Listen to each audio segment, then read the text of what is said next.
The Genealogy of Morals. By Friedrich Nietzsche. Editor's note. In 1887, with the view of amplifying and completing certain new doctrines which he had merely sketched in Beyond Good and Evil, see especially Aphorism 260, Nietzsche published the Genealogy of Morals.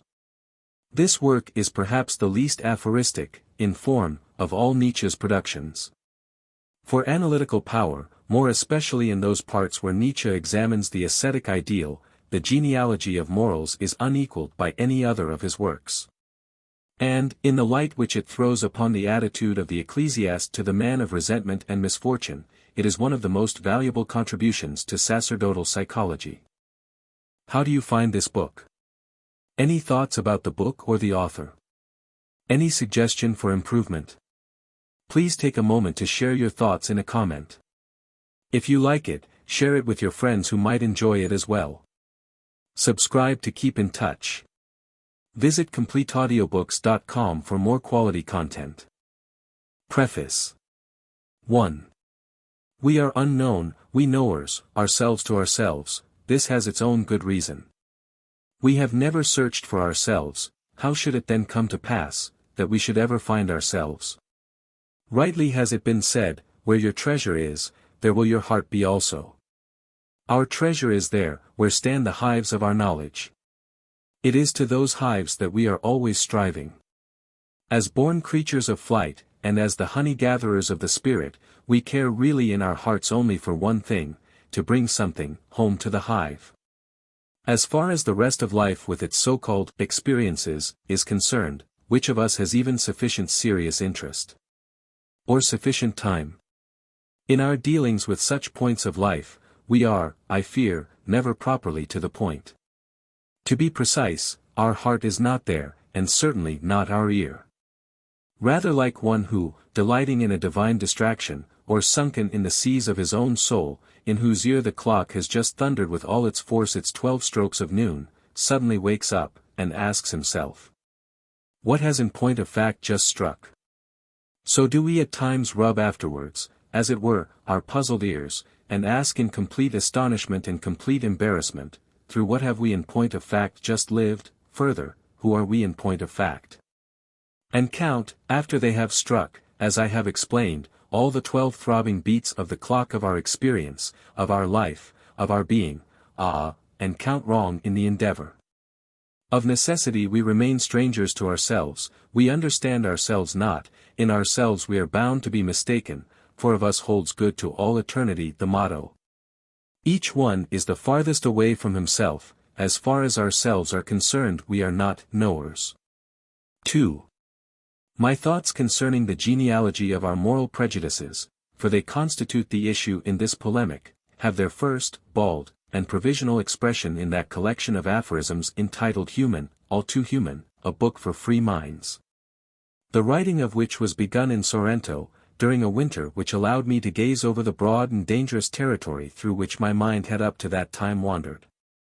This took place in the winter of 1876–77, the thoughts themselves are older. They were in their substance already the same thoughts which I take up again in the following treatises. We hope that they have derived benefit from the long interval, that they have grown riper, clearer, stronger, more complete.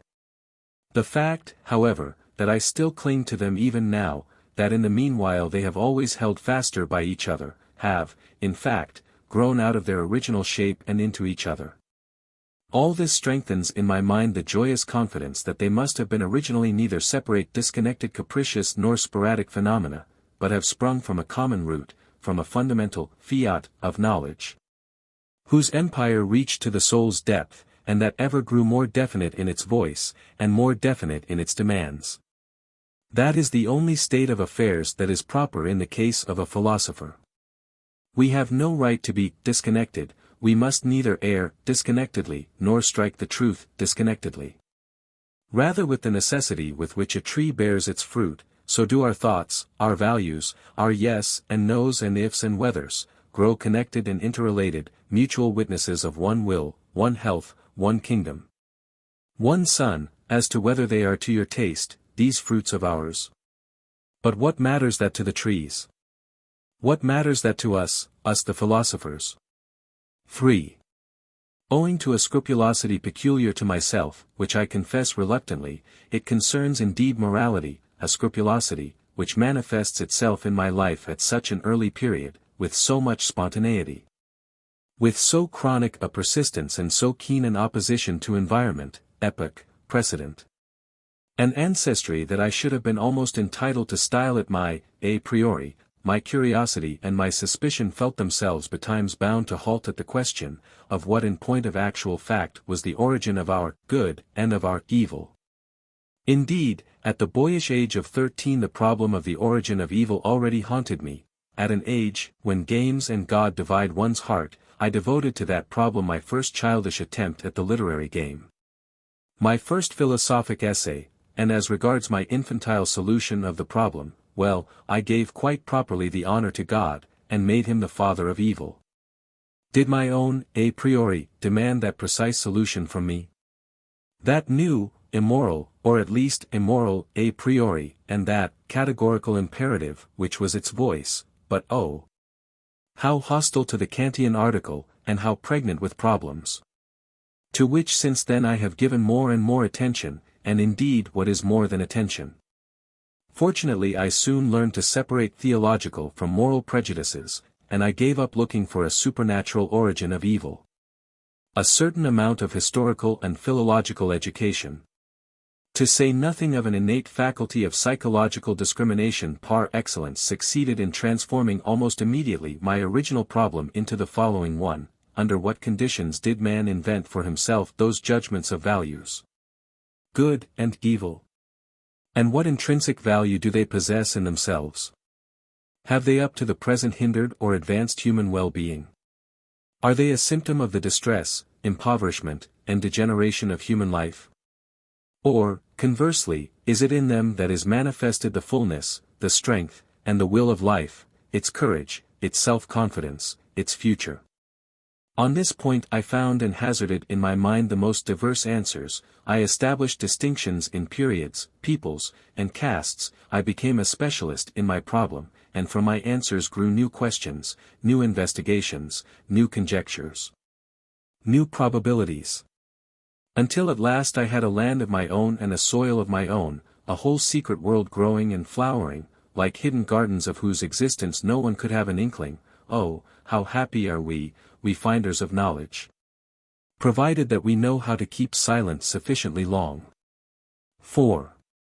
My first impulse to publish some of my hypotheses concerning the origin of morality I owe to a clear, well-written, and even precocious little book, in which a perverse and vicious kind of moral philosophy, your real English kind, was definitely presented to me for the first time.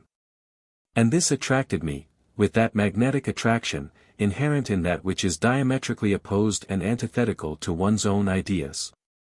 The title of the book was The Origin of the Moral Emotions, its author, Dr. Paul Ree. The year of its appearance, 1877. I may almost say that I have never read anything in which every single dogma and conclusion has called forth from me so emphatic a negation as did that book, albeit a negation tainted by either pique or intolerance. I referred accordingly both in season and out of season in the previous works, at which I was then working, to the arguments of that book, not to refute them, for what have I got to do with mere refutations but substituting, as is natural to a positive mind, for an improbable theory one which is more probable, and occasionally no doubt, for one philosophic error, another. In that early period I gave, as I have said, the first public expression to those theories of origin to which these essays are devoted, but with a clumsiness which I was the last to conceal from myself, for I was as yet cramped. Being still without a special language for these special subjects, still frequently liable to relapse and to vacillation. To go into details, compare what I say in Human, All Too Human, Part 1, about the parallel early history of good and evil, Aff. 45, namely, their origin from the castes of the aristocrats and the slaves, similarly, Aff. 136 seek. Concerning the birth and value of ascetic morality, similarly, Affs. 96, 99, Volume 2, Aff.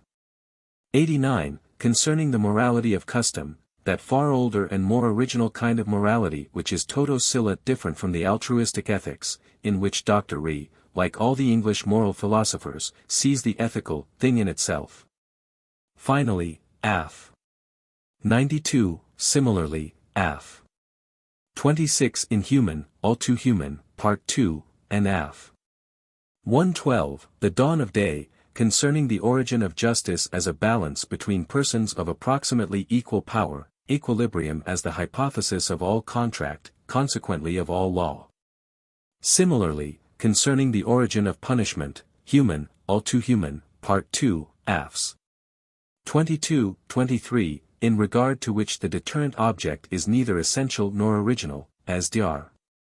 Ree thinks, rather is it that this object is only imported, under certain definite conditions, and always as something extra and additional. 5. In reality I had set my heart at that time on something much more important than the nature of the theories of myself or others concerning the origin of morality, or, more precisely, the real function from my view of these theories was to point an end to which they were one among many means. The issue for me was the value of morality, and on that subject I had to place myself in a state of abstraction, in which I was almost alone with my great teacher Schopenhauer, to whom that book, with all its passion and inherent contradiction, for that book also was a polemic, turned for present help as though he were still alive. The issue was, strangely enough, the value of the unegoistic instincts, the instincts of pity, self-denial, and self-sacrifice which Schopenhauer had so persistently painted in golden colors, deified and etherealized. That eventually they appeared to him, as it were, high and dry, as intrinsic values in themselves, on the strength of which he uttered both to life and to himself his own negation. But against these very instincts there voiced itself in my soul a more and more fundamental mistrust, a skepticism that dug ever deeper and deeper, and in this very instinct I saw the great danger of mankind. Its most sublime temptation and seduction to what? To nothingness. In these very instincts I saw the beginning of the end, stability, the exhaustion that gazes backwards, the will turning against life.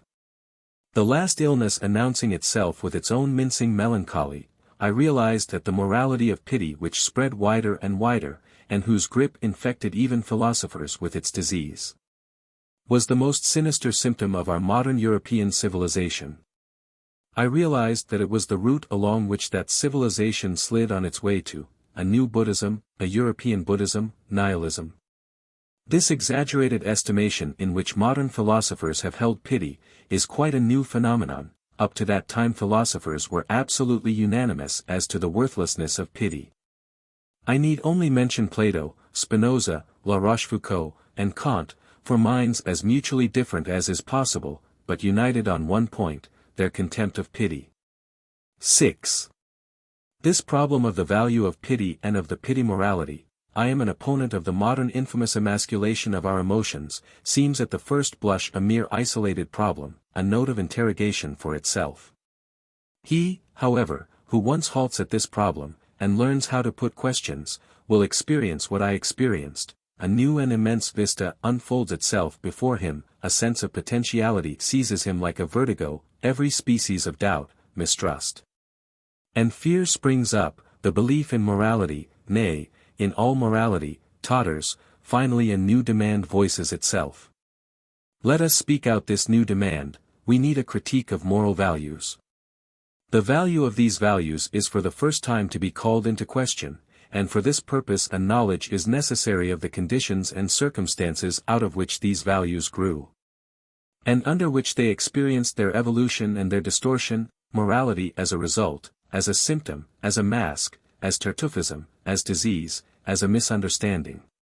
But also morality as a cause, as a remedy, as a stimulant, as a fetter, as a drug, especially as such a knowledge has neither existed up to the present time nor is even now generally desired. The value of these values was taken for granted as an indisputable fact, which was beyond all question. No one has, up to the present, exhibited the faintest doubt or hesitation in judging the good man to be of a higher value than the evil man, of a higher value with regard specifically to human progress, utility, and prosperity generally. Not forgetting the future. What? Suppose the converse were the truth. What? Suppose there lurked in the good man a symptom of retrogression, such as a danger, a temptation, a poison, a narcotic, by means of which the present battened on the future. More comfortable and less risky perhaps than its opposite, but also pettier, meaner.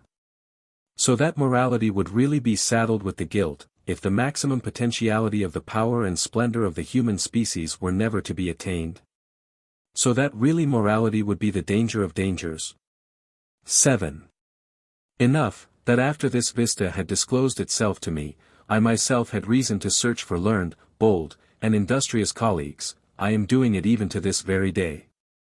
It means traversing with new clamorous questions, and at the same time with new eyes, the immense, distant, and completely unexplored land of morality, of a morality which has actually existed and been actually lived. And is this not practically equivalent to first discovering that land? If, in this context, I thought, amongst others, of the aforesaid Dr. I did so because I had no doubt that from the very nature of his questions he would be compelled to have recourse to a truer method, in order to obtain his answers. Have I deceived myself on that score? I wished at all events to give a better direction of vision to an eye of such keenness, and such impartiality. I wished to direct him to the real history of morality, and to warn him, while there was yet time, against a world of English theories that culminated in the blue vacuum of heaven.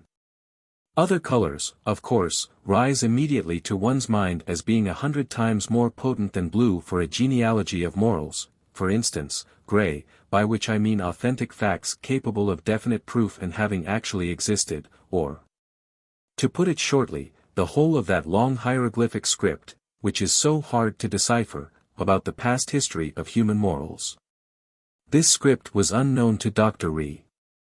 But he had read Darwin, and so in his philosophy the Darwinian beast and that pink of modernity, the demure weakling and dilettante, who bites no longer, shake hands politely in a fashion that is at least instructive. The latter exhibiting a certain facial expression of refined and good-humored indolence, tinged with a touch of pessimism and exhaustion. As if it really did not pay to take all these things, I mean moral problems, so seriously. I, on the other hand, think that there are no subjects which pay better for being taken seriously. Part of this payment is, that perhaps eventually they admit of being taken gaily.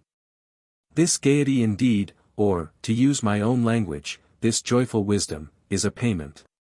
A payment for a protracted, brave, laborious, and burrowing seriousness, which, it goes without saying, is the attribute of but a few. But on that day on which we say from the fullness of our hearts, forward. Our old morality too is fit material for comedy, we shall have discovered a new plot, and a new possibility for the Dionysian drama entitled The Soul's Fate, and he will speedily utilize it, one can wager safely, he. The great ancient eternal dramatist of the comedy of our existence. 8. If this writing be obscure to any individual, and jar on his ears, I do not think that it is necessarily I who am to blame. It is clear enough, on the hypothesis which I presuppose, namely, that the reader has first read my previous writings and has not grudged them a certain amount of trouble. It is not, indeed, a simple matter to get really at their essence. Take, for instance, my Zarathustra.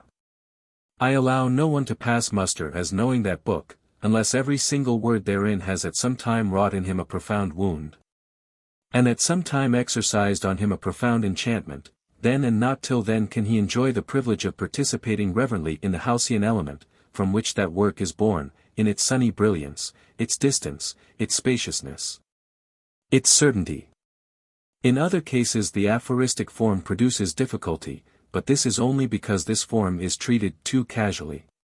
An aphorism properly coined and cast into its final mold is far from being deciphered as soon as it has been read. On the contrary, it is then that it first requires to be expounded. Of course for that purpose an art of exposition is necessary.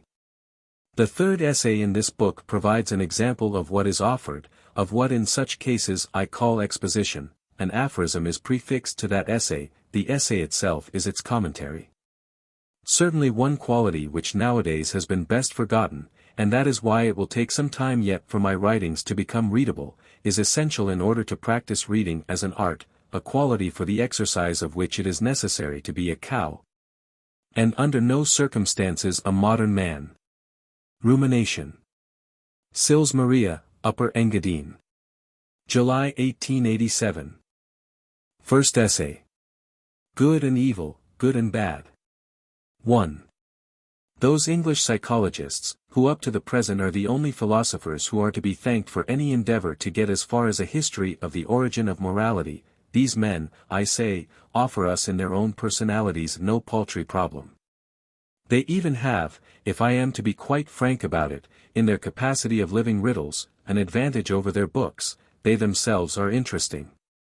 These English psychologists, what do they really mean? We always find them voluntarily or involuntarily at the same task of pushing to the front the party hauntus of our inner world, and looking for the efficient, governing, and decisive principle in that precise quarter where the intellectual self-respect of the race would be the most reluctant to find it, for example, in the vis inertia of habit, or in forgetfulness, or in a blind and fortuitous mechanism and association of ideas, or in some factor that is purely passive, reflex, molecular, or fundamentally stupid. What is the real motive power which always impels these psychologists in precisely this direction? Is it an instinct for human disparagement somewhat sinister, vulgar, and malignant, or perhaps incomprehensible even to itself? Or perhaps a touch of pessimistic jealousy, the mistrust of disillusioned idealists who have become gloomy, poisoned, and bitter? Or a petty subconscious enmity and rancor against Christianity, and Plato, that has conceivably never crossed the threshold of consciousness? Or just a vicious taste for those elements of life which are bizarre, painfully paradoxical, mystical, and illogical? Or, as a final alternative, a dash of each of these motives, a little vulgarity, a little gloominess, a little anti-Christianity, a little craving for the necessary piquancy? But I am told that it is simply a case of old frigid and tedious frogs crawling and hopping around men and inside men, as if they were as thoroughly at home there, as they would be in a swamp. I am opposed to this statement, nay, I do not believe it. And if, in the impossibility of knowledge, one is permitted to wish, so do I wish from my heart that just the converse metaphor should apply, and that these analysts with their psychological microscopes should be, at bottom, brave, proud, and magnanimous animals who know how to bridle both their hearts and their smarts, and have specifically trained themselves to sacrifice what is desirable to what is true, any truth in fact, even the simple, bitter, ugly, repulsive, unchristian, and immoral truths, for there are truths of that description. 2. All honor, then, to the noble spirits who would fain dominate these historians of morality. But it is certainly a pity that they lack the historical sense itself, that they themselves are quite deserted by all the beneficent spirits of history. The whole train of their thought runs, as was always the way of old-fashioned philosophers, on thoroughly unhistorical lines. There is no doubt on this point. The crass ineptitude of their Genealogy of Morals is immediately apparent when the question arises of ascertaining the origin of the idea and judgment of good. Man had originally, so speaks their decree, praised and called good altruistic acts from the standpoint of those on whom they were conferred, that is, those to whom they were useful. Subsequently the origin of this praise was forgotten, and altruistic acts, simply because, as a sheer matter of habit, they were praised as good, came also to be felt as good, as though they contained in themselves some intrinsic goodness. The thing is obvious. This initial derivation contains already all the typical and idiosyncratic traits of the English psychologists. We have utility, forgetting, habit, and finally, error. The whole assemblage forming the basis of a system of values, on which the higher man has up to the present prided himself as though it were a kind of privilege of man in general. This pride must be brought low, this system of values must lose its values. Is that attained? Now the first argument that comes ready to my hand is that the real homestead of the concept, good, is sought and located in the wrong place. The judgment, good, did not originate among those to whom goodness was shown. Much rather has it been the good themselves, that is, the aristocratic, the powerful, the high-stationed, the high-minded, who have felt that they themselves were good, and that their actions were good, that is to say of the first order. In contradistinction to all the low-minded, the vulgar, and the plebeian. It was out of this pathos of distance that they first arrogated the right to create values for their own profit, and to coin the names of such values. What had they to do with utility? The standpoint of utility is as alien and as inapplicable as it could possibly be, when we have to deal with so volcanic an effervescence of supreme values. Creating and demarcating as they do a hierarchy within themselves, it is at this juncture that one arrives at an appreciation of the contrast to that tepid temperature, which is the presupposition on which every combination of worldly wisdom and every calculation of practical expediency is always based, and not for one occasional, not for one exceptional instance, but chronically. The pathos of nobility in distance, as I have said, the chronic and despotic esprit de corps and fundamental instinct of a higher dominant race coming into association with a meaner race, an under race. This is the origin of the antithesis of good and bad. The master's right of giving names goes so far that it is permissible to look upon language itself as the expression of the power of the masters. They say, this is that, and that, they seal finally every object and every event with a sound, and thereby at the same time take possession of it. It is because of this origin that the word good is far from having any necessary connection with altruistic acts, in accordance with the superstitious belief of these moral philosophers. On the contrary, it is on the occasion of the decay of aristocratic values, that the antithesis between egoistic and altruistic presses more and more heavily on the human conscience. It is, to use my own language, the herd instinct which finds in this antithesis an expression in many ways. And even then it takes a considerable time for this instinct to become sufficiently dominant, for the valuation to be inextricably dependent on this antithesis, as is the case in contemporary Europe. For today that prejudice is predominant, which, acting even now with all the intensity of an obsession and brain disease, holds that moral, altruistic, and disinterest are concepts of equal value. 3. In the second place, quite apart from the fact that this hypothesis as to the genesis of the value, good, cannot be historically upheld, it suffers from an inherent psychological contradiction. The utility of altruistic conduct has presumably been the origin of its being praised, and this origin has become forgotten, but in what conceivable way is this forgetting possible? Has perchance the utility of such conduct ceased at some given moment? The contrary is the case. This utility has rather been experienced every day at all times, and is consequently a feature that obtains a new and regular emphasis with every fresh day. It follows that, so far from vanishing from the consciousness, so far indeed from being forgotten, it must necessarily become impressed on the consciousness with ever-increasing distinctness. How much more logical is that contrary theory, it is not the truer for that, which is represented, for instance, by Herbert Spencer, who places the concept good as essentially similar to the concept useful, purposive. So that in the judgments good and bad mankind is simply summarizing and investing with a sanction its unforgotten and unforgettable experiences concerning the useful purposive and the mischievous non-purposive. According to this theory, good is the attribute of that which has previously shown itself useful, and so is able to claim to be considered valuable in the highest degree, valuable in itself. This method of explanation is also, as I have said, wrong, but at any rate the explanation itself is coherent, and psychologically tenable. 4.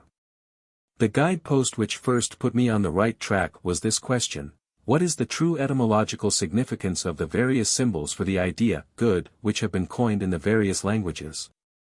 I then found that they all led back to the same evolution of the same idea, that everywhere, aristocrat, noble, in the social sense, is the root idea, out of which have necessarily developed good, in the sense of with aristocratic soul.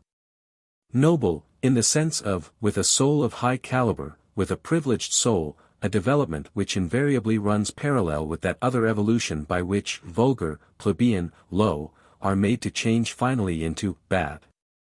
The most eloquent proof of this last contention is the German word schlecht itself. This word is identical with schlicht, compare Schlechtweg and Schlechterdings, which, originally and as yet without any sinister innuendo, simply denoted the plebeian man in contrast to the aristocratic man. It is at the sufficiently late period of the 30 Years' War that this sense becomes changed to the sense now current. From the standpoint of the genealogy of morals, this discovery seems to be substantial. The lateness of it is to be attributed to the retarding influence exercised in the modern world by democratic prejudice in the sphere of all questions of origin. This extends, as will shortly be shown, even to the province of natural science and physiology, which, prima facie, is the most objective. The extent of the mischief which is caused by this prejudice, once it is free of all trammels except those of its own malice, particularly to ethics and history, is shown by the notorious case of Buckle. It was in Buckle that plebeianism of the modern spirit, which is of English origin, broke out once again from its malignant soil with all the violence of a slimy volcano, and with that salted, rampant, and vulgar eloquence with which up to the present time all volcanoes have spoken. 5. With regard to our problem, which can justly be called an intimate problem, and which elects to appeal to only a limited number of ears, it is of no small interest to ascertain that in those words and roots which denote good, we catch glimpses of that arch trait, on the strength of which the aristocrats feel themselves to be beings of a higher order than their fellows. Indeed, they call themselves in perhaps the most frequent instances simply after their superiority in power, e.g. the powerful, the lords, the commanders, or after the most obvious sign of their superiority, as for example, the rich, the possessors, that is the meaning of Arya, and the Iranian and Slav languages correspond. But they also call themselves after some characteristic idiosyncrasy, and this is the case which now concerns us. They name themselves, for instance, the truthful. This is first done by the Greek nobility whose mouthpiece is found in Theognis, the Megarian poet. The word sigma theta lambda omicron, which is coined for the purpose, signifies etymologically, one who has reality, who is real, who is true.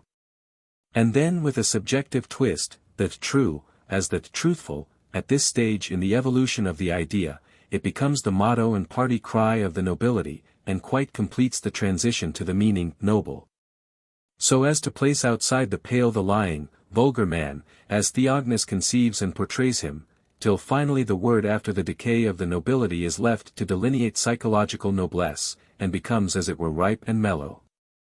In the word kappa alpha kappa as in delta epsilon iota lambda, the plebeian in contrast to the gamma alpha theta, the cowardice is emphasized. This affords perhaps an inkling on what lines the etymological origin of the very ambiguous gamma alpha theta is to be investigated. In the Latin malus, which I place side by side with mu lambda alpha, the vulgar man can be distinguished as the dark-colored, and above all as the black-haired, hic niger est, as the pre-Aryan inhabitants of the Italian soil, whose complexion formed the clearest feature of distinction from the dominant blondes, namely, the Aryan conquering race. At any rate Gaelic has afforded me the exact analogue, Finn, for instance, in the name Fingal. The distinctive word of the nobility, finally, good, noble, clean, but originally the blonde-haired man in contrast to the dark black-haired aboriginals. The Celts, if I may make a parenthetic statement, were throughout a blonde race. And it is wrong to connect, as Firko still connects, those traces of an essentially dark-haired population which are to be seen on the more elaborate ethnographical maps of Germany with any Celtic ancestry or with any admixture of Celtic blood. In this context it is rather the pre-Aryan population of Germany which surges up to these districts. The same is true substantially of the whole of Europe. In point of fact, the subject race has finally again obtained the upper hand, in complexion and the shortness of the skull, and perhaps in the intellectual and social qualities. Who can guarantee that modern democracy, still more modern anarchy, and indeed that tendency to the commune, the most primitive form of society, which is now common to all the socialists in Europe, does not in its real essence signify a monstrous reversion, and that the conquering and master race, the Aryan race, is not also becoming inferior physiologically? I believe that I can explain the Latin bonus as the warrior. My hypothesis is that I am right in deriving bonus from an older duinus, compare bellum equals duellum equals duinlum, in which the word duinus appears to me to be contained. Bonus accordingly as the man of discord, of variance, and swing, duo, as the warrior, one sees what in ancient Rome, the good meant for a man. Must not our actual German word Gott mean, the godlike, the man of godlike race? And be identical with the national name, originally the noble's name, of the Goths? The grounds for this supposition do not appertain to this work. 6. Above all, there is no exception, though there are opportunities for exceptions, to this rule, that the idea of political superiority always resolves itself into the idea of psychological superiority. In those cases where the highest caste is at the same time the priestly caste, and in accordance with its general characteristics confers on itself the privilege of a title which alludes specifically to its priestly function. It is in these cases, for instance, that clean and unclean confront each other for the first time as badges of class distinction. Here again there develops a good and a bad, in a sense which has ceased to be merely social. Moreover, care should be taken not to take these ideas of clean and unclean too seriously, too broadly, or too symbolically. All the ideas of ancient man have, on the contrary, got to be understood in their initial stages, in a sense which is, to an almost inconceivable extent, crude, coarse, physical, and narrow, and above all essentially unsymbolical. The clean man is originally only a man who washes himself, who abstains from certain foods which are conducive to skin diseases, who does not sleep with the unclean women of the lower classes, who has a horror of blood, not more, not much more. On the other hand, the very nature of a priestly aristocracy shows the reasons why just at such an early juncture there should ensue a really dangerous sharpening and intensification of opposed values. It is, in fact, through these opposed values that gulfs are cleft in the social plane, which a veritable Achilles of free thought would shudder to cross. There is from the outset a certain diseased taint in such sacerdotal aristocracies, and in the habits which prevail in such societies, habits which, averse as they are to action, constitute a compound of introspection and explosive emotionalism. As a result of which there appears that introspective morbidity and neurasthenia, which adheres almost inevitably to all priests at all times, with regard, however, to the remedy which they themselves have invented for this disease. The philosopher has no option but to state, that it has proved itself in its effects 100 times more dangerous than the disease, from which it should have been the deliverer. Humanity itself is still diseased from the effects of the naïvetés of this priestly cure. Take, for instance, certain kinds of diet, abstention from flesh, fasts, sexual continence, flight into the wilderness, a kind of Weirmitchell isolation. Though of course without that system of excessive feeding and fattening which is the most efficient antidote to all the hysteria of the ascetic ideal. Consider too the whole metaphysic of the priests, with its war on the senses, its enervation, its hair-splitting. Consider its self-hypnotism on the fakir and Brahmin principles. It uses Brahman as a glass disc and obsession. And that climax which we can understand only too well of an unusual satiety with its panacea of nothingness, or God. The demand for a unio mystica with God is the demand of the Buddhist for nothingness, nirvana, and nothing else. In sacerdotal societies every element is on a more dangerous scale, not merely cures and remedies, but also pride, revenge, cunning, exaltation, love, ambition, virtue, morbidity. Further, it can fairly be stated that it is on the soil of this essentially dangerous form of human society, the sacerdotal form, that man really becomes for the first time an interesting animal. That it is in this form that the soul of man has in a higher sense attained depths and become evil, and those are the two fundamental forms of the superiority which up to the present man has exhibited over every other animal. 7. The reader will have already surmised with what ease the priestly mode of valuation can branch off from the knightly aristocratic mode, and then develop into the very antithesis of the latter. Special impetus is given to this opposition. By every occasion when the castes of the priests and warriors confront each other with mutual jealousy and cannot agree over the prize. The knightly aristocratic values are based on a careful cult of the physical, on a flowering, rich, and even effervescing healthiness, that goes considerably beyond what is necessary for maintaining life, on war, adventure, the chase, the dance. The tourney, On everything, in fact, which is contained in strong, free, and joyous action. The priestly aristocratic mode of valuation is, we have seen, based on other hypotheses. It is bad enough for this class when it is a question of war. Yet the priests are, as is notorious, the worst enemies. Why? Because they are the weakest. Their weakness causes their hate to expand into a monstrous and sinister shape, a shape which is most crafty and most poisonous. The really great haters in the history of the world have always been priests, who are also the cleverest haters. In comparison with the cleverness of priestly revenge, every other piece of cleverness is practically negligible. Human history would be too fatuous for anything were it not for the cleverness imported into it by the weak. Take at once the most important instance. All the world's efforts against the aristocrats, the mighty, the masters, the holders of power, are negligible by comparison with what has been accomplished against those classes by the Jews. That priestly nation which eventually realized that the one method of effecting satisfaction on its enemies and tyrants was by means of a radical transvaluation of values, which was at the same time an act of the cleverest revenge. Yet the method was only appropriate to a nation of priests, to a nation of the most jealously nursed priestly revengefulness. It was the Jews who, in opposition to the aristocratic equation, good equals aristocratic equals beautiful equals happy equals loved by the gods, dared with a terrifying logic to suggest the contrary equation. And indeed to maintain with the teeth of the most profound hatred, the hatred of weakness, this contrary equation, namely, the wretched are alone the good. The poor, the weak, the lowly, are alone the good.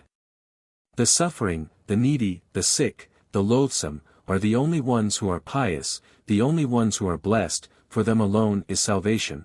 But you, on the other hand, you aristocrats, you men of power, you are to all eternity the evil. The horrible, the covetous, the insatiate, the godless. Eternally also shall you be the unblessed, the cursed, the damned. We know who it was who reaped the heritage of this Jewish transvaluation. In the context of the monstrous and inordinately fateful initiative which the Jews have exhibited in connection with this most fundamental of all declarations of war. I remember the passage which came to my pen on another occasion, beyond good and evil, Aph. 195, that it was, in fact, with the Jews that the revolt of the slaves begins in the sphere of morals. That revolt which has behind it a history of 2 millennia, and which at the present day has only moved out of our sight, because it has achieved victory. 8. But you understand this not. You have no eyes for a force which has taken 2,000 years to achieve victory. There is nothing wonderful in this, all lengthy processes are hard to see and to realize. But this is what took place, from the trunk of that tree of revenge and hate, Jewish hate, that most profound and sublime hate, which creates ideals and changes old values to new creations, the like of which has never been on earth. There grew a phenomenon which was equally incomparable, a new love, the most profound and sublime of all kinds of love. And from what other trunk could it have grown? But beware of supposing that this love has soared on its upward growth, as in any way a real negation of that thirst for revenge, as an antithesis to the Jewish hate. No, the contrary is the truth. This love grew out of that hate, as its crown, as its triumphant crown, circling wider and wider amid the clarity and fullness of the sun, and pursuing in the very kingdom of light and height its goal of hatred, its victory, its spoil, its strategy. With the same intensity with which the roots of that tree of hate sank into everything which was deep and evil with increasing stability and increasing desire. This Jesus of Nazareth, the incarnate gospel of love, this Redeemer, bringing salvation and victory to the poor, the sick, the sinful, was he not really temptation in its most sinister and irresistible form? Temptation to take the tortuous path to those very Jewish values and those very Jewish ideals. Has not Israel really obtained the final goal of its sublime revenge, by the tortuous paths of this Redeemer, for all that he might pose as Israel's adversary and Israel's destroyer? Is it not due to the black magic of a really great policy of revenge, of a far-seeing, burrowing revenge, both acting and calculating with slowness? That Israel himself must repudiate before all the world the actual instrument of his own revenge and nail it to the cross, so that all the world, that is, all the enemies of Israel, could nibble without suspicion at this very bait. Could, moreover, any human mind with all its elaborate ingenuity invent a bait that was more truly dangerous? Anything that was even equivalent in the power of its seductive, intoxicating, defiling, and corrupting influence to that symbol of the Holy Cross, to that awful paradox of a God on the cross, to that mystery of the unthinkable, supreme, and utter horror of the self-crucifixion of a God for the salvation of man? It is at least certain that sub hoc signo Israel, with its revenge and transvaluation of all values, has up to the present always triumphed again over all other ideals, over all more aristocratic ideals. 9. But why do you talk of nobler ideals?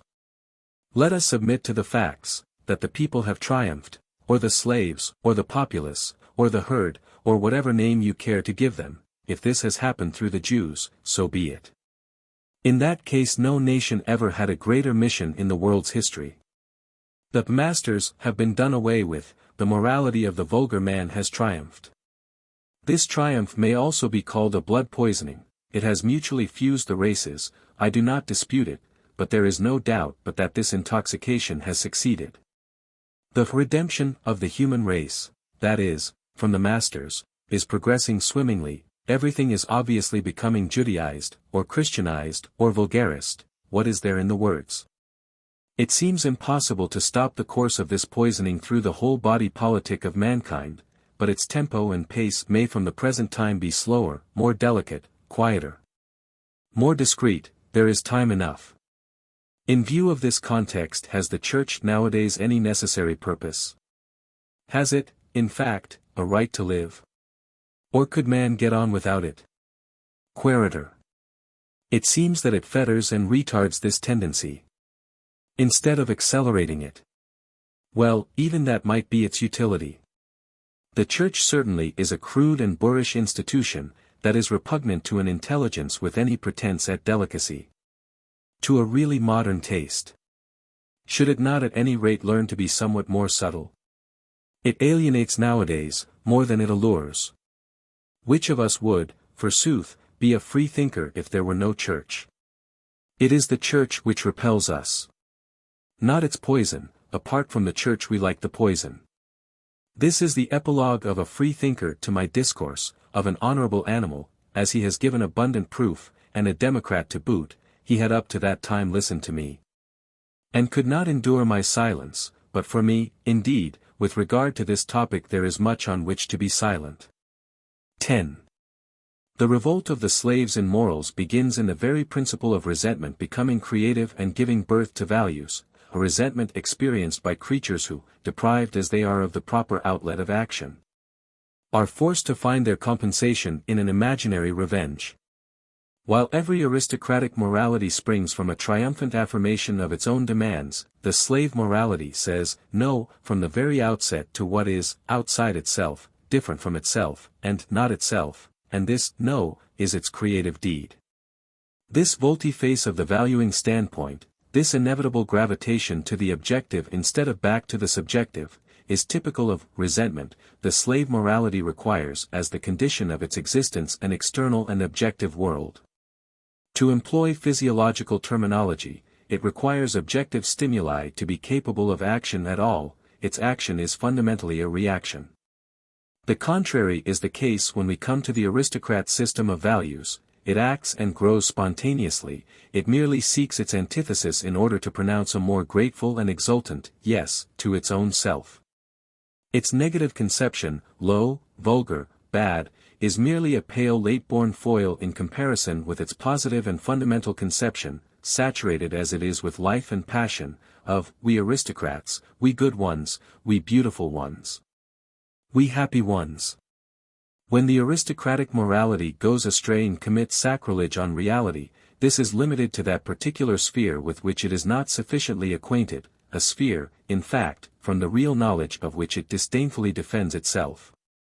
It misjudges, in some cases, the sphere which it despises, the sphere of the common vulgar man and the low people, on the other hand, due weight should be given to the consideration that in any case the mood of contempt, of disdain, of superciliousness, even on the supposition that it falsely portrays the object of its contempt, will always be far removed from that degree of falsity which will always characterize the attacks, in effigy. Of course, of the vindictive hatred and revengefulness of the weak in onslaughts on their enemies.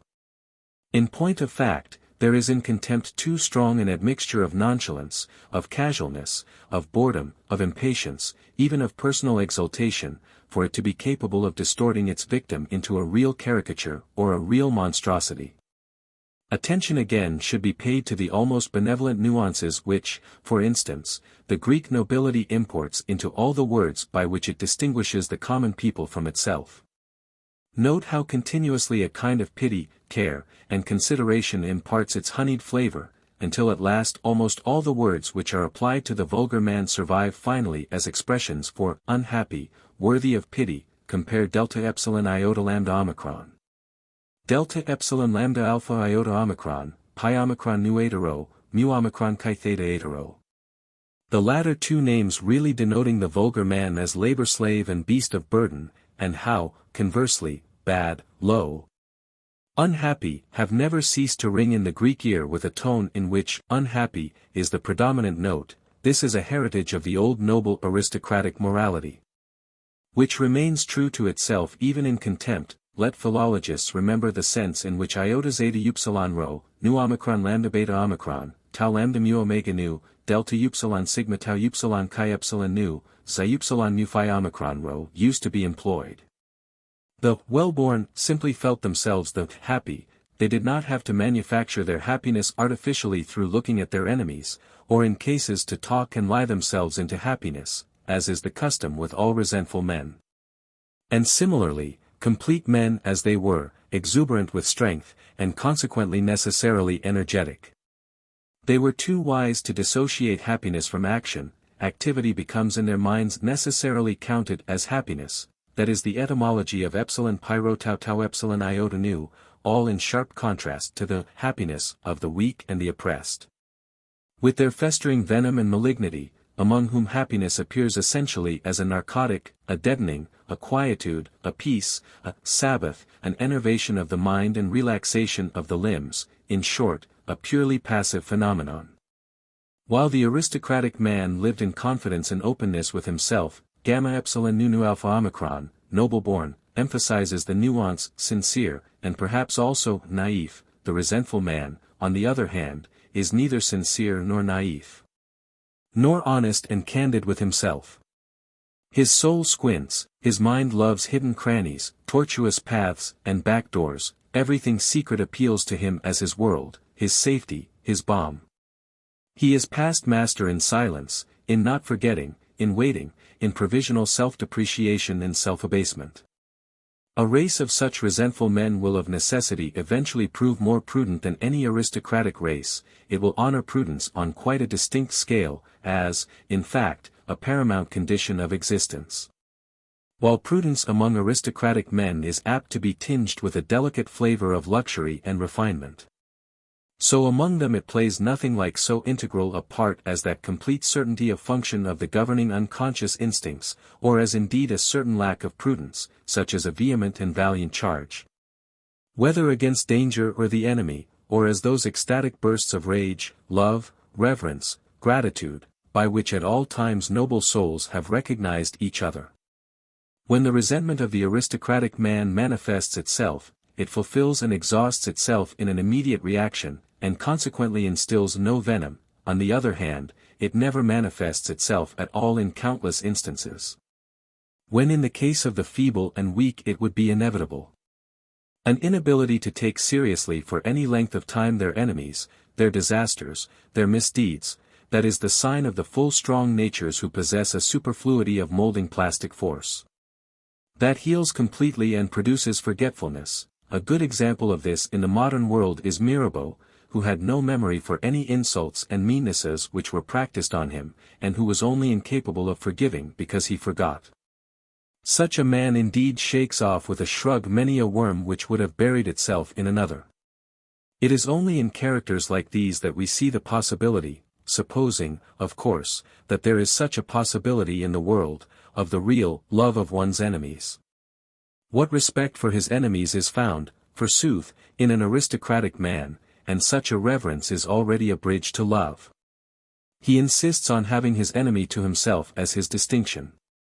He tolerates no other enemy but a man in whose character there is nothing to despise and much to honor. On the other hand, imagine that enemy, as the resentful man conceives him, and it is here exactly that we see his work, his creativeness. He has conceived the evil enemy, the evil one, and indeed that is the root idea from which he now evolves as a contrasting and corresponding figure a good one, himself, his very self. 11.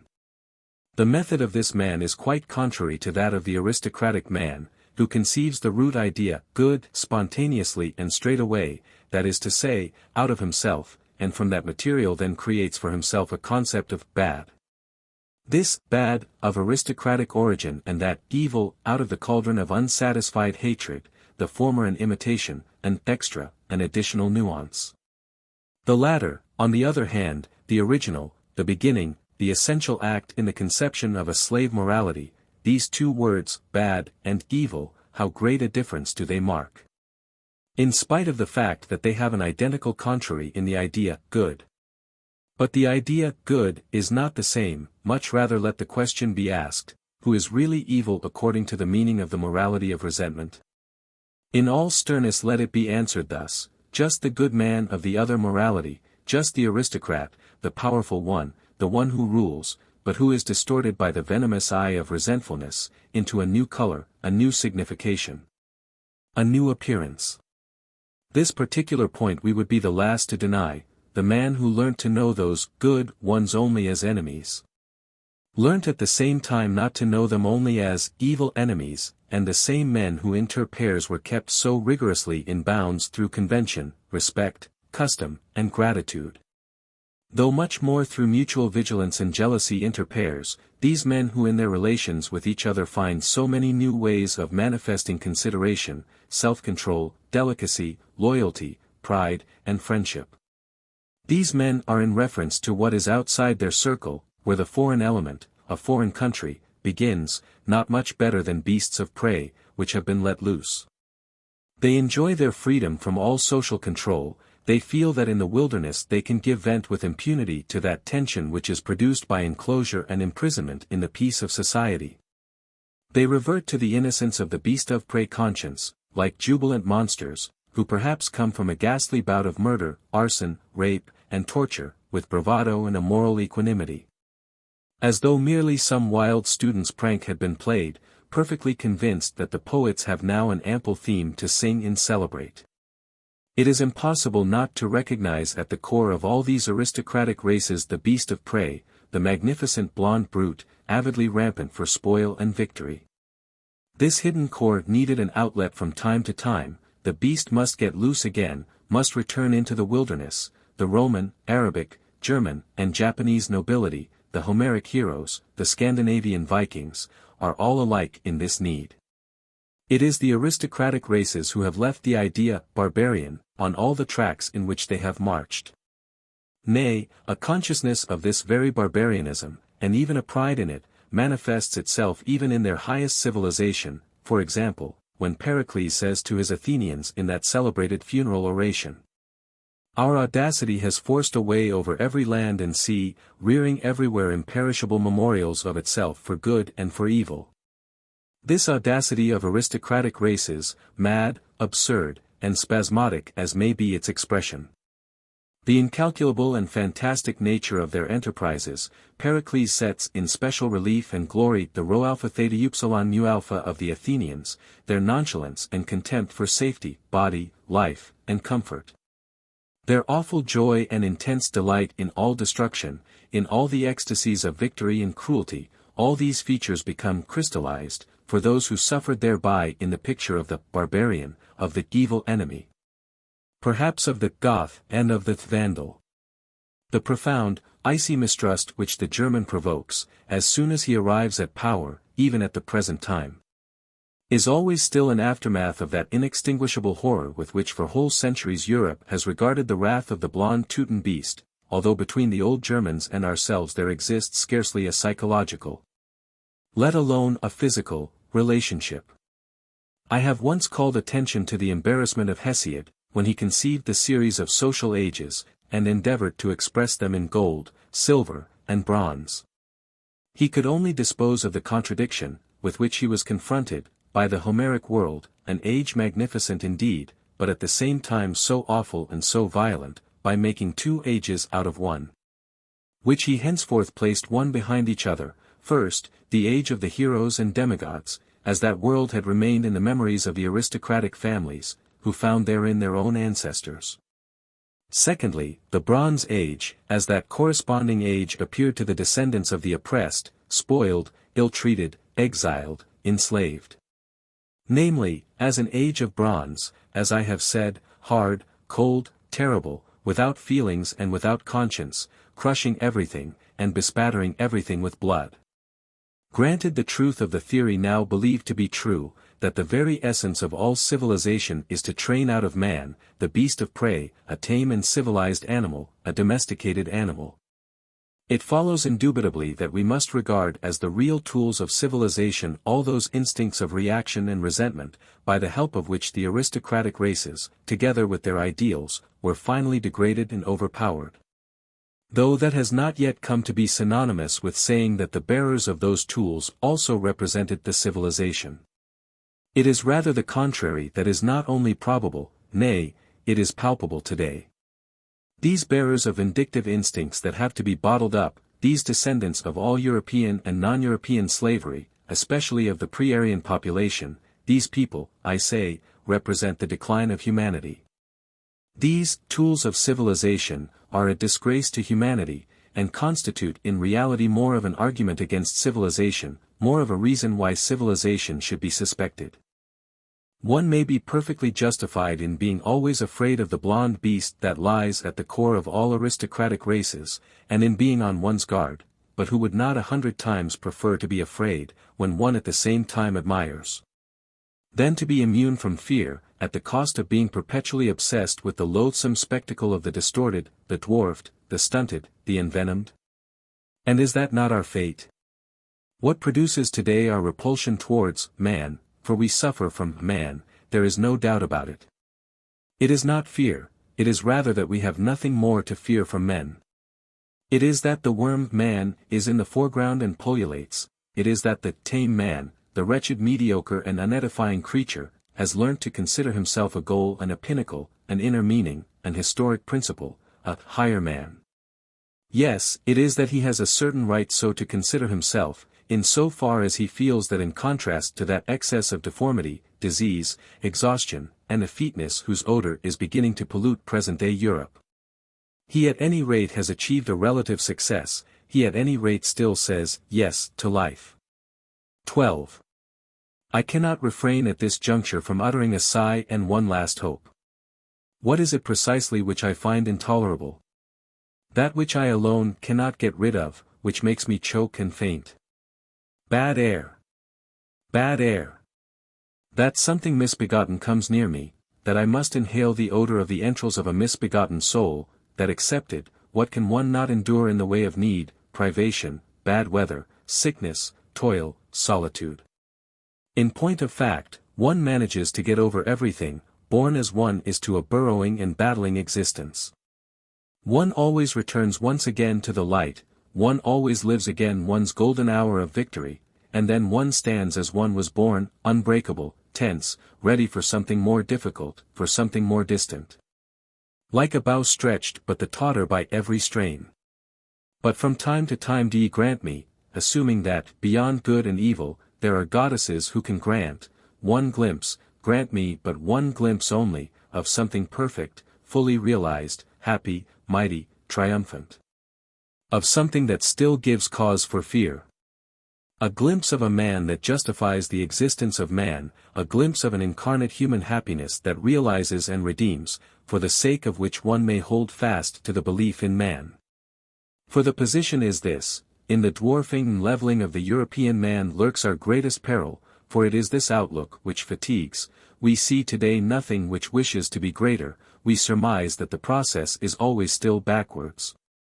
Still backwards towards something more attenuated, more inoffensive, more cunning, more comfortable, more mediocre, more indifferent, more Chinese, more Christian, man, there is no doubt about it.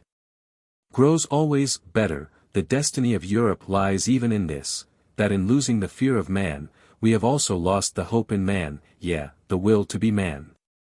The sight of man now fatigues. What is present-day nihilism if it is not that, we are tired of man? 13. But let us come back to it. The problem of another origin of the good, as the resentful man has thought it out, demands its solution. It is not surprising that the lambs should bear a grudge against the great birds of prey, but that is no reason for blaming the great birds of prey for taking the little lambs.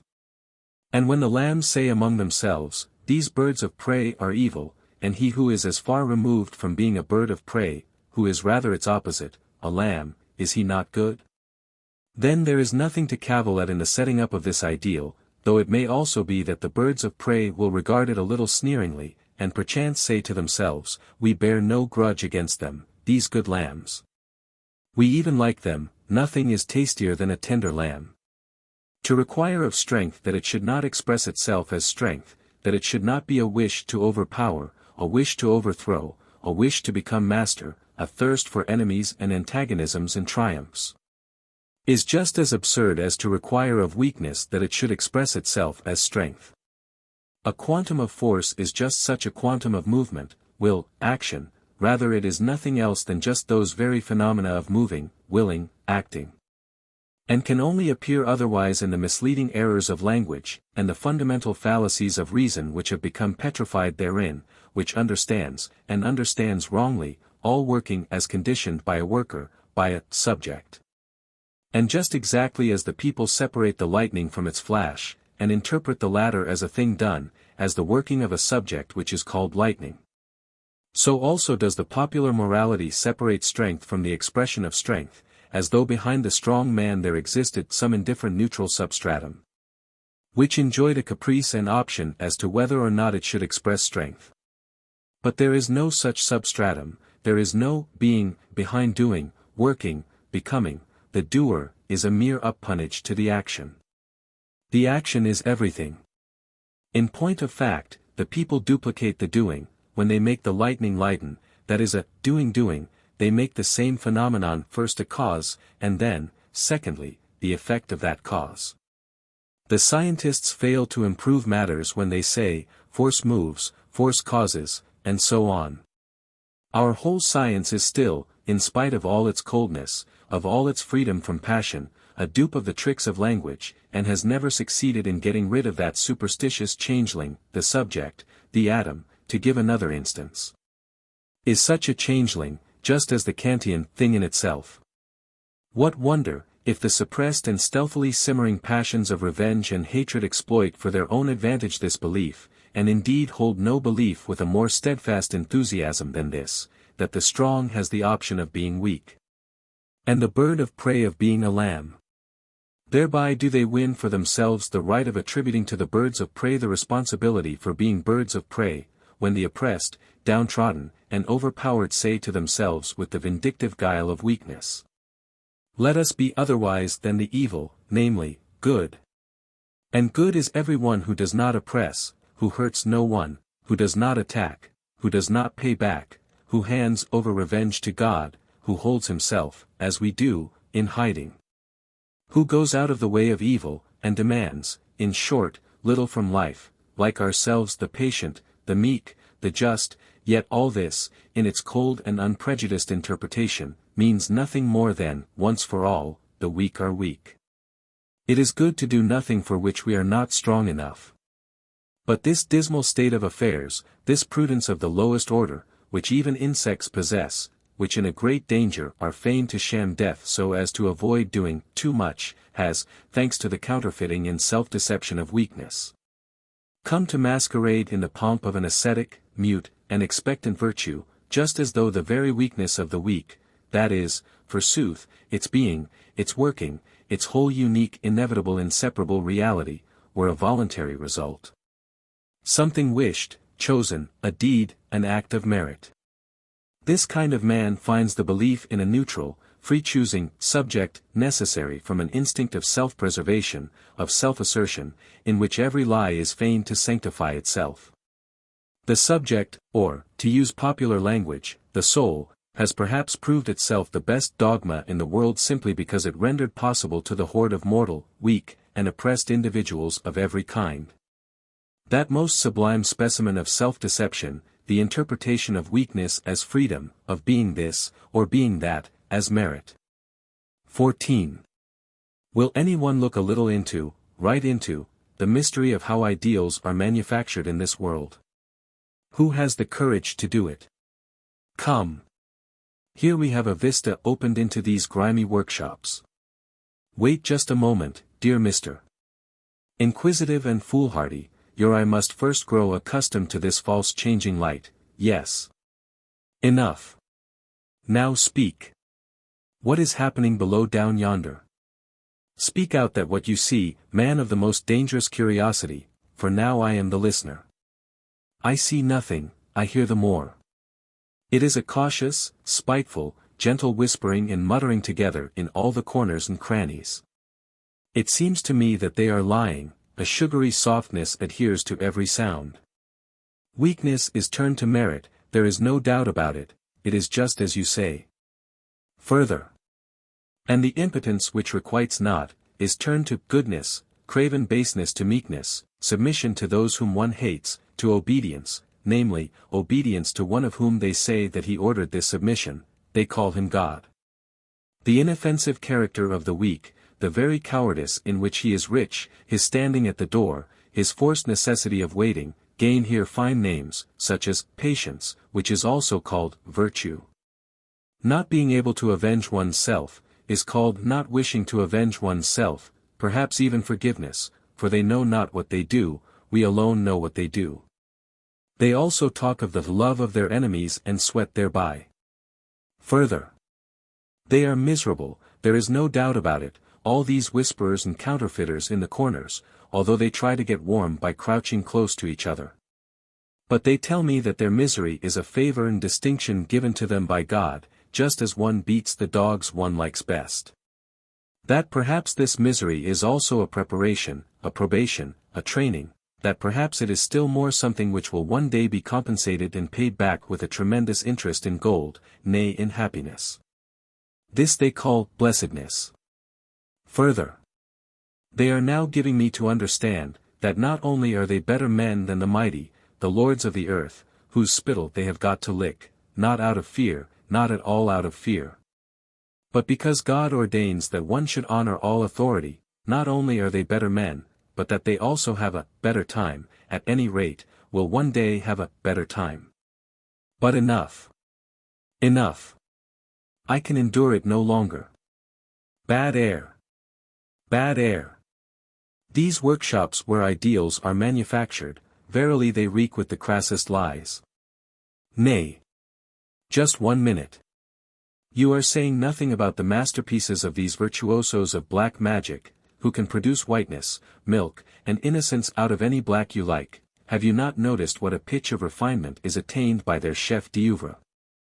Their most audacious, subtle, ingenious, and lying artist trick? Take care. These cellar beasts, full of revenge and hate, what do they make, forsooth, out of their revenge and hate? Do you hear these words? Would you suspect, if you trusted only their words, that you are among men of resentment and nothing else? I understand, I prick my ears up again, ah. Ah. Ah. And I hold my nose.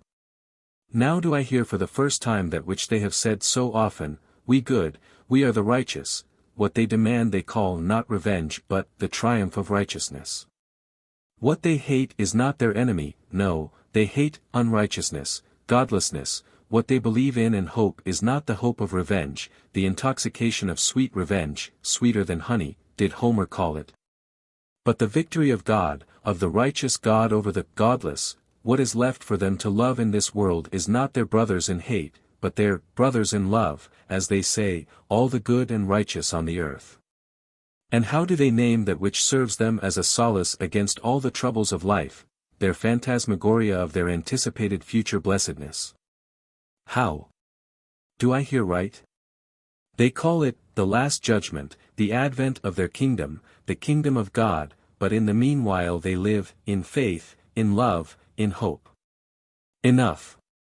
Enough. 15. In the faith in what? In the love for what? In the hope of what? These weaklings, they also, forsooth, wish to be the strong sometime, there is no doubt about it, sometime their kingdom also must come, the kingdom of God, is their name for it, as has been mentioned, they are so meek in everything. Yet in order to experience that kingdom it is necessary to live long, to live beyond death, yes, eternal life is necessary so that one can make up forever for that earthly life, in faith, in love, in hope. Make up for what? Make up by what? Dante, as it seems to me, made a crass mistake when with awe-inspiring ingenuity he placed that inscription over the gate of his hell. Me too made eternal love, at any rate the following inscription would have a much better right to stand over the gate of the Christian paradise and its eternal blessedness, me too made eternal hate, granted of course that a truth may rightly stand over the gate to a lie. For what is the blessedness of that paradise? Possibly we could quickly surmise it, but it is better that it should be explicitly attested by an authority who in such matters is not to be disparaged, Thomas of Aquinas, the great teacher and saint. Vidi in regno celesti, says he, as gently as a lamb, videbunt poenas damnatorum, ut beatitudo illis magis complacit. Or if we wish to hear a stronger tone, a word from the mouth of a triumphant father of the Church, who warned his disciples against the cruel ecstasies of the public spectacles, but why? Faith offers us much more, says he, de spectac, c. 29 ss. Something much stronger, thanks to the redemption, joys of quite another kind stand at our disposal, instead of athletes we have our martyrs. We wish for blood, well, we have the blood of Christ, but what then awaits us on the day of his return, of his triumph? And then does he proceed, does this enraptured visionary, at enim supersunt alia spectacula, al ultimas et perpetuus juditii dies, al nationibus inspiratus, al derisus, cum tanta seculi vetustas et tot aegis nativitates uno igni horienter. Quae tunc spectaculi latitudo? Quid admira? Quid ridem? Ubi gaudium? Ubi exultum, spectans tot tantos regis, ca in coelum recepti nuntiabanter, cum ipso Jove et ipsis sui testibus in imis tenebris congemescens. Item presides, the provincial governors, persecutors dominici nominis sevioribus quam ipsi flammis savierant insultantibus contra Christianos liquescentes. Quos praeterea sapiens illos philosophus coram discipulis sui una conflagrantibus erubescens, cabus nihil ad deum pertinere suadibant, cabus animus aut nullas aut non in pristina corpora redituras affirmabant. Etiam podas non ad radamanti nec ad meanwhile, sed ad inopinati Christi tribunal palpitans. Tunc magus tragedi audiendi, magus silicet vocals, with louder tones and more violent shrieks, in sua propria calamitate. Tunc histriones conoscendi, solutiores multo perignum. Tunc spectandus origa in flammia rota totus rubens, tunc xistis contemplandi non in gymnasius, sed in igni jaculati, nisi quatni tunc cadem illos velim vivos, ut camalum ad eos podius conspectum insatiabilum confere. Ca in dominum sevierant.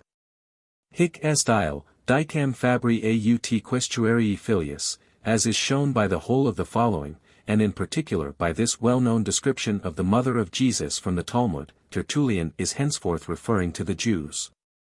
Sabati destructor, Samarites et demonium habens. Hic est quem ad Juda redemistis, hic est alla rundine edi calafis de verberatus, sputamentis de decoratus, vel eti acet potatus. Hic est, quem clam descentis subripurant, ut resurrexis dicator vel hortulanus detraxit, en lactuci sui frequentia commiantium laterenter. Ut talia species, ut talibus exults, cas tibi praetor aut consul aut sacerdos de sua liberalitate prastabit. Eti tamen haec jam habemus quodamido per fidem spiritu imaginant representata. Ceterum qualia illa sunt, quae nec oculus vidit nec oris audivit nec in seor hominis ascenderunt? I Cor 2.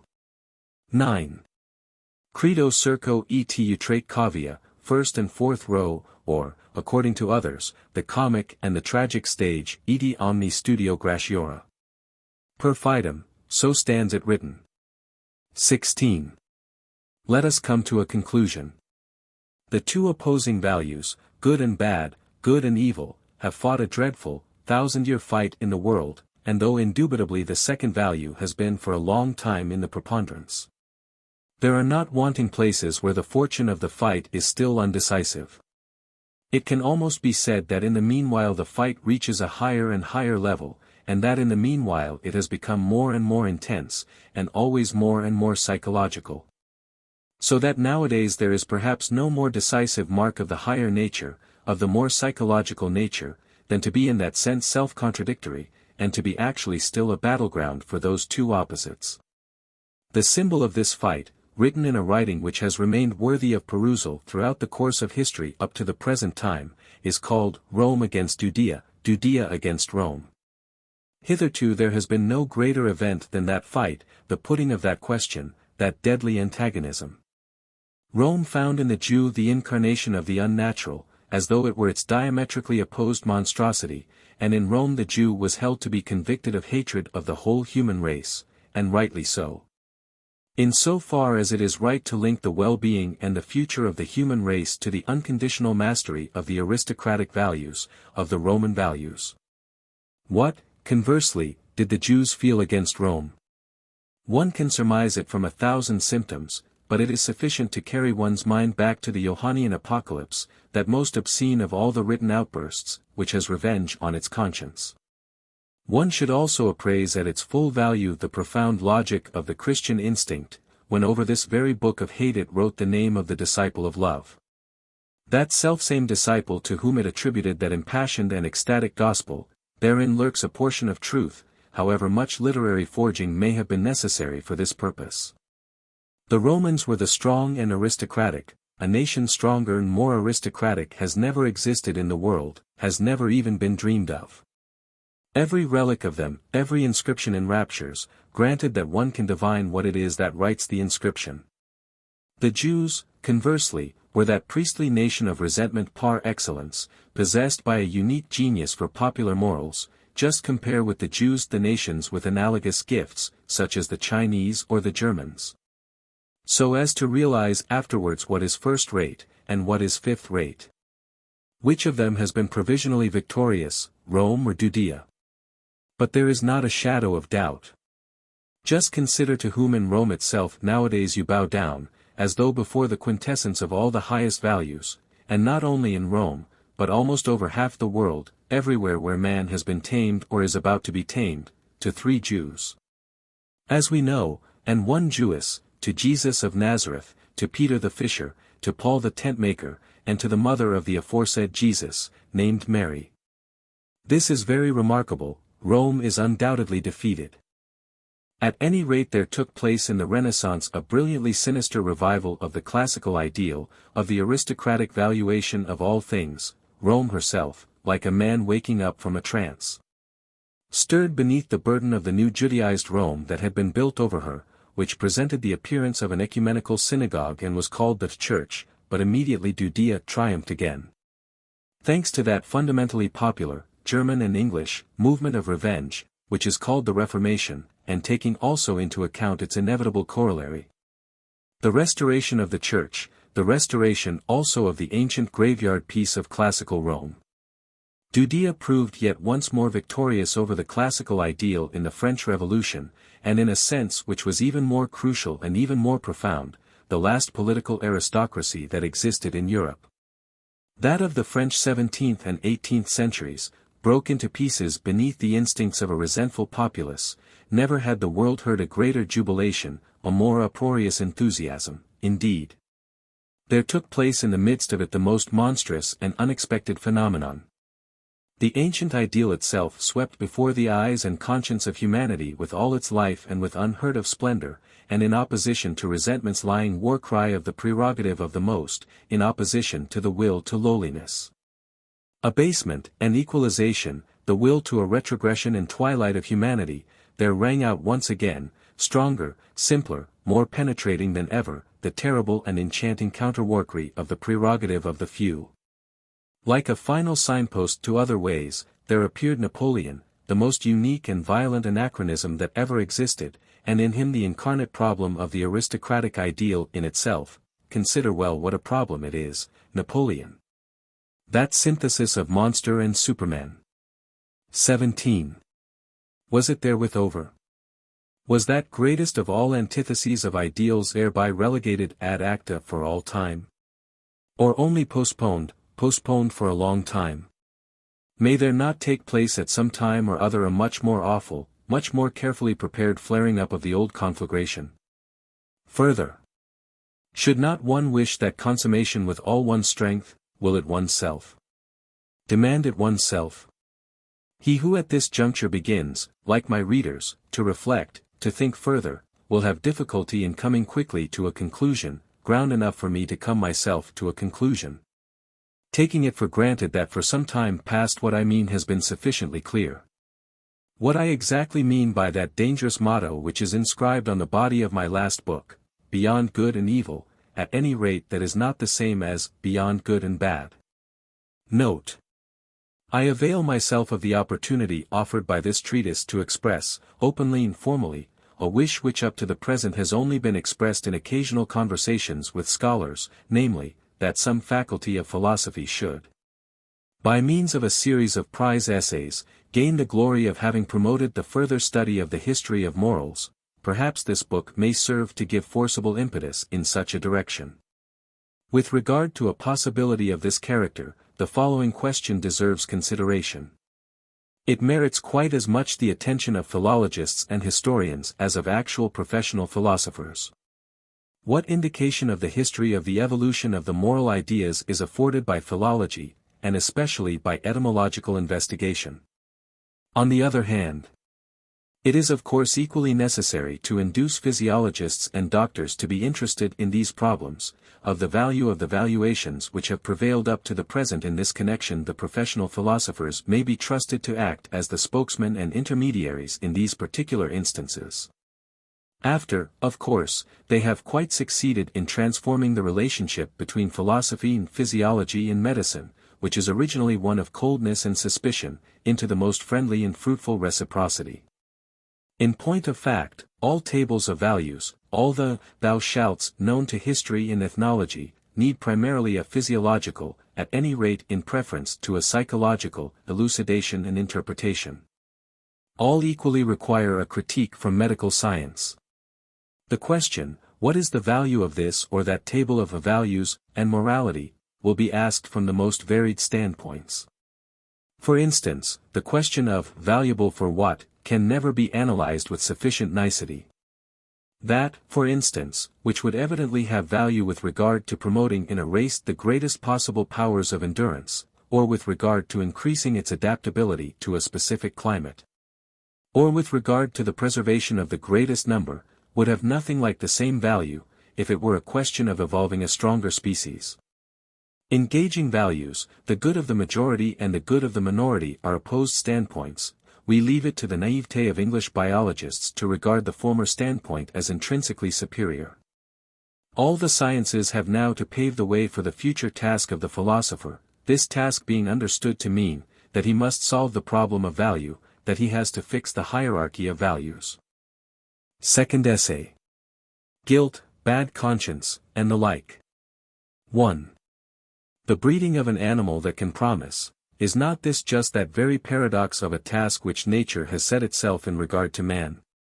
Is not this the very problem of man? The fact that this problem has been to a great extent solved, must appear all the more phenomenal to one who can estimate at its full value that force of forgetfulness which works in opposition to it.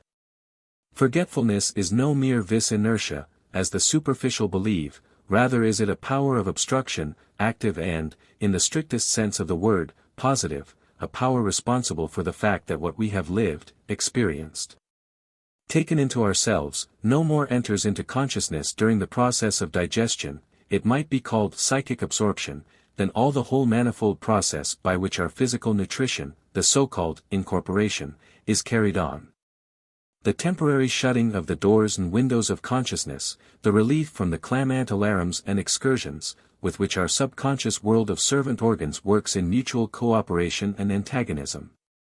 A little quietude, a little tabula rasa of the consciousness, so as to make room again for the new, and above all for the more noble functions and functionaries, room for government, foresight. Predetermination, for our organism is on an oligarchic model. This is the utility, as I have said, of the active forgetfulness, which is a very sentinel and nurse of psychic order, repose, etiquette.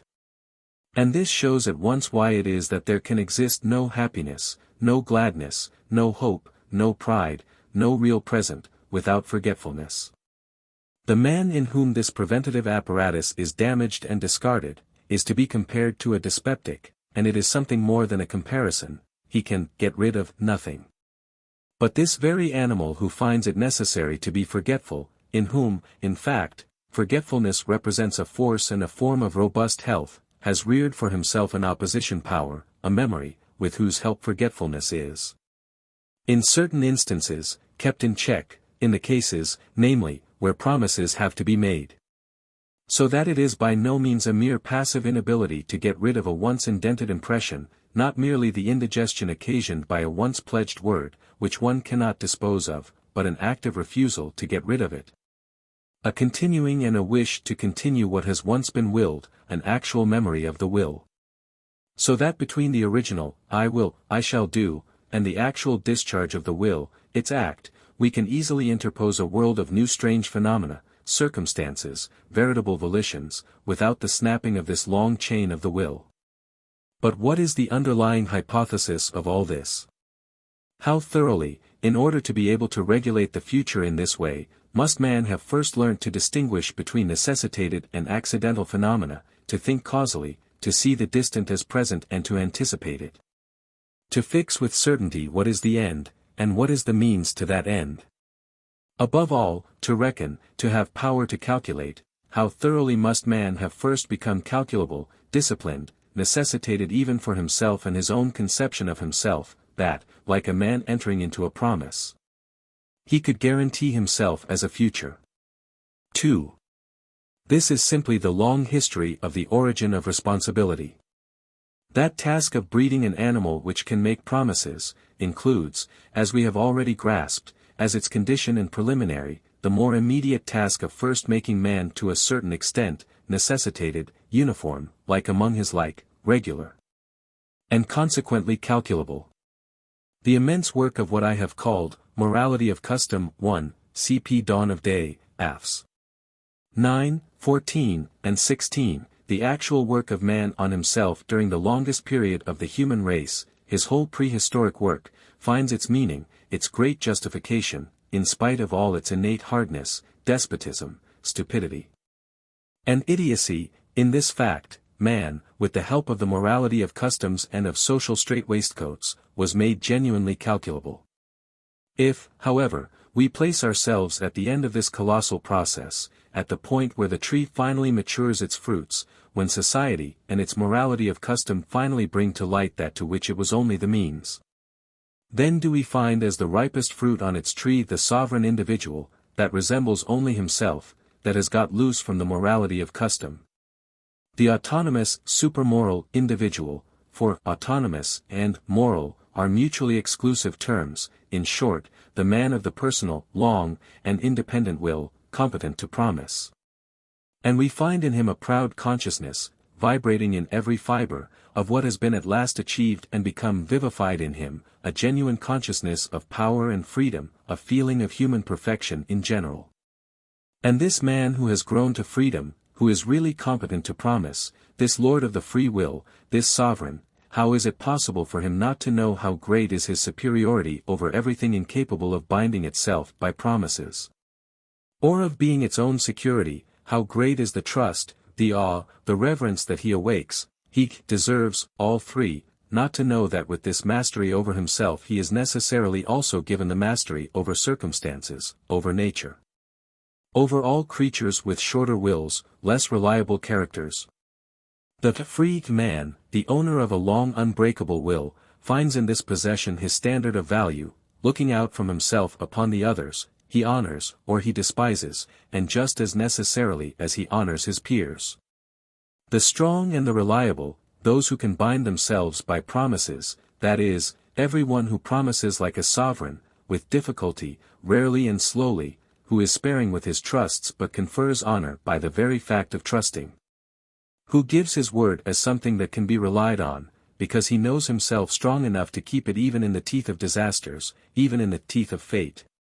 So with equal necessity will he have the heel of his foot ready for the lean and empty jackasses, who promise when they have no business to do so, and his rod of chastisement ready for the liar, who already breaks his word at the very minute when it is on his lips. The proud knowledge of the extraordinary privilege of responsibility, the consciousness of this rare freedom, of this power over himself and over fate, has sunk right down to his innermost depths, and has become an instinct. A dominating instinct. What name will he give to it, to this dominating instinct, if he needs to have a word for it? But there is no doubt about it, the sovereign man calls it his conscience. 3. His conscience. One apprehends at once that the idea, conscience, which is here seen in its supreme manifestation, supreme in fact to almost the point of strangeness, should already have behind it a long history in evolution. The ability to guarantee oneself with all due pride, and also at the same time to say yes to oneself, that is, as has been said, a ripe fruit, but also a late fruit, how long must needs this fruit hang sour and bitter on the tree? And for an even longer period there was not a glimpse of such a fruit to be had, no one had taken it on himself to promise it, although everything on the tree was quite ready for it, and everything was maturing for that very consummation. How is a memory to be made for the man-animal? How is an impression to be so deeply fixed upon this ephemeral understanding, half dense, and half silly, upon this incarnate forgetfulness, that it will be permanently present? As one may imagine, this primeval problem was not solved by exactly gentle answers and gentle means. Perhaps there is nothing more awful and more sinister in the early history of man than his system of mnemonics. Something is burnt in so as to remain in his memory, only that which never stops hurting remains in his memory. This is an axiom of the oldest, unfortunately also the longest, psychology in the world. It might even be said that wherever solemnity, seriousness, mystery, and gloomy colors are now found in the life of the men and of nations of the world, there is some survival of that horror which was once the universal concomitant of all promises, pledges, and obligations. The past with all its length, depth, and hardness, wafts to us its breath, and bubbles up in us again, when we become serious. When man thinks it necessary to make for himself a memory, he never accomplishes it without blood, tortures, and sacrifice. The most dreadful sacrifices and forfeitures, among them the sacrifice of the firstborn, the most loathsome mutilation, for instance, castration. The most cruel rituals of all the religious cults, for all religions are really at bottom systems of cruelty, all these things originate from that instinct which found in pain its most potent mnemonic. In a certain sense the whole of asceticism is to be ascribed to this. Certain ideas have got to be made inextinguishable, omnipresent, fixed. With the object of hypnotizing the whole nervous and intellectual system through these fixed ideas, and the ascetic methods and modes of life are the means of freeing those ideas from the competition of all other ideas so as to make them unforgettable. The worse memory man had, the ghastlier the signs presented by his customs. The severity of the penal laws affords in particular a gauge of the extent of man's difficulty in conquering forgetfulness, and in keeping a few primal postulates of social intercourse ever present to the minds of those who were the slaves of every momentary emotion and every momentary desire. We Germans do certainly not regard ourselves as an especially cruel and hard-hearted nation, still less as an especially casual and happy-go-lucky one. But one has only to look at our old penal ordinances in order to realize what a lot of trouble it takes in the world to evolve a nation of thinkers, I mean, the European nation which exhibits at this very day the maximum of reliability, seriousness, bad taste, and positiveness, which has on the strength of these qualities a right to train every kind of European mandarin. These Germans employed terrible means to make for themselves a memory, to enable them to master their rooted plebeian instincts and the brutal crudity of those instincts. Think of the old German punishments, for instance. Stoning, as far back as the legend, the millstone falls on the head of the guilty man, breaking on the wheel, the most original invention and speciality of the German genius in the sphere of punishment, dart throwing, tearing, or trampling by horses, quartering, boiling the criminal in oil or wine, still prevalent in the 14th and 15th centuries, the highly popular flame, slicing into strips, cutting the flesh out of the breast. Think also of the evildoer being besmeared with honey, and then exposed to the flies in a blazing sun. It was by the help of such images and precedents that man eventually kept in his memory 5 or 6 "I will nots," with regard to which he had already given his promise, so as to be able to enjoy the advantages of society, and verily with the help of this kind of memory man eventually attained reason. Alas! Reason, seriousness, mastery over the emotions, all these gloomy, dismal things which are called reflection, all these privileges and pageantries of humanity, how dear is the price that they have exacted! How much blood and cruelty is the foundation of all good things! 4. But how is it that other melancholy object, the consciousness of sin, the whole bad conscience, came into the world? And it is here that we turn back to our genealogists of morals. For the second time I say, or have I not said it yet, that they are worth nothing. Just their own 5 spans long limited modern experience. No knowledge of the past, and no wish to know it, still less a historic instinct, a power of second sight, which is what is really required in this case, and despite this to go in for the history of morals. It stands to reason that this must needs produce results which are removed from the truth by something more than a respectful distance. Have these current genealogists of morals ever allowed themselves to have even the vaguest notion, for instance, that the cardinal moral idea of ought to originates from the very material idea of owe? Or that punishment developed as a retaliation absolutely independently of any preliminary hypothesis of the freedom or determination of the will? And this to such an extent, that a high degree of civilization was always first necessary for the animal man to begin to make those much more primitive distinctions of intentional, negligent, accidental, responsible, and their contraries, and apply them in the assessing of punishment. That idea, the wrongdoer deserves punishment because he might have acted otherwise, in spite of the fact that it is nowadays so cheap, obvious, natural, and inevitable. And that it has had to serve as an illustration of the way in which the sentiment of justice appeared on earth, is in point of fact an exceedingly late, and even refined form of human judgment and inference. The placing of this idea back at the beginning of the world is simply a clumsy violation of the principles of primitive psychology. Throughout the longest period of human history punishment was never based on the responsibility of the evildoer for his action, and was consequently not based on the hypothesis that only the guilty should be punished. On the contrary, punishment was inflicted in those days for the same reason that parents punish their children even nowadays, out of anger at an injury that they have suffered. An anger which vents itself mechanically on the author of the injury, but this anger is kept in bounds and modified through the idea that every injury has somewhere or other its equivalent price, and can really be paid off, even though it be by means of pain to the author. Whence is it that this ancient deep-rooted and now perhaps ineradicable idea has drawn its strength, this idea of an equivalency between injury and pain? I have already revealed its origin, in the contractual relationship between creditor and owe, that is as old as the existence of legal rights at all, and in its turn points back to the primary forms of purchase, sale, barter, and trade. 5. The realization of these contractual relations excites, of course, as would be already expected from our previous observations, a great deal of suspicion and opposition towards the primitive society which made or sanctioned them. In this society promises will be made. In this society the object is to provide the promiser with a memory. In this society, so may we suspect, there will be full scope for hardness, cruelty, and pain, the hour, in order to induce credit in his promise of repayment, in order to give a guarantee of the earnestness and sanctity of his promise.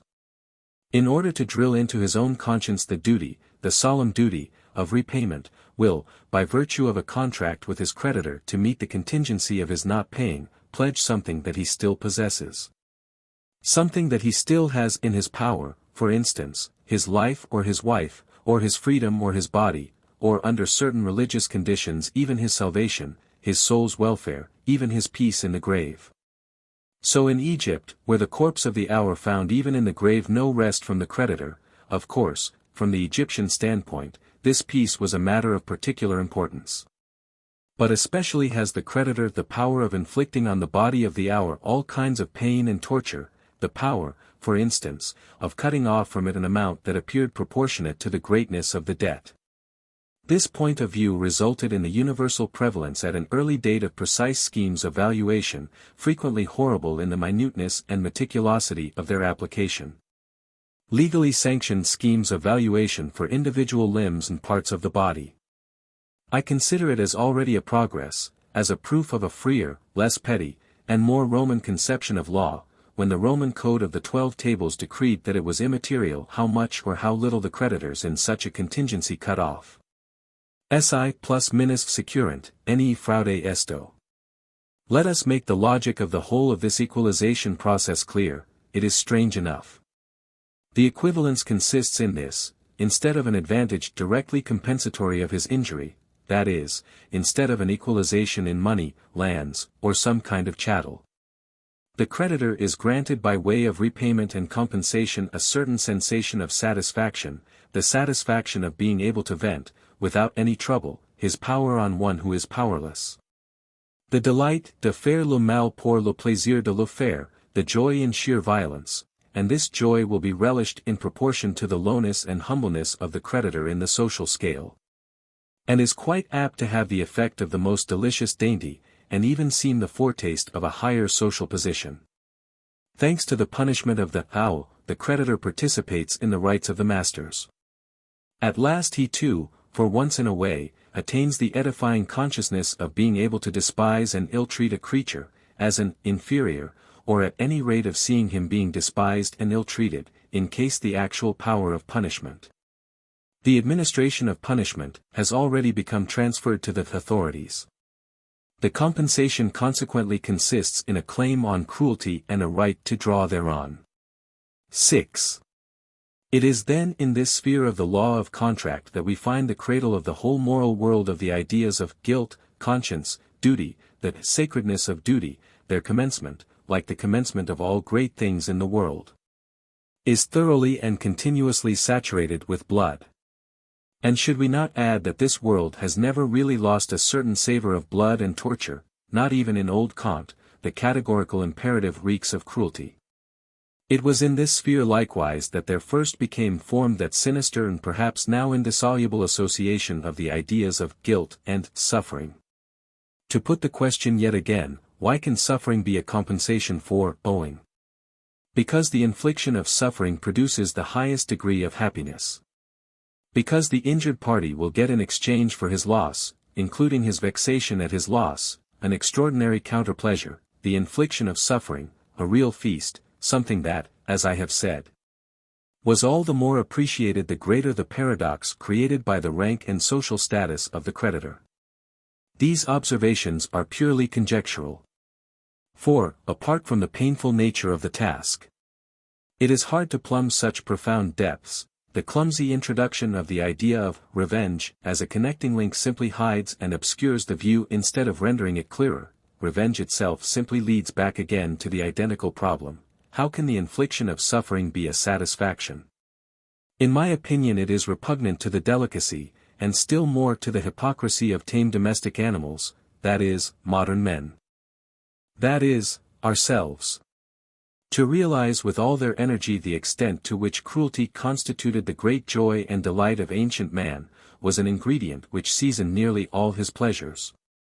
And conversely the extent of the naivete and innocence with which he manifested his need for cruelty, when he actually made as a matter of principle disinterested malice, or, to use Spinoza's expression, the sympathia malevolens, into a normal characteristic of man, as consequently something to which the conscience says a hearty yes. The more profound observer has perhaps already had sufficient opportunity for noticing this most ancient and radical joy and delight of mankind, in Beyond Good and Evil. Aff. 188, and even earlier, in The Dawn of Day, Affs. 1877, 113, I have cautiously indicated the continually growing spiritualization and deification of cruelty, which pervades the whole history of the higher civilization, and in the larger sense even constitutes it. At any rate, the time is not so long past when it was impossible to conceive of royal weddings and national festivals on a grand scale, without executions, tortures, or perhaps an auto-da-fe, or similarly to conceive of an aristocratic household, without a creature to serve as a butt for the cruel and malicious baiting of the inmates. The reader will perhaps remember Don Quixote at the court of the Duchess. We read nowadays the whole of Don Quixote with a bitter taste in the mouth, almost with a sensation of torture. A fact which would appear very strange and very incomprehensible to the author and his contemporaries. They read it with the best conscience in the world as the gayest of books, they almost died with laughing at it. The sight of suffering does one good. The infliction of suffering does one more good. This is a hard maxim, but none the less a fundamental maxim, old, powerful, and human, all too human, one, moreover, to which perhaps even the apes as well would subscribe, for it is said that in inventing bizarre cruelties they are giving abundant proof of their future humanity, to which, as it were, they are playing the prelude. Without cruelty, no feast, so teaches the oldest and longest history of man, and in punishment too is there so much of the festive. 7. Entertaining, as I do, these thoughts, I am, let me say in parenthesis, fundamentally opposed to helping our pessimists to new water for the discordant and groaning mills of their disgust with life. On the contrary, it should be shown specifically that, at the time when mankind was not yet ashamed of its cruelty, life in the world was brighter than it is nowadays when there are pessimists. The darkening of the heavens over man has always increased in proportion to the growth of man's shame before man. The tired pessimistic outlook, the mistrust of the riddle of life, the icy negation of disgusted ennui, all those are not the signs of the most evil age of the human race, much rather do they come first to the light of day, as the swamp flowers, which they are, when the swamp to which they belong, comes into existence, I mean the diseased refinement and moralization, thanks to which the animal man has at last learnt to be ashamed of all his instincts. On the road to angelhood, not to use in this context a harder word, man has developed that dyspeptic stomach and coated tongue, which have made not only the joy and innocence of the animal repulsive to him, but also life itself, so that sometimes he stands with stopped nostrils before his own self, and, like Pope Innocent III, makes a black list of his own horrors, unclean generation, loathsome nutrition when in the maternal body, badness of the matter out of which man develops, awful stench, secretion of saliva, urine, and excrement. Nowadays, when suffering is always trotted out as the first argument against existence, as its most sinister query, it is well to remember the times when men judged on converse principles because they could not dispense with the infliction of suffering, and saw therein a magic of the first order, a veritable bait of seduction to life. Perhaps in those days, this is to solace the weaklings, pain did not hurt so much as it does nowadays. Any physician who has treated Negroes, granted that these are taken as representative of the prehistoric man, suffering from severe internal inflammations which would bring a European, even though he had the soundest constitution, almost to despair, would be in a position to come to this conclusion. Pain has not the same effect with Negroes. The curve of human sensibilities to pain seems indeed to sink in an extraordinary and almost sudden fashion, as soon as one has passed the upper 10,000 or 10 millions of over-civilized humanity, and I personally have no doubt that, by comparison with one painful night passed by one single hysterical chit of a cultured woman, the suffering of all the animals taken together who have been put to the question of the knife, so as to give scientific answers, are simply negligible.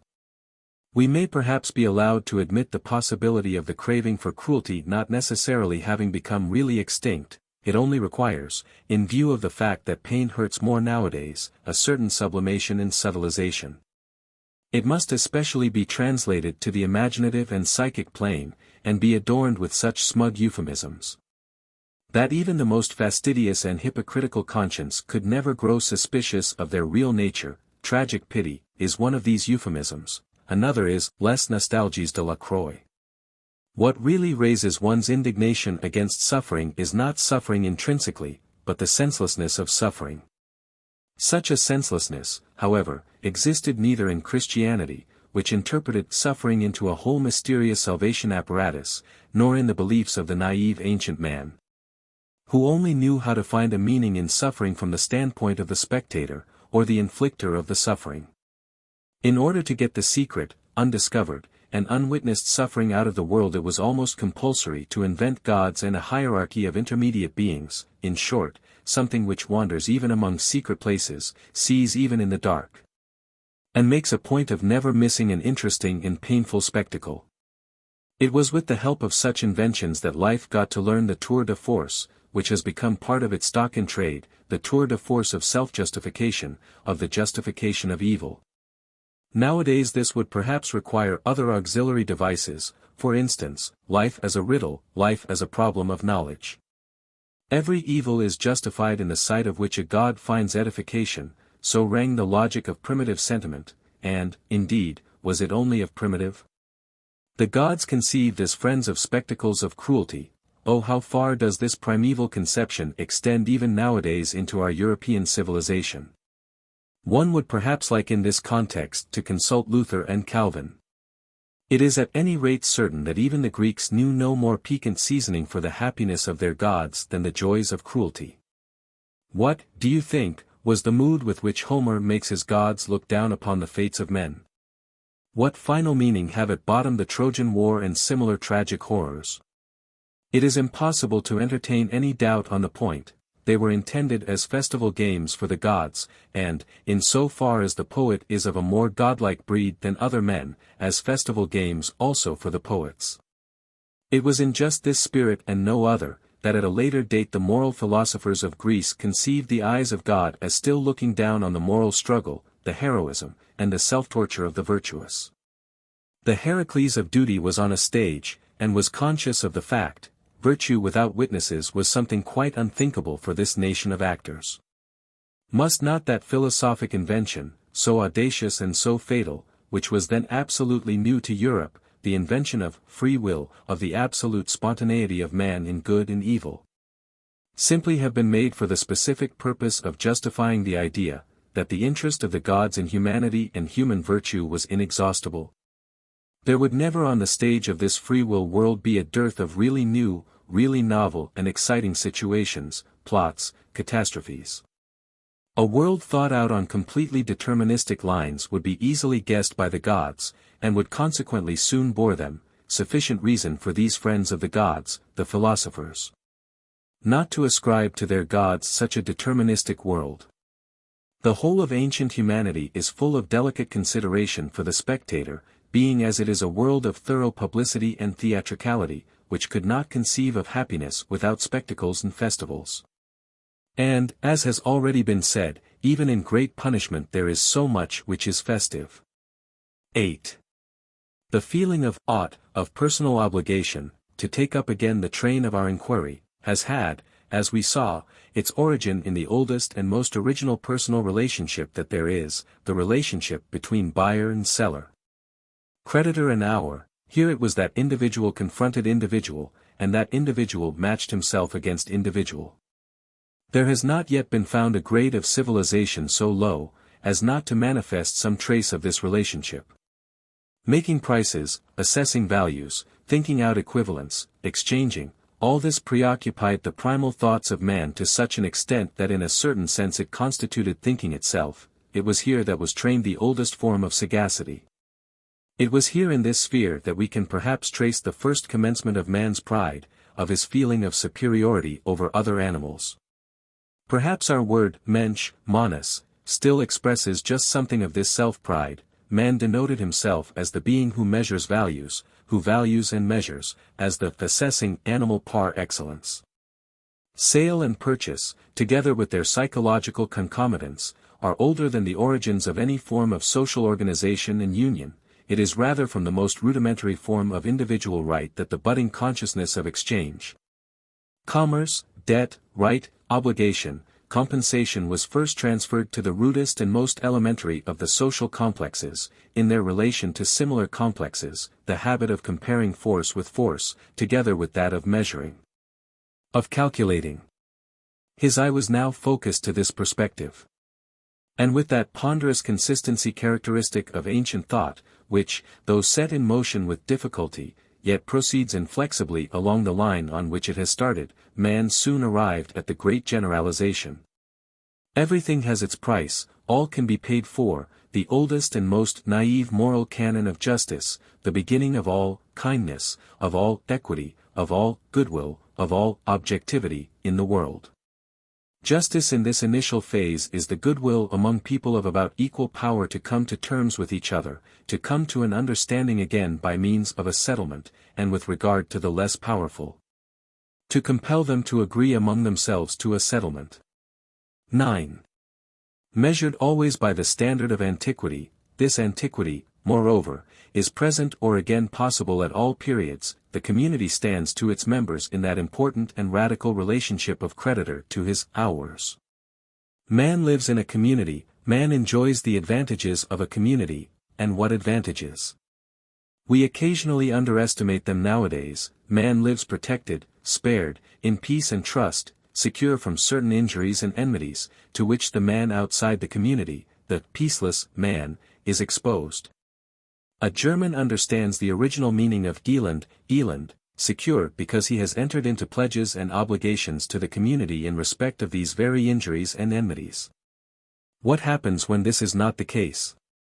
The community, the defrauded creditor, will get itself paid, as well as it can, one can reckon on that. In this case the question of the direct damage done by the offender is quite subsidiary. Quite apart from this the criminal is above all a breaker of word and covenant to the whole. As regards all the advantages and amenities of the communal life in which up to that time he had participated, the criminal is an owl who not only fails to repay the advances and advantages that have been given to him, but even sets out to attack his creditor. Consequently he is in the future not only, as is fair, deprived of all these advantages and amenities, he is in addition reminded of the importance of those advantages. The wrath of the injured creditor, of the community, puts him back in the wild and outlawed status from which he was previously protected. The community repudiates him, and now every kind of enmity can vent itself on him. Punishment is in this stage of civilization simply the copy, the mimic, of the normal treatment of the hated, disdained, and conquered enemy, who is not only deprived of every right and protection but of every mercy. So we have the martial law and triumphant festival of the Vi Victis, in all its mercilessness and cruelty. This shows why war itself, counting the sacrificial cult of war, has produced all the forms under which punishment has manifested itself in history. 10. As it grows more powerful, the community tends to take the offenses of the individual less seriously. Because they are now regarded as being much less revolutionary and dangerous to the corporate existence, the evildoer is no more outlawed and put outside the pale. The common wrath can no longer vent itself upon him with its old license. On the contrary, from this very time it is against this wrath, and particularly against the wrath of those directly injured, that the evildoer is carefully shielded and protected by the community. As, in fact, the penal law develops, the following characteristics become more and more clearly marked: compromise with the wrath of those directly affected by the misdeed, a consequent endeavor to localize the matter and to prevent a further, or indeed a general spread of the disturbance, attempts to find equivalents and to settle the whole matter, compositio. Above all, the will, which manifests itself with increasing definiteness, to treat every offense as in a certain degree capable of being paid off, and consequently, at any rate up to a certain point, to isolate the offender from his act. As the power and the self-consciousness of a community increases, so proportionately does the penal law become mitigated. Conversely, every weakening and jeopardizing of the community revives the harshest forms of that law. The creditor has always grown more humane proportionately as he has grown more rich. Finally, the amount of injury he can endure without really suffering becomes the criterion of his wealth. It is possible to conceive of a society blessed with so great a consciousness of its own power as to indulge in the most aristocratic luxury of letting its wrongdoers go scot-free. What do my parasites matter to me, might society say. Let them live and flourish. I am strong enough for it. The justice which began with the maxim, everything can be paid off, everything must be paid off, ends with connivance at the escape of those who cannot pay to escape. It ends, like every good thing on earth, by destroying itself.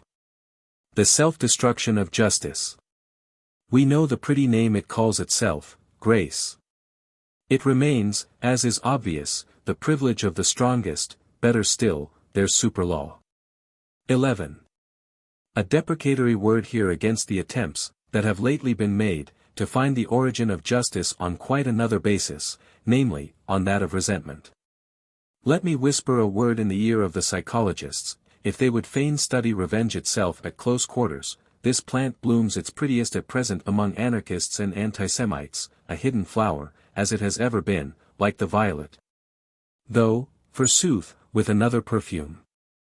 And as like must necessarily emanate from like, it will not be a matter for surprise that it is just in such circles that we see the birth of endeavors. It is their old birthplace, compare above, first essay, paragraph 14. To sanctify revenge under the name of justice, as though justice were at bottom merely a development of the consciousness of injury, and thus with the rehabilitation of revenge to reinstate generally and collectively all the reactive emotions. I object to this last point least of all. It even seems meritorious when regarded from the standpoint of the whole problem of biology, from which standpoint the value of these emotions has up to the present been underestimated. And that to which I alone call attention, is the circumstance that it is the spirit of revenge itself, from which develops this new nuance of scientific equity, for the benefit of hate, envy, mistrust, jealousy, suspicion, rancor, revenge. This scientific equity stops immediately and makes way for the accents of deadly enmity and prejudice, so soon as another group of emotions comes on the scene, which in my opinion are of a much higher biological value than these reactions, and consequently have a paramount claim to the valuation and appreciation of science. I mean the really active emotions, such as personal and material ambition, and so forth. During, value of life, course of philosophy, and passim. So much against this tendency in general, but as for the particular maxim of Düring's, that the home of justice is to be found in the sphere of the reactive feelings. Our love of truth compels us drastically to invert his own proposition and to oppose to him this other maxim. The last sphere conquered by the spirit of justice is the sphere of the feeling of reaction. When it really comes about that the just man remains just even as regards his injurer, and not merely cold, moderate, reserved, indifferent, being just is always a positive state. When, in spite of the strong provocation of personal insult, contempt, and calumny, the lofty and clear objectivity of the just and judging eye, whose glance is as profound as it is gentle, is untroubled, why then we have a piece of perfection. A past master of the world, something, in fact, which it would not be wise to expect, and which should not at any rate be too easily believed. Speaking generally, there is no doubt but that even the justest individual only requires a little dose of hostility, malice, or innuendo to drive the blood into his brain and the fairness from it. The active man, the attacking, aggressive man is always 100 degrees nearer to justice than the man who merely reacts. He certainly has no need to adopt the tactics, necessary in the case of the reacting man, of making false and biased valuations of his object. It is, in point of fact, for this reason that the aggressive man has at all times enjoyed the stronger, bolder, more aristocratic, and also freer outlook, the better conscience. On the other hand, we already surmise who it really is that has on his conscience the invention of the bad conscience, the resentful man. Finally, let man look at himself in history. In what sphere up to the present has the whole administration of law, the actual need of law, found its earthly home? Perchance in the sphere of the reacting man? Not for a minute, rather in that of the active, strong, spontaneous, aggressive man. I deliberately defy the above-mentioned agitator, who himself makes this self-confession, the creed of revenge has run through all my works and endeavors like the red thread of justice, and say that judged historically law in the world represents the very war against the reactive feelings, the very war waged on those feelings by the powers of activity and aggression, which devote some of their strength to damming and keeping within bounds this effervescence of hysterical reactivity, and to forcing it to some compromise. Everywhere where justice is practiced and justice is maintained, it is to be observed that the stronger power, when confronted with the weaker powers which are inferior to it, whether they be groups or individuals, searches for weapons to put an end to the senseless fury of resentment, while it carries on its object, partly by taking the victim of resentment out of the clutches of revenge, partly by substituting for revenge a campaign of its own against the enemies of peace and order, partly by finding, suggesting, and occasionally enforcing settlements, partly by standardizing certain equivalents for injuries, to which equivalents the element of resentment is henceforth finally referred. The most drastic measure, however, taken and effectuated by the supreme power, to combat the preponderance of the feelings of spite and vindictiveness, it takes this measure as soon as it is at all strong enough to do so, is the foundation of law. The imperative declaration of what in its eyes is to be regarded as just and lawful, and what unjust and unlawful, and while, after the foundation of law, the supreme power treats the aggressive and arbitrary acts of individuals, or of whole groups, as a violation of law, and a revolt against itself, it distracts the feelings of its subjects from the immediate injury inflicted by such a violation, and thus eventually attains the very opposite result to that always desired by revenge, which sees and recognizes nothing but the standpoint of the injured party. From henceforth the eye becomes trained to a more and more impersonal valuation of the deed, even the eye of the injured party himself, though this is in the final stage of all. As has been previously remarked, on this principle right and wrong first manifest themselves after the foundation of law, and not, as Düring maintains, only after the act of violation. To talk of intrinsic right and intrinsic wrong is absolutely nonsensical. Intrinsically, an injury, an oppression, an exploitation, an annihilation can be nothing wrong, inasmuch as life is essentially, that is, in its cardinal functions, something which functions by injuring, oppressing, exploiting, and annihilating, and is absolutely inconceivable without such a character. It is necessary to make an even more serious confession. Viewed from the most advanced biological standpoint, conditions of legality can be only exceptional conditions, in that they are partial restrictions of the real life will, which makes for power, and in that they are subordinated to the life will's general end as particular means, that is, as means to create larger units of strength. A legal organization, conceived of as sovereign and universal, not as a weapon in a fight of complexes of power, but as a weapon against fighting. Generally something after the style of Düring's communistic model of treating every will as equal with every other will, would be a principle hostile to life, a destroyer and dissolver of man, an outrage on the future of man, a symptom of fatigue, a secret cut to nothingness. 12. A word more on the origin and end of punishment, two problems which are or ought to be kept distinct, but which unfortunately are usually lumped into one. And what tactics have our moral genealogists employed up to the present in these cases? Their inveterate naivete. They find out some end in the punishment, for instance, revenge and deterrence, and then in all their innocence set this end at the beginning, as the causa fiendi of the punishment, and they have done the trick.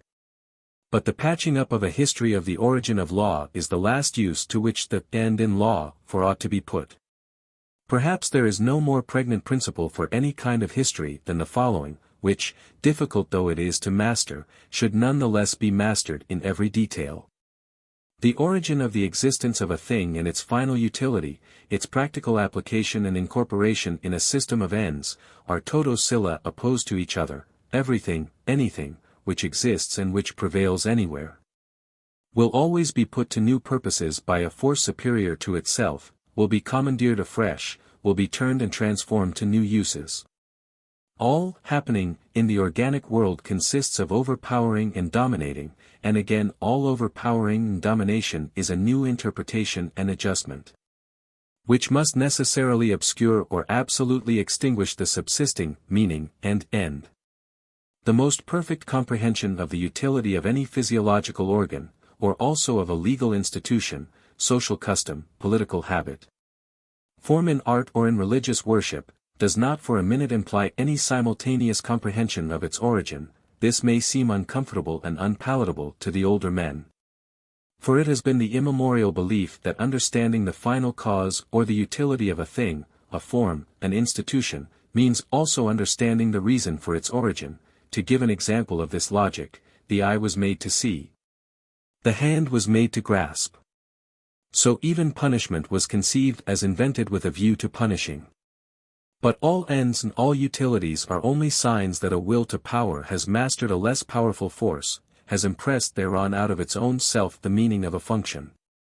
And the whole history of a thing, an organ, a custom, can on the same principle be regarded as a continuous sine chain of perpetually new interpretations and adjustments, whose causes, so far from needing to have even a mutual connection, sometimes follow and alternate with each other absolutely haphazard. Similarly, the evolution of a thing, of a custom, is anything but its progresses to an end. Still less a logical and direct progresses attained with the minimum expenditure of energy and cost. It is rather the succession of processes of subjugation, more or less profound, more or less mutually independent, which operate on the thing itself. It is, further, the resistance which in each case invariably displayed this subjugation, the protean wriggles by way of defense and reaction, and, further, the results of successful counter-efforts. The form is fluid, but the meaning is even more so. Even inside every individual organism the case is the same. With every genuine growth of the whole, the function of the individual organs becomes shifted. In certain cases a partial perishing of these organs, a diminution of their numbers, for instance, through annihilation of the connecting members, can be a symptom of growing strength and perfection. What I mean is this: even partial loss of utility, decay, and degeneration, loss of function and purpose, in a word, death, appertain to the conditions of the genuine progressus, which always appears in the shape of a will and way to greater power, and is always realized at the expense of innumerable smaller powers. The magnitude of a progress is gauged by the greatness of the sacrifice that it requires, humanity as a mass sacrificed to the prosperity of the one stronger species of man, that would be a progress. I emphasize all the more this cardinal characteristic of the historic method, for the reason that in its essence it runs counter to predominant instincts and prevailing taste, which much prefer to put up with absolute casualness, even with the mechanical senselessness of all phenomena, than with the theory of a power will, in exhaustive play throughout all phenomena. The democratic idiosyncrasy against everything which rules and wishes to rule, the modern misarchism, to coin a bad word for a bad thing, has gradually but so thoroughly transformed itself into the guise of intellectualism. The most abstract intellectualism, that even nowadays it penetrates and has the right to penetrate step by step into the most exact and apparently the most objective sciences. This tendency has, in fact, in my view already dominated the whole of physiology and biology, and to their detriment, as is obvious, in so far as it has spirited away a radical idea, the idea of true activity. The tyranny of this idiosyncrasy, however, results in the theory of adaptation being pushed forward into the van of the argument, exploited, adaptation, that means to say, a second-class activity, a mere capacity for reacting. In fact, life itself has been defined, by Herbert Spencer, as an increasingly effective internal adaptation to external circumstances. This definition, however, fails to realize the real essence of life, its will to power. It fails to appreciate the paramount superiority enjoyed by those plastic forces of spontaneity, aggression, and encroachment with their new interpretations and tendencies, to the operation of which adaptation is only a natural corollary. Consequently the sovereign office of the highest functionaries in the organism itself, among which the life will appears as an active and formative principle, is repudiated. One remembers Huxley's reproach to Spencer of his administrative nihilism, but it is a case of something much more than administration. 13.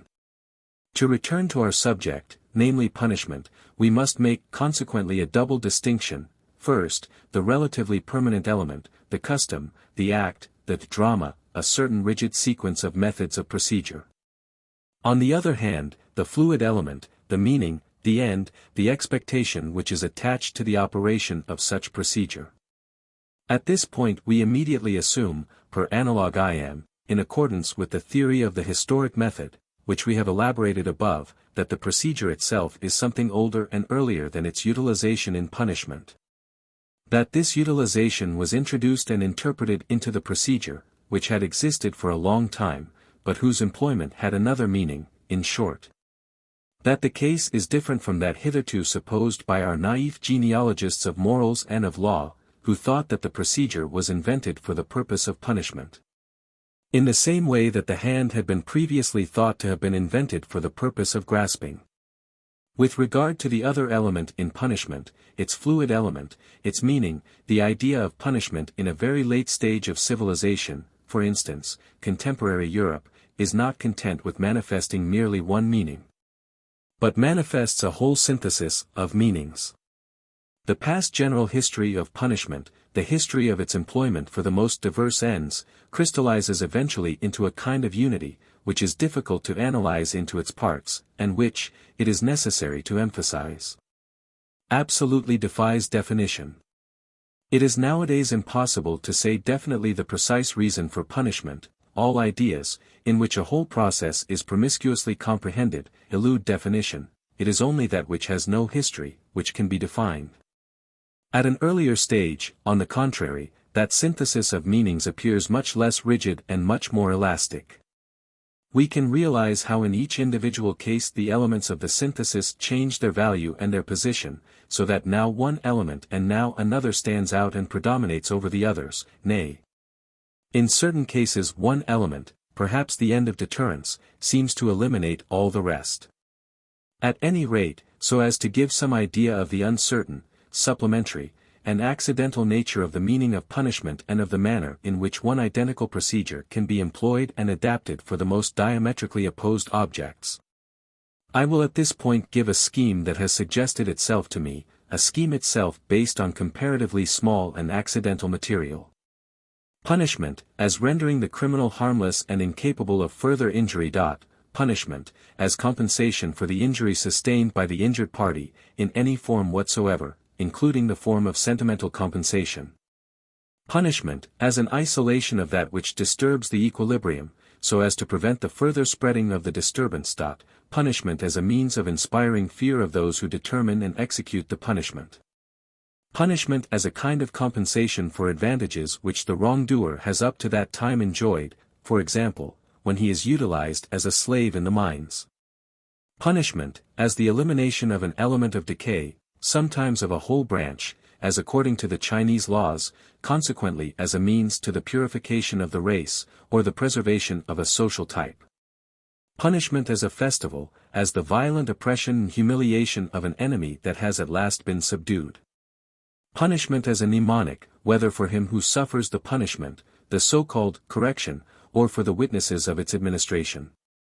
Punishment, as the payment of a fee stipulated for by the power which protects the evildoer from the excesses of revenge. Punishment, as a compromise with the natural phenomenon of revenge, in so far as revenge is still maintained and claimed as a privilege by the stronger races. Punishment as a declaration and measure of war against an enemy of peace, of law, of order, of authority, who is fought by society with the weapons which war provides, as a spirit dangerous to the community. As a breaker of the contract on which the community is based, as a rebel, a traitor, and a breaker of the peace. 14. This list is certainly not complete. It is obvious that punishment is overloaded with utilities of all kinds.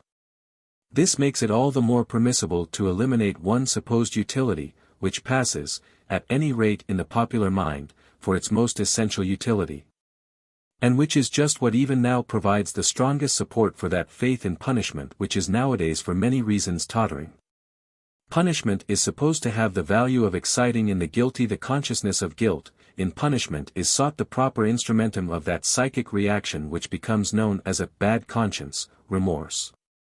But this theory is even, from the point of view of the present, a violation of reality and psychology, and how much more so is the case when we have to deal with the longest period of man's history, his primitive history. Genuine remorse is certainly extremely rare among wrongdoers and the victims of punishment. Prisons and houses of correction are not the soil on which this worm of remorse pullulates for choice. This is the unanimous opinion of all conscientious observers, who in many cases arrive at such a judgment with enough reluctance and against their own personal wishes. Speaking generally, punishment hardens and numbs, it produces concentration, it sharpens the consciousness of alienation, it strengthens the power of resistance. When it happens that it breaks the man's energy and brings about a piteous prostration and abjectness, such a result is certainly even less salutary than the average effect of punishment, which is characterized by a harsh and sinister doggedness. The thought of those prehistoric millennia brings us to the unhesitating conclusion, that it was simply through punishment that the evolution of the consciousness of guilt was most forcibly retarded, at any rate in the victims of the punishing power. In particular, let us not underestimate the extent to which, by the very sight of the judicial and executive procedure, the wrongdoer is himself prevented from feeling that his deed, the character of his act, is intrinsically reprehensible, for he sees clearly the same kind of acts practiced in the service of justice, and then called good, and practiced with a good conscience. Acts such as espionage, trickery, bribery, trapping, the whole intriguing and insidious art of the policeman and the informer, the whole system, in fact, manifested in the different kinds of punishment, a system not excused by passion, but based on principle, of robbing, oppressing, insulting, imprisoning, racking, murdering. All this he sees treated by his judges, not as acts meriting censure and condemnation in themselves, but only in a particular context and application. It was not on this soil that grew the bad conscience, that most sinister and interesting plant of our earthly vegetation, in point of fact, throughout a most lengthy period. No suggestion of having to do with a guilty man manifested itself in the consciousness of the man who judged and punished. One had merely to deal with an author of an injury, an irresponsible piece of fate. And the man himself, on whom the punishment subsequently fell like a piece of fate, was occasioned no more of an inner pain than would be occasioned by the sudden approach of some uncalculated event, some terrible natural catastrophe, a rushing, crushing avalanche against which there is no resistance. 15. This truth came insidiously enough to the consciousness of Spinoza, to the disgust of his commentators, who, like Kuno Fischer, for instance, give themselves no end of trouble to misunderstand him on this point. When one afternoon, as he sat raking up who knows what memory, he indulged in the question of what was really left for him personally of the celebrated morsus conscientia, Spinoza, who had relegated good and evil to the sphere of human imagination, and indignantly defended the honor of his free God against those blasphemers who affirmed that God did everything sub ration boni, but this was tantamount to subordinating God to fate, and would really be the greatest of all absurdities. For Spinoza the world had returned again to that innocence in which it lay before the discovery of the bad conscience. What, then, had happened to the morsus conscientia? The antithesis of gaudium, said he at last to himself, a sadness accompanied by the recollection of a past event which has turned out contrary to all expectation. F3, Propos. 18, Scholl. I, 2. Evil-doers have throughout thousands of years felt when overtaken by punishment exactly like Spinoza, on the subject of their offense. Here is something which went wrong contrary to my anticipation. Not, I ought not to have done this. They submitted themselves to punishment, just as one submits one's self to a disease, to a misfortune, or to death, with that stubborn and resigned fatalism which gives the Russians, for instance, even nowadays, the advantage over us Westerners, in the handling of life. If at that period there was a critique of action, the criterion was prudence. The real effect of punishment is unquestionably chiefly to be found in a sharpening of the sense of prudence, in a lengthening of the memory, in a will to adopt more of a policy of caution, suspicion, and secrecy, in the recognition that there are many things which are unquestionably beyond one's capacity, in a kind of improvement in self-criticism. The broad effects which can be obtained by punishment in man and beast, are the increase of fear, The sharpening of the sense of cunning, the mastery of the desires, so it is that punishment tames man, but does not make him better. It would be more correct even to go so far as to assert the contrary: injury makes a man cunning. Says a popular proverb, so far as it makes him cunning, it makes him also bad. Fortunately, it often enough makes him stupid. 16.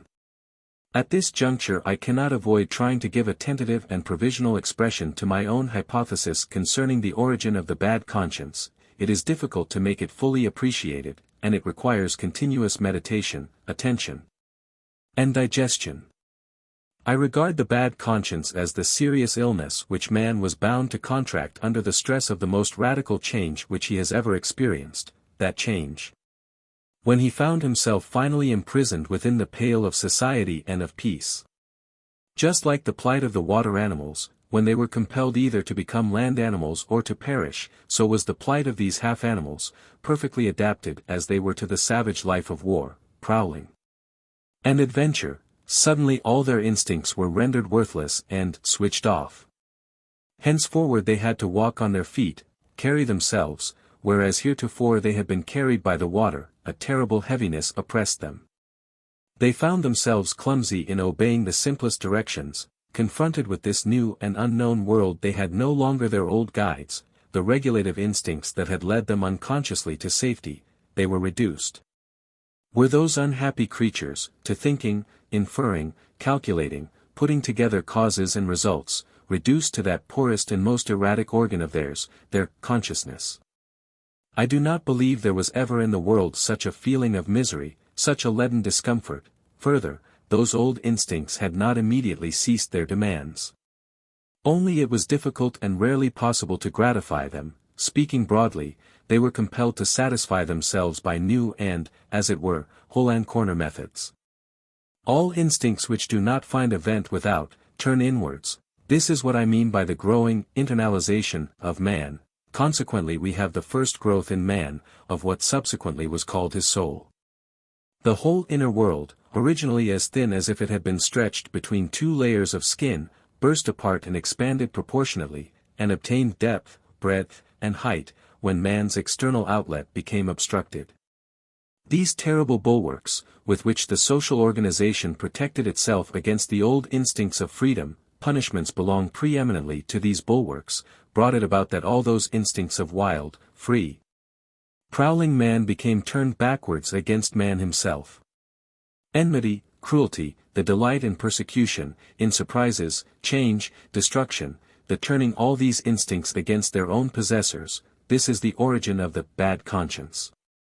It was man, who, lacking external enemies and obstacles, and imprisoned as he was in the oppressive narrowness and monotony of custom, in his own impatience lacerated, persecuted, gnawed, frightened, and ill-treated himself. It was this animal in the hands of the tamer, which beat itself against the bars of its cage. It was this being who, pining and yearning for that desert home of which it had been deprived, was compelled to create out of its own self, an adventure, a torture chamber, a hazardous and perilous desert. It was this fool, this homesick and desperate prisoner, who invented the bad conscience. But thereby he introduced that most grave and sinister illness, from which mankind has not yet recovered, the suffering of man from the disease called man, as the result of a violent breaking from his animal past, the result, as it were, of a spasmodic plunge into a new environment and new conditions of existence, the result of a declaration of war against the old instincts, which up to that time had been the staple of his power, his joy, his formidableness. Let us immediately add that this fact of an animal ego turning against itself, taking part against itself, produced in the world so novel, profound, unheard of, problematic, inconsistent, and pregnant a phenomenon, that the aspect of the world was radically altered thereby. In sooth, only divine spectators could have appreciated the drama that then began, and whose end baffles conjecture as yet, a drama too subtle, too wonderful, too paradoxical to warrant its undergoing a nonsensical and unheeded performance on some random grotesque planet. Henceforth man is to be counted as one of the most unexpected and sensational lucky shots in the game of the big baby of Heraclitus. Whether he be called Zeus or Chance, he awakens on his behalf the interest, excitement, hope, Almost the confidence, of his being the harbinger and forerunner of something, of man being no end, but only a stage, an interlude, a bridge, a great promise. 17. It is primarily involved in this hypothesis of the origin of the bad conscience, that alteration was no gradual and no voluntary alteration, and that it did not manifest itself as an organic adaptation to new conditions, but as a break. A jump, a necessity, an inevitable fate, against which there was no resistance and never a spark of resentment. And secondarily, that the fitting of a hitherto unchecked and amorphous population into a fixed form, starting as it had done in an act of violence, could only be accomplished by acts of violence and nothing else, that the oldest state appeared consequently as a ghastly tyranny, a grinding ruthless piece of machinery, which went on working till this raw material of a semi-animal populace was not only thoroughly kneaded and elastic, but also molded. I used the word state. My meaning is self-evident, namely, a herd of blond beasts of prey, a race of conquerors and masters, which with all its warlike organization and all its organizing power pounces with its terrible claws on a population. In numbers possibly tremendously superior, but as yet formless, as yet nomad. Such is the origin of the state. That fantastic theory that makes it begin with a contract is, I think, disposed of. He who can command, he who is a master by nature, he who comes on the scene forceful in deed and gesture, what has he to do with contracts? Such beings defy calculation, they come like fate, without cause, reason, notice, excuse, they are there like the lightning is there, too terrible, too sudden, too convincing, too different, to be personally even hated. Their work is an instinctive creating and impressing of forms, they are the most involuntary, unconscious artists that there are, their appearance produces instantaneously a scheme of sovereignty which is live, in which the functions are partitioned and apportioned, in which above all no part is received or finds a place, until pregnant with a meaning in regard to the whole. They are ignorant of the meaning of guilt, responsibility, consideration, are these born organizers. In them predominates that terrible artist egoism, that gleams like brass, and that knows itself justified to all eternity, in its work, even as a mother in her child. It is not in them that there grew the bad conscience, that is elementary, but it would not have grown without them, repulsive growth as it was, it would be missing. Had not a tremendous quantity of freedom been expelled from the world by the stress of their hammer strokes, their artist violence, or been at any rate made invisible and, as it were, latent. This instinct of freedom forced into being latent, it is already clear, this instinct of freedom forced back, trodden back, imprisoned within itself, and finally only able to find vent and relief in itself. This, only this, is the beginning of the bad conscience. 18. Beware of thinking lightly of this phenomenon, by reason of its initial painful ugliness. At bottom it is the same active force which is at work on a more grandiose scale in those potent artists and organizers, and build states, which here, internally, on a smaller and pettier scale and with a retrogressive tendency, makes itself a bad science in the labyrinth of the breast, to use Goethe's phrase, and which builds negative ideals.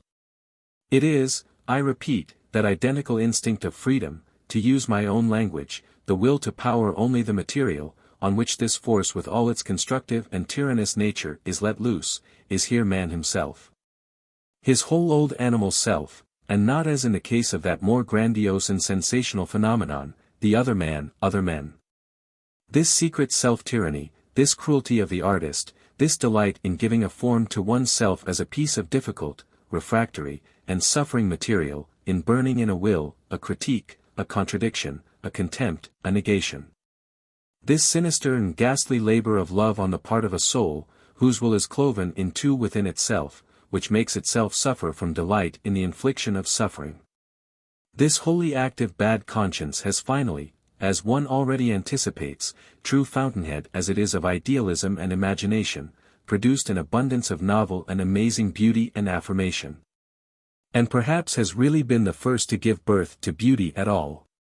What would beauty be, forsooth, if its contradiction had not first been presented to consciousness, if the ugly had not first said to itself, I am ugly?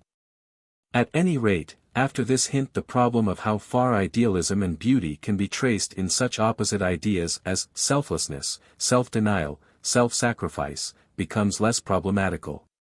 And indubitably in future we shall certainly know the real and original character of the delight experienced by the selfless, the self-denying, the self-sacrificing. This delight is a phase of cruelty. So much provisionally for the origin of altruism as a moral value, and the marking out the ground from which this value has grown, it is only the bad conscience, only the will for self-abuse, that provides the necessary conditions for the existence of altruism as a value. 19. Undoubtedly the bad conscience is an illness, but an illness like pregnancy is an illness. If we search out the conditions under which this illness reaches its most terrible and sublime zenith, we shall see what really first brought about its entry into the world. But to do this we must take a long breath, and we must first of all go back once again to an earlier point of view. The relation at civil law of the hour to his creditor, which has already been discussed in detail, has been interpreted once again, and indeed in a manner which historically is exceedingly remarkable and suspicious, into a relationship which is perhaps more incomprehensible to us moderns than to any other era.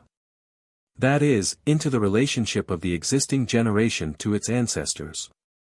Within the original tribal association, we are talking of primitive times, each living generation recognizes a legal obligation towards the earlier generation, and particularly towards the earliest, which founded the family, and this is something much more than a mere sentimental obligation, the existence of which, during the longest period of man's history, is by no means indisputable. There prevails in them the conviction that it is only thanks to sacrifices and efforts of their ancestors, that the race persists at all, and that this has to be paid back to them by sacrifices and services.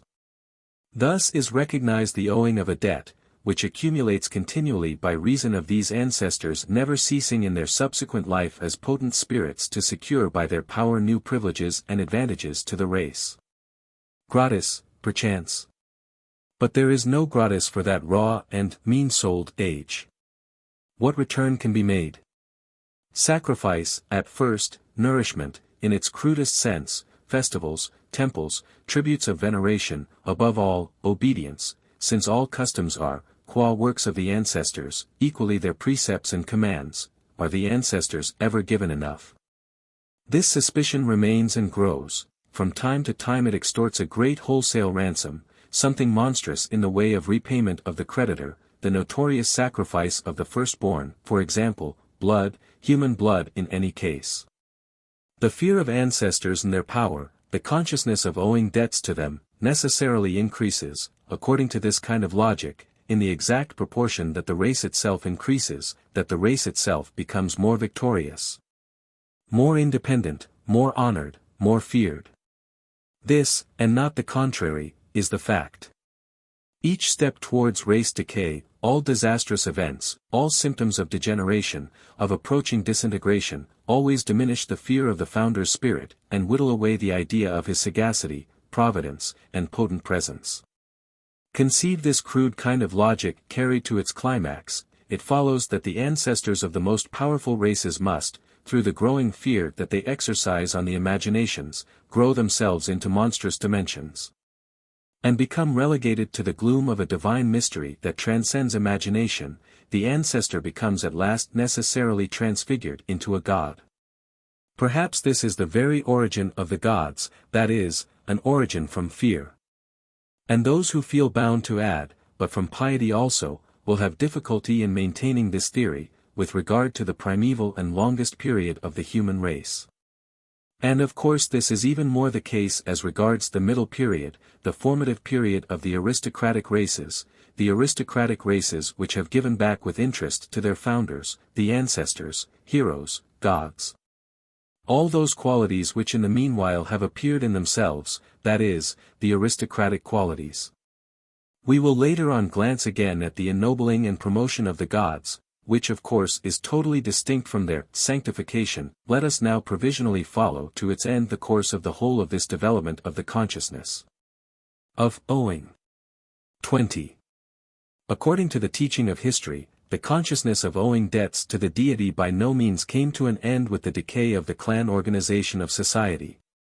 Just as mankind has inherited the ideas of good and bad from the race nobility, together with its fundamental tendency towards establishing social distinctions. So with the heritage of the racial and tribal gods it has also inherited the incubus of debts as yet unpaid and the desire to discharge them. The transition is effected by those large populations of slaves and bondsmen, who, whether through compulsion or through submission and mimicry, have accommodated themselves to the religion of their masters. Through this channel these inherited tendencies inundate the world. The feeling of owing a debt to the deity has grown continuously for several centuries, always in the same proportion in which the idea of God and the consciousness of God have grown and become exalted among mankind. The whole history of ethnic fights, victories, reconciliations, amalgamations, everything, in fact, which precedes the eventual classing of all the social elements in each great race synthesis, are mirrored in the hodgepodge genealogy of their gods, in the legends of their fights, victories, and reconciliations. Progress towards universal empires invariably means progress towards universal deities. Despotism, with its subjugation of the independent nobility, always paves the way for some system or other of monotheism. The appearance of the Christian God, as the record God up to this time, has for that very reason brought equally into the world the record amount of guilt consciousness. Granted that we have gradually started on the reverse movement, there is no little probability in the deduction, based on the continuous decay in the belief in the Christian God, to the effect that there also already exists a considerable decay in the human consciousness of owing, ought. In fact, we cannot shut our eyes to the prospect of the complete and eventual triumph of atheism freeing mankind from all this feeling of obligation to their origin, their causa prima. Atheism and a kind of second innocence complement and supplement each other. 21. So much for my rough and preliminary sketch of the interrelation of the ideas, ought, owe, and duty, with the postulates of religion. I have intentionally shelved up to the present the actual moralization of these ideas, their being pushed back into the conscience, or more precisely the interweaving of the bad conscience with the idea of God. And at the end of the last paragraph used language to the effect that this moralization did not exist, and that consequently these ideas had necessarily come to an end, by reason of what had happened to their hypothesis. The credence in our creditor, in God. The actual facts differ terribly from this theory. It is with the moralization of the ideas, ought, and duty, and with their being pushed back into the bad conscience, that comes the first actual attempt to reverse the direction of the development we have just described. Or at any rate to arrest its evolution. It is just at this juncture that the very hope of an eventual redemption has to put itself once for all into the prison of pessimism. It is at this juncture that the eye has to recoil and rebound in despair from off an adamantine impossibility. It is at this juncture that the ideas guilt and duty have to turn backwards against whom? There is no doubt about it. Primarily against the ow, in whom the bad conscience now establishes itself, eats, extends, and grows like a polypus throughout its length and breadth, all with such virulence, that at last, with the impossibility of paying the debt, there becomes conceived the idea of the impossibility of paying the penalty, the thought of its inexpiability, the idea of eternal punishment. Finally, too, it turns against the creditor, whether found in the causa prima of man. The origin of the human race, its sire, who henceforth becomes burdened with a curse, Adam, original sin, determination of the will, or in nature from whose womb man springs, and on whom the responsibility for the principle of evil is now cast, diabolization of nature, or in existence generally, on this logic and absolute white elephant, with which mankind is landed, the nihilistic flight from life. The demand for nothingness, or for the opposite of existence, for some other existence, Buddhism and the like, till suddenly we stand before that paradoxical and awful expedient, through which a tortured humanity has found a temporary alleviation. That stroke of genius called Christianity, God personally immolating himself for the debt of man, God paying himself personally out of a pound of his own flesh. God as the one being who can deliver man from what man had become unable to deliver himself, the creditor playing scapegoat for his debtor, from love, can you believe it? From love of his debtor. 22. The reader will already have conjectured what took place on the stage and behind the scenes of this drama.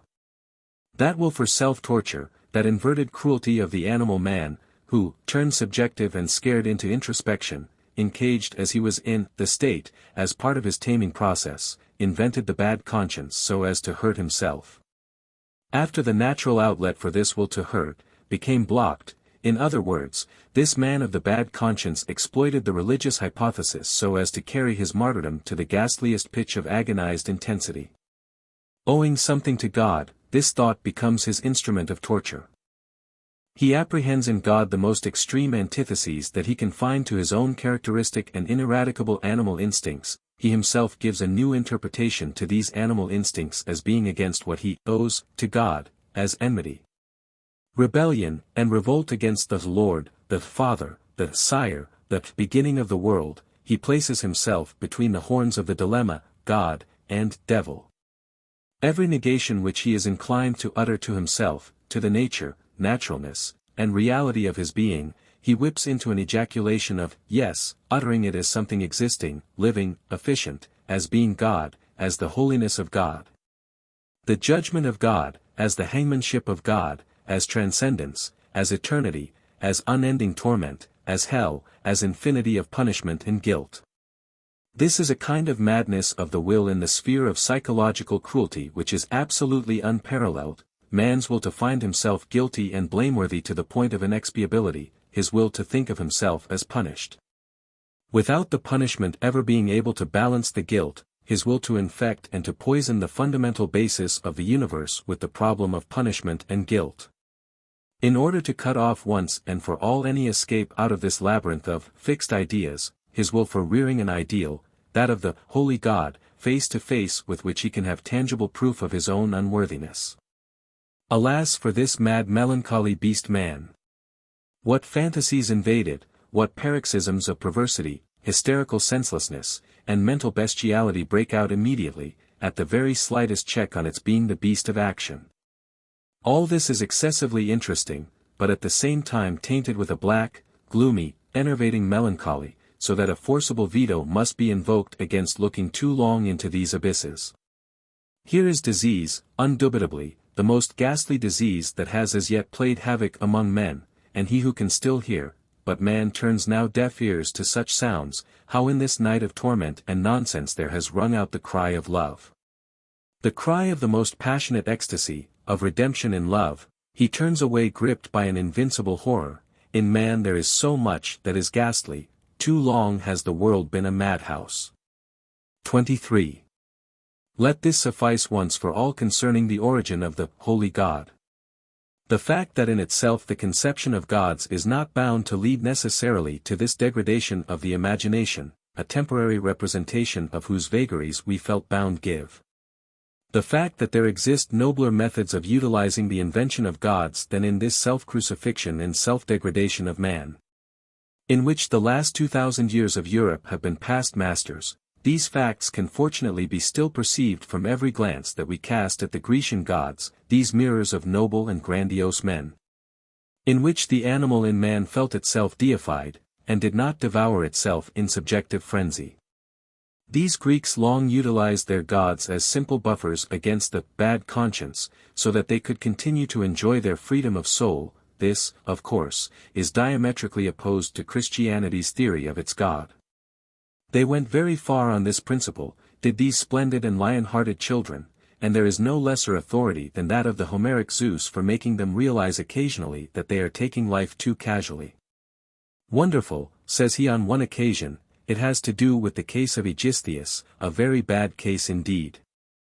Wonderful how they grumble, the mortals against the immortals.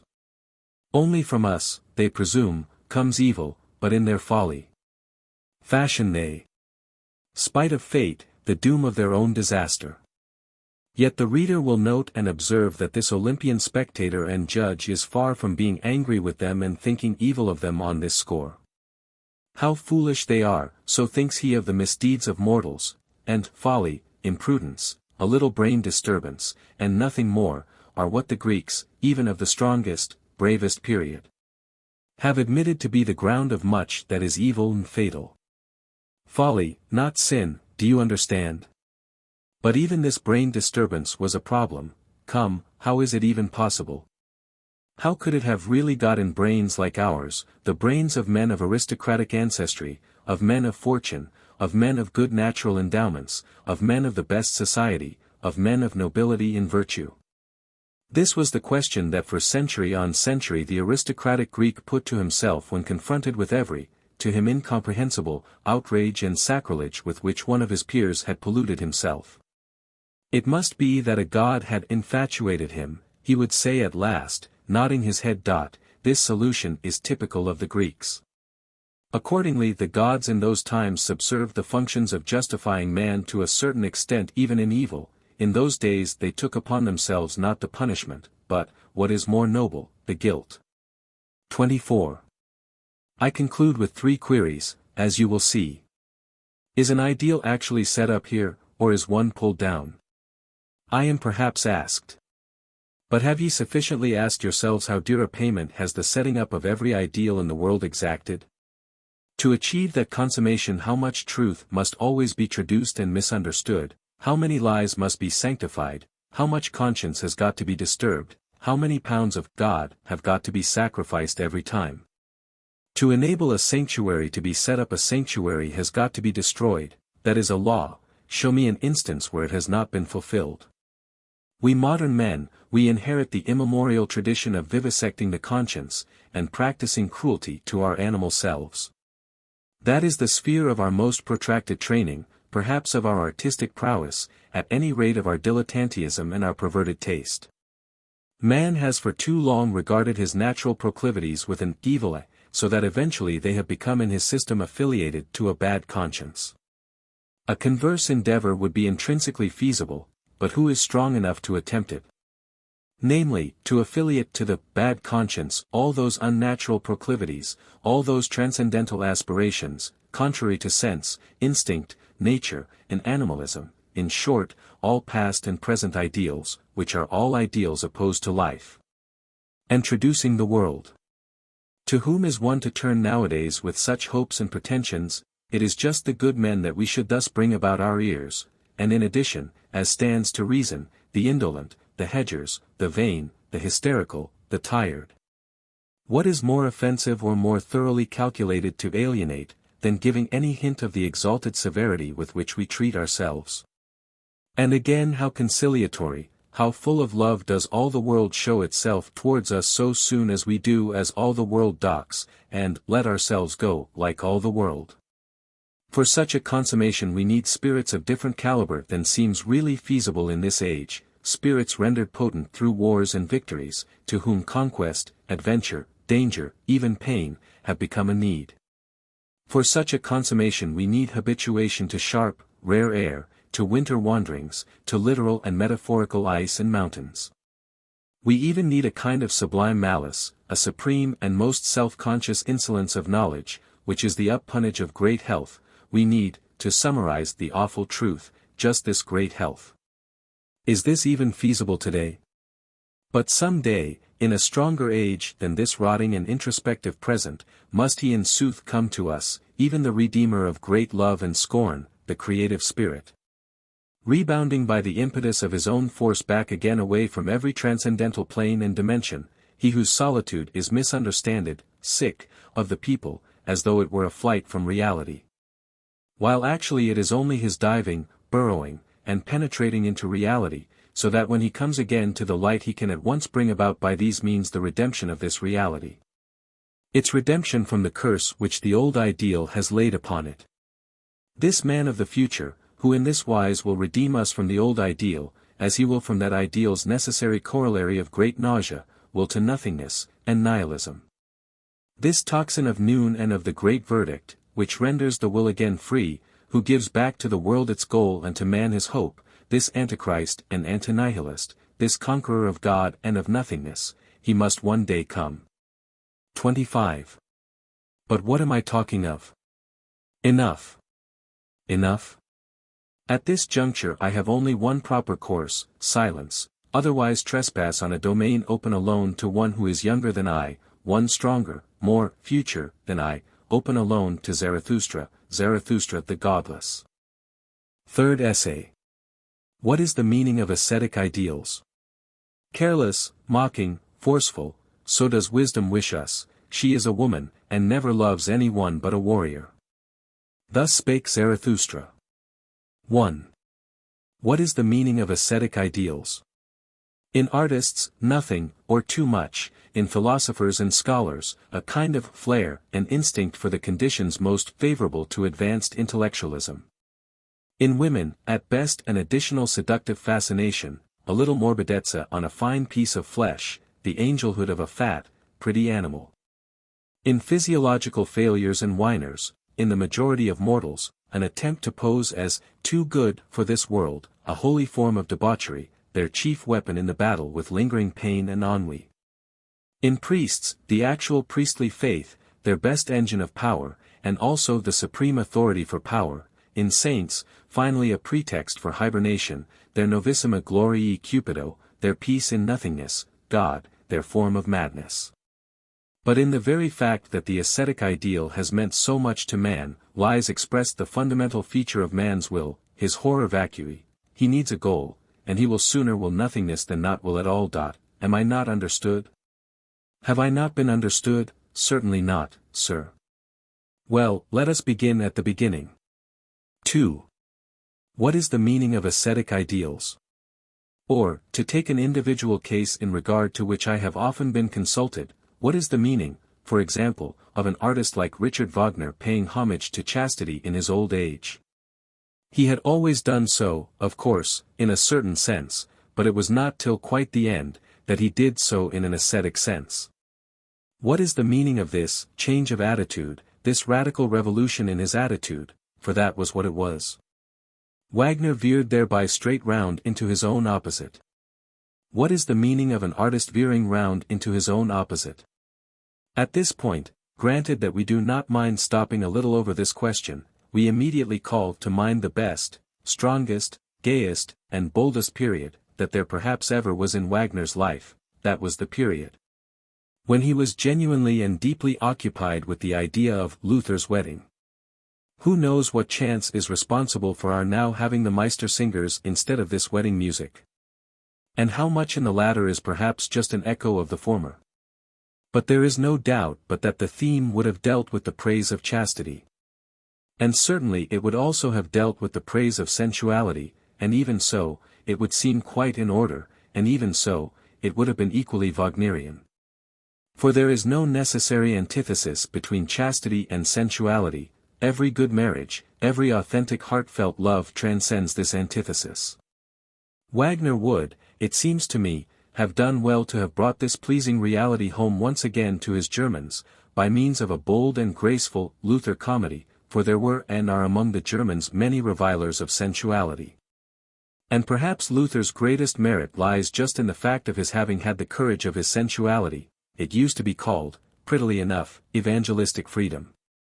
But even in those cases where that antithesis between chastity and sensuality does exist, there has fortunately been for some time no necessity for it to be in any way a tragic antithesis. This should, at any rate, be the case with all beings who are sound in mind and body, who are far from reckoning their delicate balance between animal and angel as being on the face of it one of the principles opposed to existence. The most subtle and brilliant spirits, such as Goethe, such as Hafiz, have even seen in this a further charm of life. Such conflicts actually allure one to life.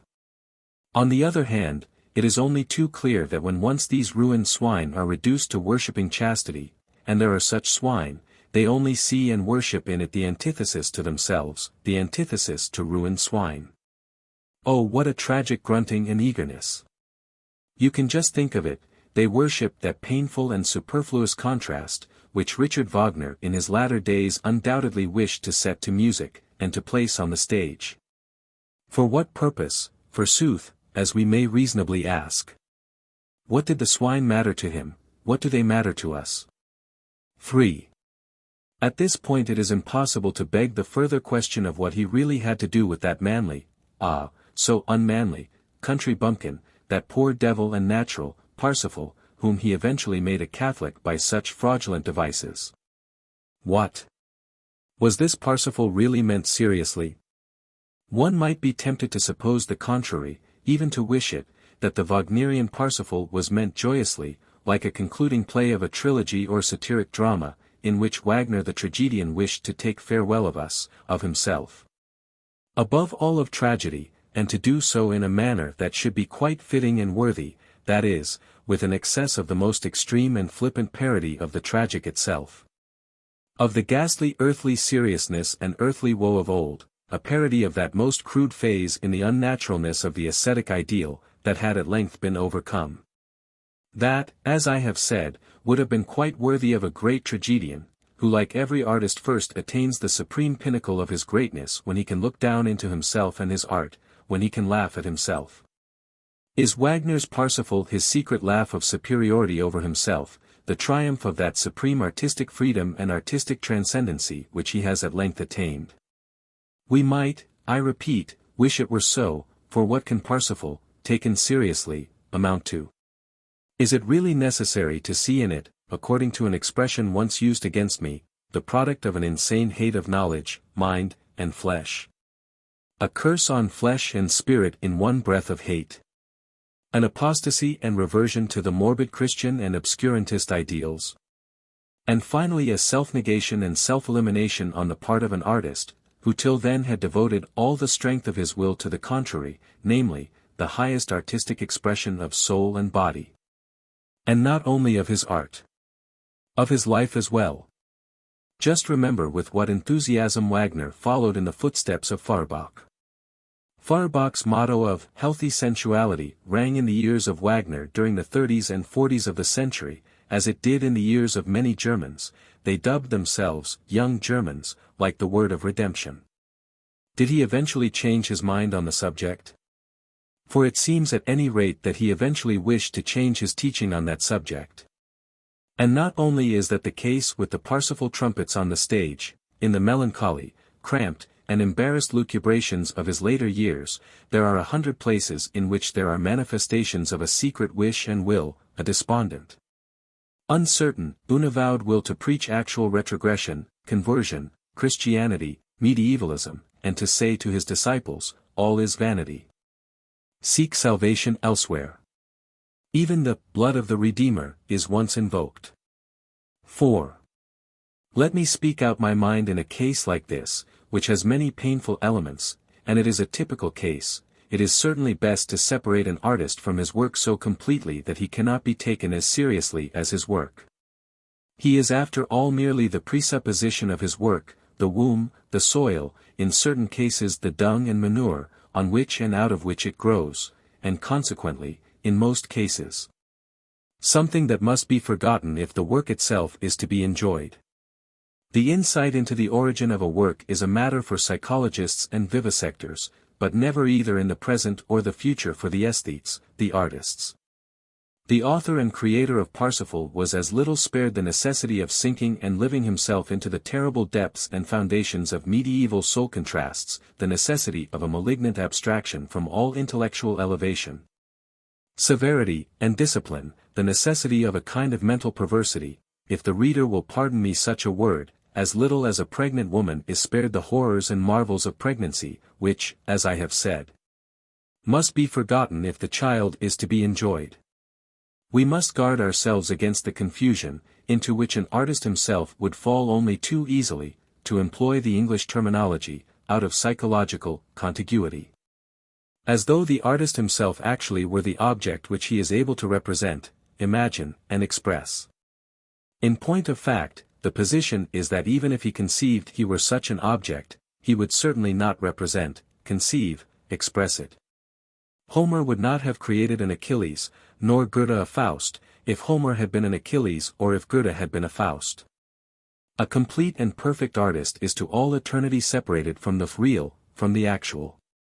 On the other hand, it will be appreciated that he can at times get tired to the point of despair of this eternal unreality and falseness of his innermost being, and that he then sometimes attempts to trespass onto the most forbidden ground. On reality, and attempts to have real existence. With what success? The success will be guessed, it is the typical velleity of the artist. The same velleity to which Wagner fell a victim in his old age, and for which he had to pay so dearly and so fatally, he lost thereby his most valuable friends.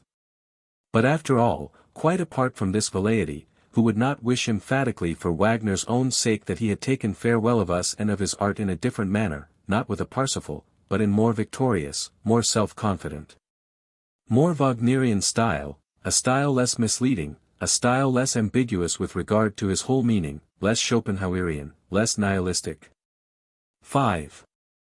What, then, is the meaning of ascetic ideals?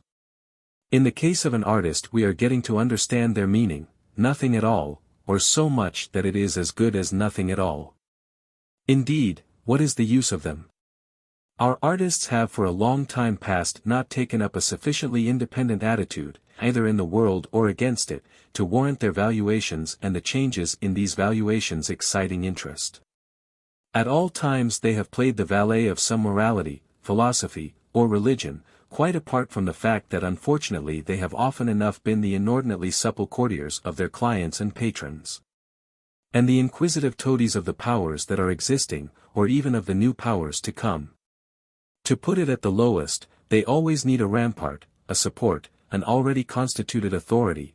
Artists never stand by themselves, standing alone is opposed to their deepest instincts.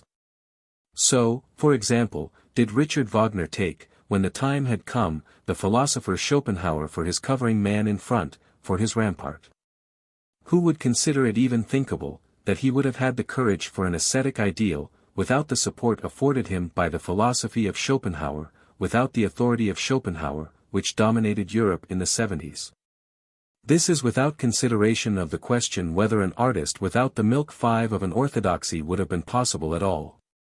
This brings us to the more serious question: what is the meaning of a real philosopher paying homage to the ascetic ideal, a really self-dependent intellect like Schopenhauer, a man and knight with a glance of bronze? Who has the courage to be himself, who knows how to stand alone without first waiting for men who cover him in front, and the nods of his superiors? Let us now consider at once the remarkable attitude of Schopenhauer towards art, an attitude which has even a fascination for certain types. For that is obviously the reason why Richard Wagner all at once went over to Schopenhauer, persuaded thereto, as one knows, by a poet, Herweg. Went over so completely that there ensued the cleavage of a complete theoretic contradiction between his earlier and his later aesthetic faiths, the earlier, for example, being expressed in opera and drama, the later in the writings which he published from 1870 onwards. In particular, Wagner from that time onwards, and this is the volte-face which alienates us the most, had no scruples about changing his judgment concerning the value and position of music itself. What did he care if up to that time he had made of music a means, a medium, a woman, that in order to thrive needed an end, a man, that is, the drama? He suddenly realized that more could be effected by the novelty of the Schopenhauerian theory in Majorum Musicae Gloriam, that is to say, by means of the sovereignty of music, as Schopenhauer understood it.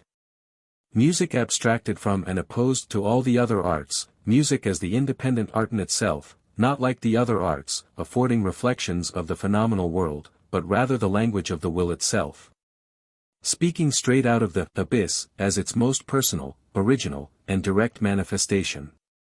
This extraordinary rise in the value of music, a rise which seemed to grow out of the Schopenhauerian philosophy, was at once accompanied by an unprecedented rise in the estimation in which the musician himself was held. He became now an oracle, a priest, nay, more than a priest, a kind of mouthpiece for the intrinsic essence of things, a telephone from the other world. From henceforward he talked not only music, did this ventriloquist of God, he talked metaphysic. What wonder that one day he eventually talked ascetic ideals. 6. Schopenhauer has made use of the Kantian treatment of the aesthetic problem, though he certainly did not regard it with the Kantian eyes.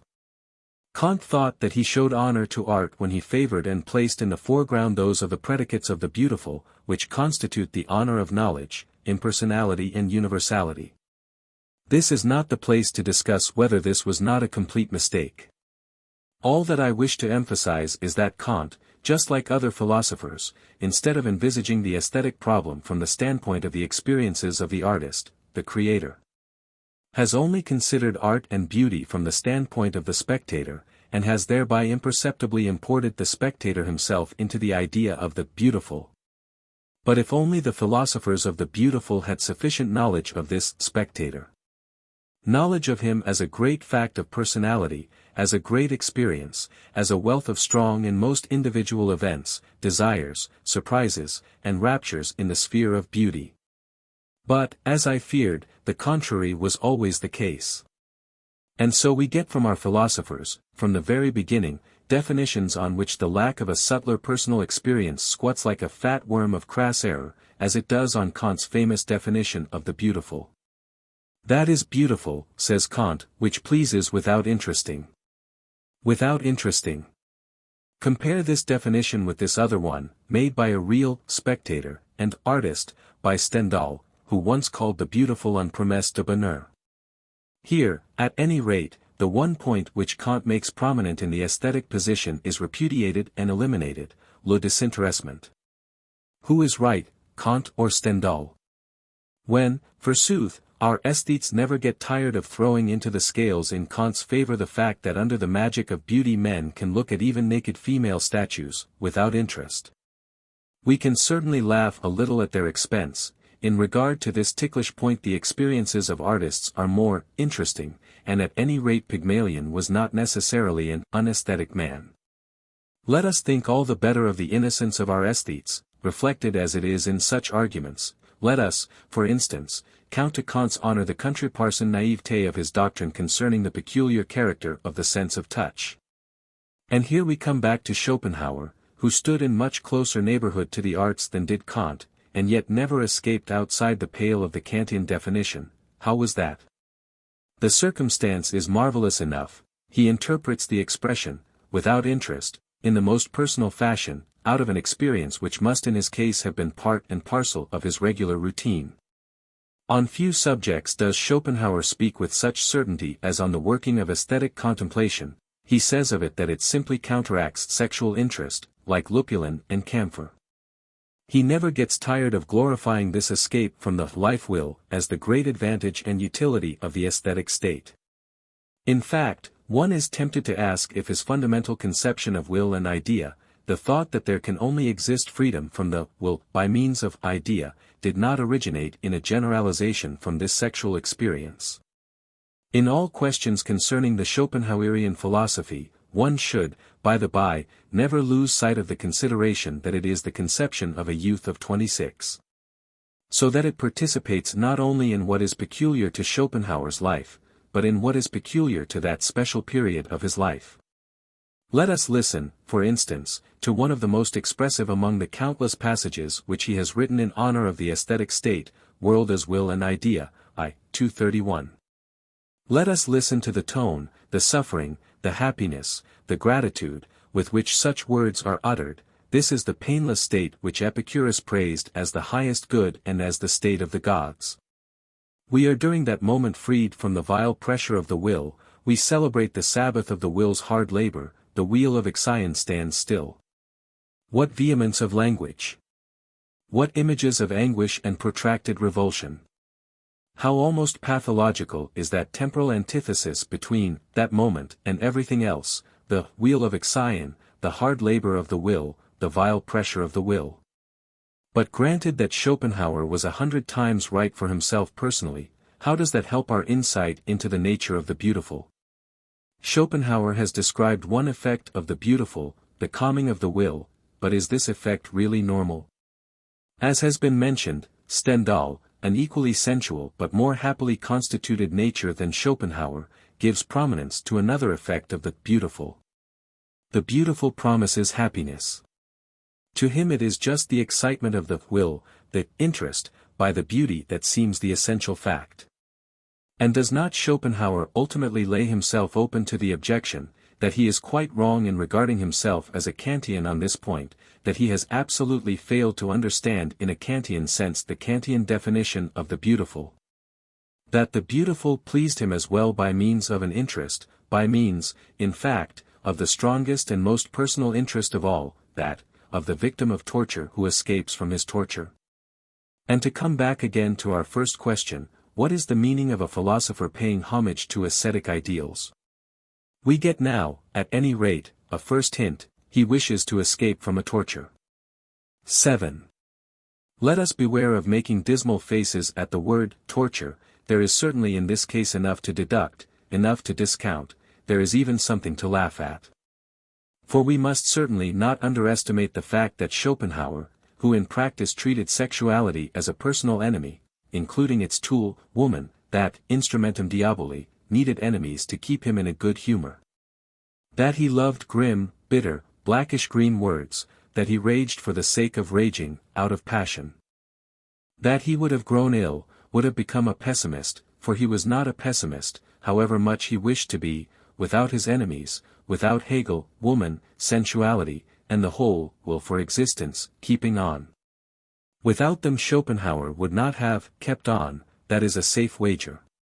He would have run away, but his enemies held him fast, his enemies always enticed him back again to existence. His wrath was just as theirs was to the ancient cynics, his balm, his recreation, his recompense, his remedium against disgust. His happiness.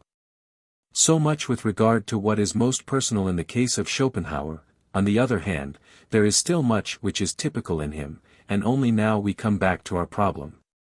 It is an accepted and indisputable fact, so long as there are philosophers in the world and wherever philosophers have existed, from India to England, to take the opposite poles of philosophic ability, that there exists a real irritation and rancor on the part of philosophers toward sensuality.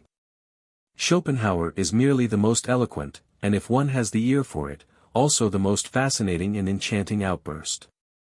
There similarly exists a real philosophic bias and affection for the whole ascetic ideal. There should be no illusions on this score. Both these feelings, as has been said, belong to the type. If a philosopher lacks both of them, then he is, you may be certain of it, never anything but a pseudo. What does this mean? For this state of affairs must first be interpreted. In itself it stands there stupid, to all eternity, like any thing in itself. Every animal, including la bête philosophe, strives instinctively after an optimum of favorable conditions, under which he can let his whole strength have play, and achieves his maximum consciousness of power. With equal instinctiveness, and with a fine perceptive flair which is superior to any reason. Every animal shudders mortally at every kind of disturbance and hindrance which obstructs or could obstruct his way to that optimum. It is not his way to happiness of which I am talking, but his way to power, to action, the most powerful action. And in point of fact in many cases his way to unhappiness. Similarly, the philosopher shudders mortally at marriage, together with all that could persuade him to it, marriage as a fatal hindrance on the way to the optimum. Up to the present what great philosophers have been married? Heraclitus, Plato, Descartes, Spinoza, Leibniz, Kant, Schopenhauer, they were not married, and, further, one cannot imagine them as married. A married philosopher belongs to comedy, that is my rule.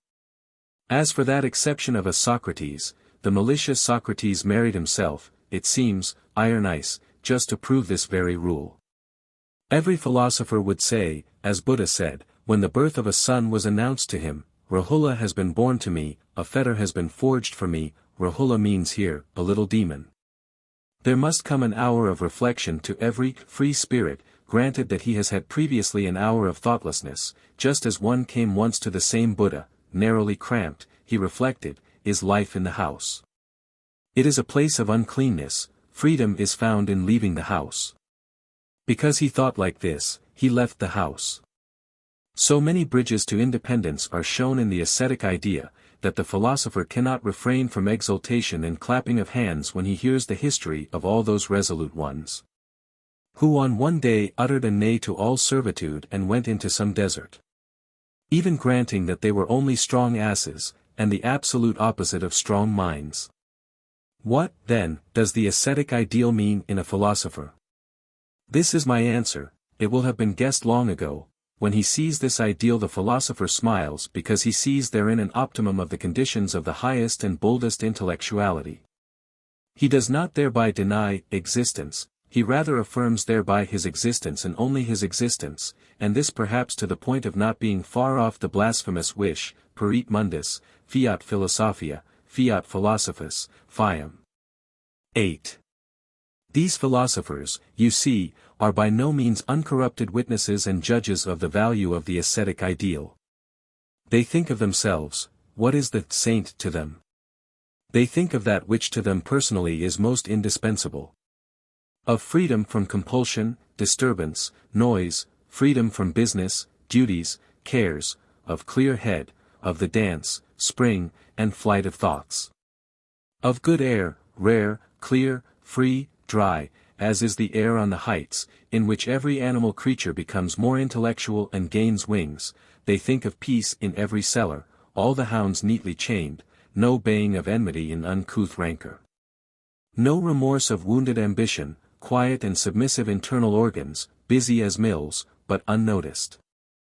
The heart alien, transcendent, future, posthumous. To summarize, they mean by the ascetic ideal the joyous asceticism of a deified and newly fledged animal, sweeping over life rather than resting. We know what are the three great catchwords of the ascetic ideal: poverty, humility, chastity. And now just look closely at the life of all the great fruitful inventive spirits. You will always find again and again these three qualities up to a certain extent. Not for a minute, as is self-evident, as though, perchance, they were part of their virtues. What has this type of man to do with virtues, but as the most essential and natural conditions of their best existence, their finest fruitfulness? In this connection it is quite possible that their predominant intellectualism had first to curb an unruly and irritable pride, or an insolent sensualism. Or that it had all its work cut out to maintain its wish for the dessert, against perhaps an inclination to luxury and dilettantism, or similarly against an extravagant liberality of heart and hand. But their intellect did effect all this, simply because it was the dominant instinct, which carried through its orders in the case of all the other instincts. It effects it still. If it ceased to do so, it would simply not be dominant. But there is not one iota of virtue in all this. Further, the desert, of which I just spoke, in which the strong, independent, and well-equipped spirits retreat into their hermitage, oh, how different is it from the cultured classes' dream of a desert. In certain cases, in fact, the cultured classes themselves are the desert. And it is certain that all the actors of the intellect would not endure this desert for a minute. It is nothing like romantic and Syrian enough for them, nothing like enough of a stage desert.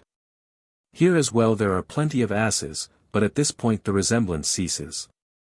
But a desert nowadays is something like this, perhaps a deliberate obscurity, a getting out of the way of oneself, a fear of noise, admiration, papers, influence, a little office, a daily task, something that hides rather than brings to light.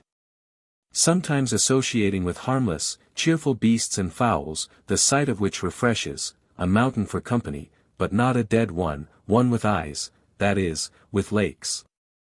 In certain cases even a room in a crowded hotel where one can reckon on not being recognized, and on being able to talk with impunity to every one. Here is the desert. Oh, it is lonely enough, believe me. I grant that when Heraclitus retreated to the courts and cloisters of the colossal temple of Artemis, that wilderness was worthier. Why do we lack such temples? Perchance we do not lack them. I just think of my splendid study in the Piazza di San Marco, in spring, of course, and in the morning, between 10 and 12. But that which Heraclitus shunned is still just what we too avoid nowadays, the noise and democratic babble of the Ephesians, their politics, their news from the empire, I mean, of course, Persia. Their market trade in the things of today, for there is one thing from which we philosophers especially need a rest, from the things of today. We honor the silent, the cold, the noble, the far, the past, everything, in fact, at the sight of which the soul is not bound to brace itself up and defend itself, something with which one can speak without speaking aloud. Just listen now to the tone a spirit has when it speaks. Every spirit has its own tone and loves its own tone. That thing yonder, for instance, is bound to be an agitator, that is, a hollow head, a hollow mug. Whatever may go into him, everything comes back from him dull and thick, heavy with the echo of the great void. That spirit yonder nearly always speaks hoarse. Has he, perchance, thought himself hoarse? It may be so, ask the physiologists, but he who thinks in words, thinks as a speaker and not as a thinker. It shows that he does not think of objects or think objectively, but only of his relations with objects, that, in point of fact, he only thinks of himself and his audience. This third one speaks aggressively, he comes too near our body, his breath blows on us, we shut our mouth involuntarily, although he speaks to us through a book, the tone of his style supplies the reason, he has no time, he has small faith in himself. He finds expression now or never. But a spirit who is sure of himself speaks softly. He seeks secrecy, he lets himself be awaited. A philosopher is recognized by the fact that he shuns 3 brilliant and noisy things, fame, princes, and women, which is not to say that they do not come to him. He shuns every glaring light, therefore he shuns his time and its daylight. Therein he is as a shadow, the deeper sinks the sun, the greater grows the shadow. As for his humility, he endures, as he endures darkness, a certain dependence and obscurity. Further, he is afraid of the shock of lightning, he shudders at the insecurity of a tree which is too isolated and too exposed. On which every storm vents its temper, every temper its storm. His maternal instinct, his secret love for that which grows in him, guides him into states where he is relieved from the necessity of taking care of himself. In the same way in which the mother instinct in woman has thoroughly maintained up to the present woman's dependent position. After all, they demand little enough, do these philosophers, their favorite motto is, he who possesses is possessed. All this is not, as I must say again and again, to be attributed to a virtue, to a meritorious wish for moderation and simplicity, but because their supreme Lord so demands of them, demands wisely and inexorably.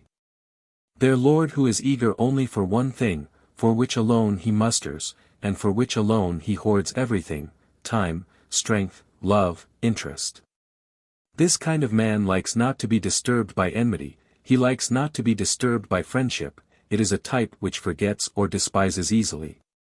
It strikes him as bad form to play the martyr, to suffer for truth, he leaves all that to the ambitious and to the stage heroes of the intellect, and to all those, in fact, who have time enough for such luxuries. They themselves, the philosophers, have something to do for truth. They make a sparing use of big words, they are said to be adverse to the word truth itself, it has a highfalutin ring. Finally, as far as the chastity of philosophers is concerned, the fruitfulness of this type of mind is manifestly in another sphere than that of children. Perchance in some other sphere, too, they have the survival of their name, their little immortality. Philosophers in ancient India would express themselves with still greater boldness, of what use is posterity to him whose soul is the world? In this attitude there is not a trace of chastity, by reason of any ascetic scruple or hatred of the flesh, any more than it is chastity for an athlete or a jockey to abstain from women, it is rather the will of the dominant instinct, at any rate. During the period of their advanced philosophic pregnancy, every artist knows the harm done by sexual intercourse on occasions of great mental strain and preparation, as far as the strongest artists and those with the surest instincts are concerned. This is not necessarily a case of experience, hard experience, but it is simply their maternal instinct which, in order to benefit the growing work, disposes recklessly, beyond all its normal stocks and supplies, of the vigor of its animal life. The greater power then absorbs the lesser. Let us now apply this interpretation to gauge correctly the case of Schopenhauer, which we have already mentioned. In his case, the sight of the beautiful acted manifestly like a resolving irritant on the chief power of his nature, the power of contemplation and of intense penetration, so that this strength exploded and became suddenly master of his consciousness. But this by no means excludes the possibility of that particular sweetness and fullness, which is peculiar to the aesthetic state, springing directly from the ingredient of sensuality, just as that idealism, which is peculiar to girls at puberty originates in the same source. It may be, consequently, that sensuality is not removed by the approach of the aesthetic state, as Schopenhauer believed, but merely becomes transfigured. and ceases to enter into the consciousness as sexual excitement. I shall return once again to this point in connection with the more delicate problems of the physiology of the aesthetic. A subject which up to the present has been singularly untouched and unelucidated. 9.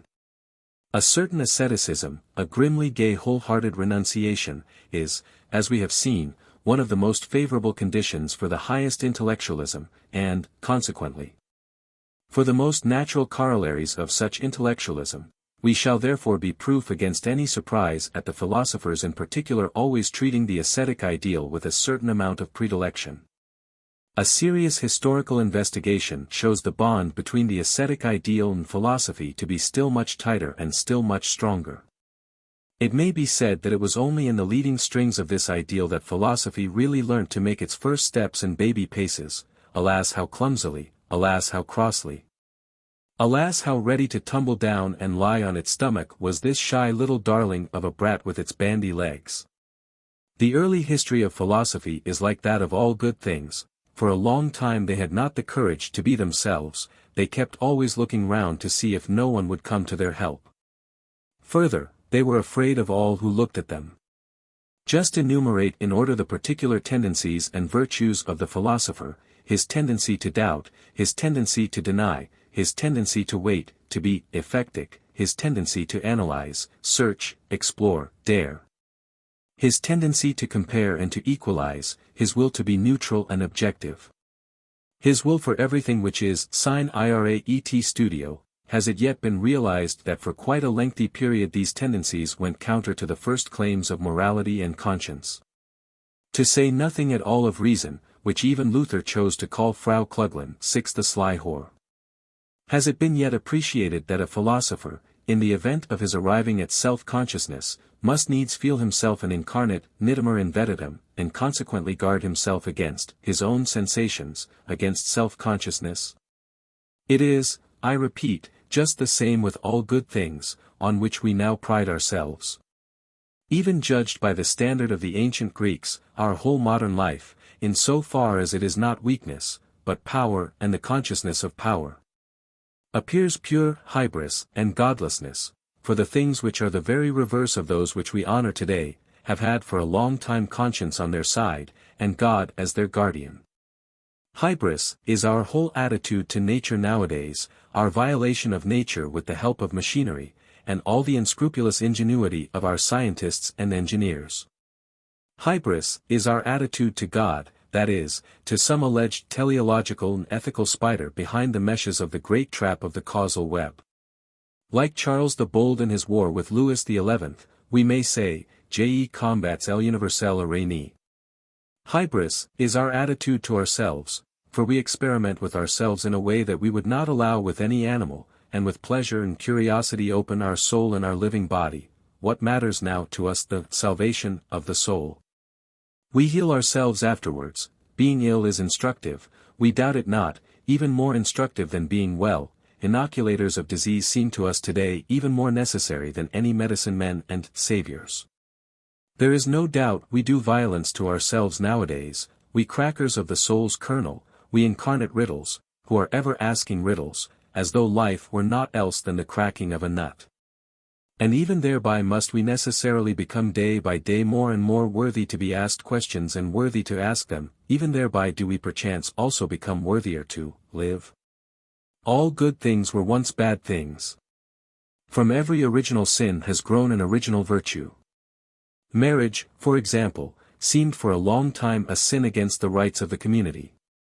A man formerly paid a fine for the insolence of claiming one woman to himself. To this phase belongs, for instance, the jus primi noctis, today still in Cambodia the privilege of the priest, that guardian of the good old customs.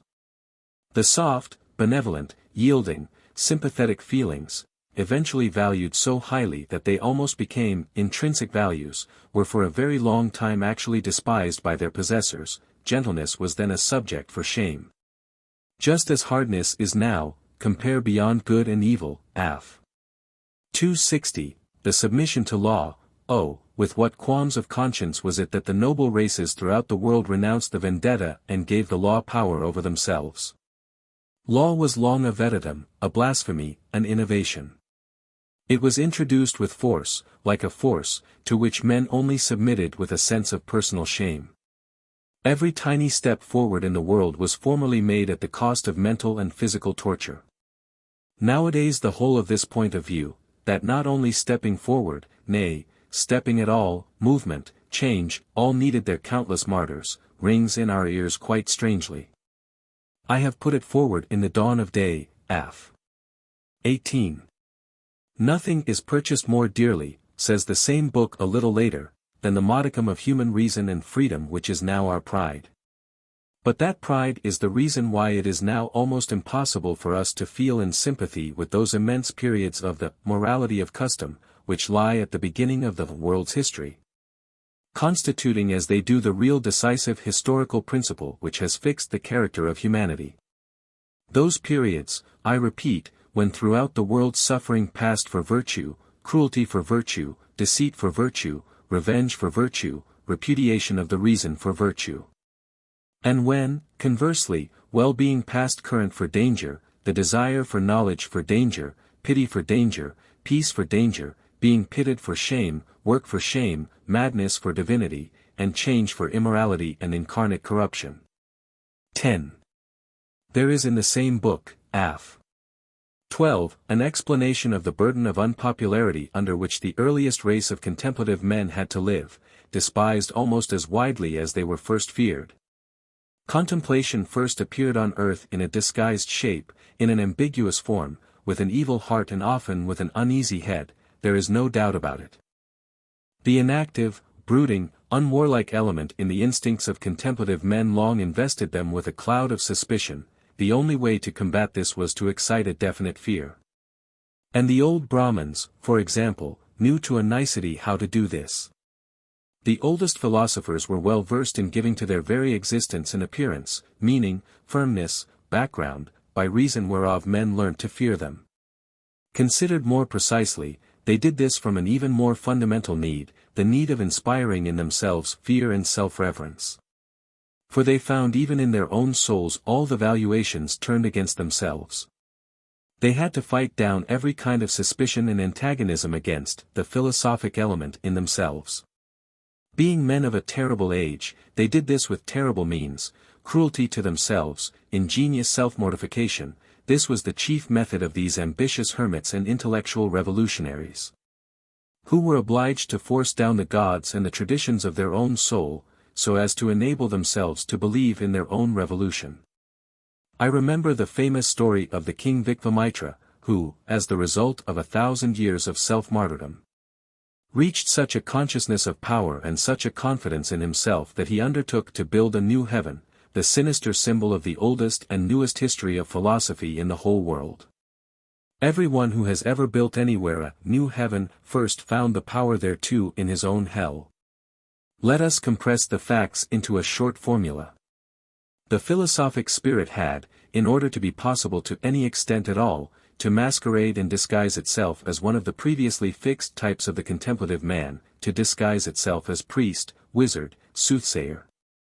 As a religious man generally, the ascetic ideal has for a long time served the philosopher as a superficial form, as a condition which enabled him to exist. To be able to be a philosopher he had to exemplify the ideal, to exemplify it, he was bound to believe in it.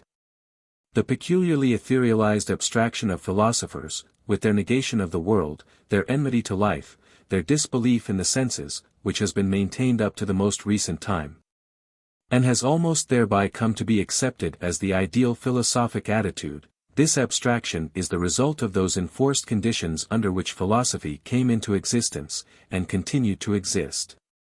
Inasmuch as for quite a very long time philosophy would have been absolutely impossible in the world without an ascetic cloak and dress, without an ascetic self-misunderstanding. Expressed plainly and palpably, the ascetic priest has taken the repulsive and sinister form of the caterpillar, beneath which and behind which alone philosophy could live and slink about. Has all that really changed? Has that flamboyant and dangerous winged creature, that spirit, which that caterpillar concealed within itself, has it, I say, thanks to a sunnier, warmer, lighter world, really and finally flung off its hood and escaped into the light? Can we today point to enough pride, enough daring, enough courage, enough self-confidence, enough mental will, enough will for responsibility, enough freedom of the will, to enable the philosopher to be now in the world really possible? 11. And now, after we have caught sight of the ascetic priest, let us tackle our problem. What is the meaning of the ascetic ideal? It now first becomes serious, vitally serious. We are now confronted with the real representatives of the serious. What is the meaning of all seriousness? This even more radical question is perchance already on the tip of our tongue, a question, fairly, for physiologists, but which we for the time being skip. In that ideal the ascetic priest finds not only his faith, but also his will, his power, his interest. His right to existence stands and falls with that ideal. What wonder that we here run up against a terrible opponent, on the supposition, of course, that we are the opponents of that ideal, an opponent fighting for his life against those who repudiate that ideal. On the other hand, it is from the outset improbable that such a biased attitude towards our problem will do him any particular good. The ascetic priest himself will scarcely prove the happiest champion of his own ideal, on the same principle on which a woman usually fails when she wishes to champion woman, let alone proving the most objective critic and judge of the controversy now raised. We shall therefore, so much is already obvious, rather have actually to help him to defend himself properly against ourselves, than we shall have to fear being too well beaten by him.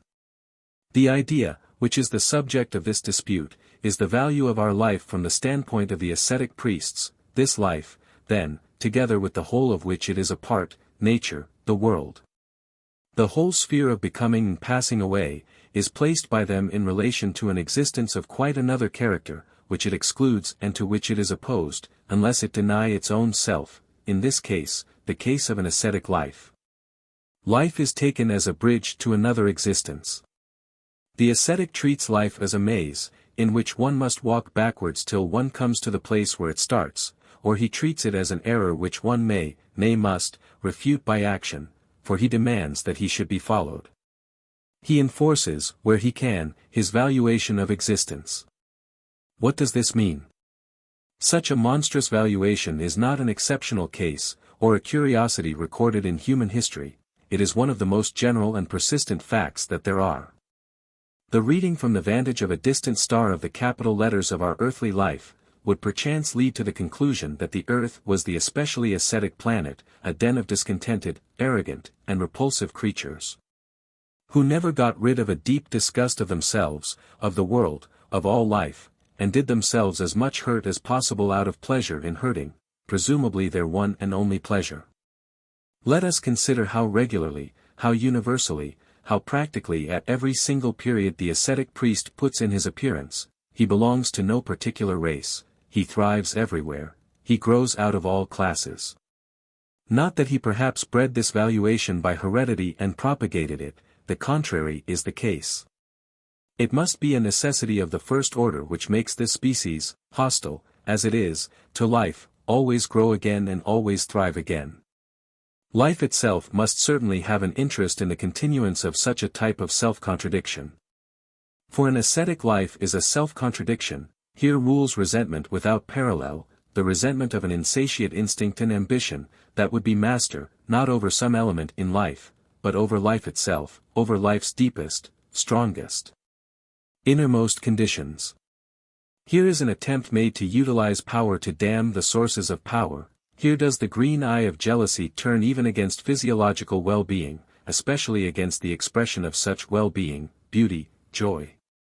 While a sense of pleasure is experienced and sought in abortion, in decay, in pain, in misfortune, in ugliness, in voluntary punishment, in the exercising, flagellation, and sacrifice of the self.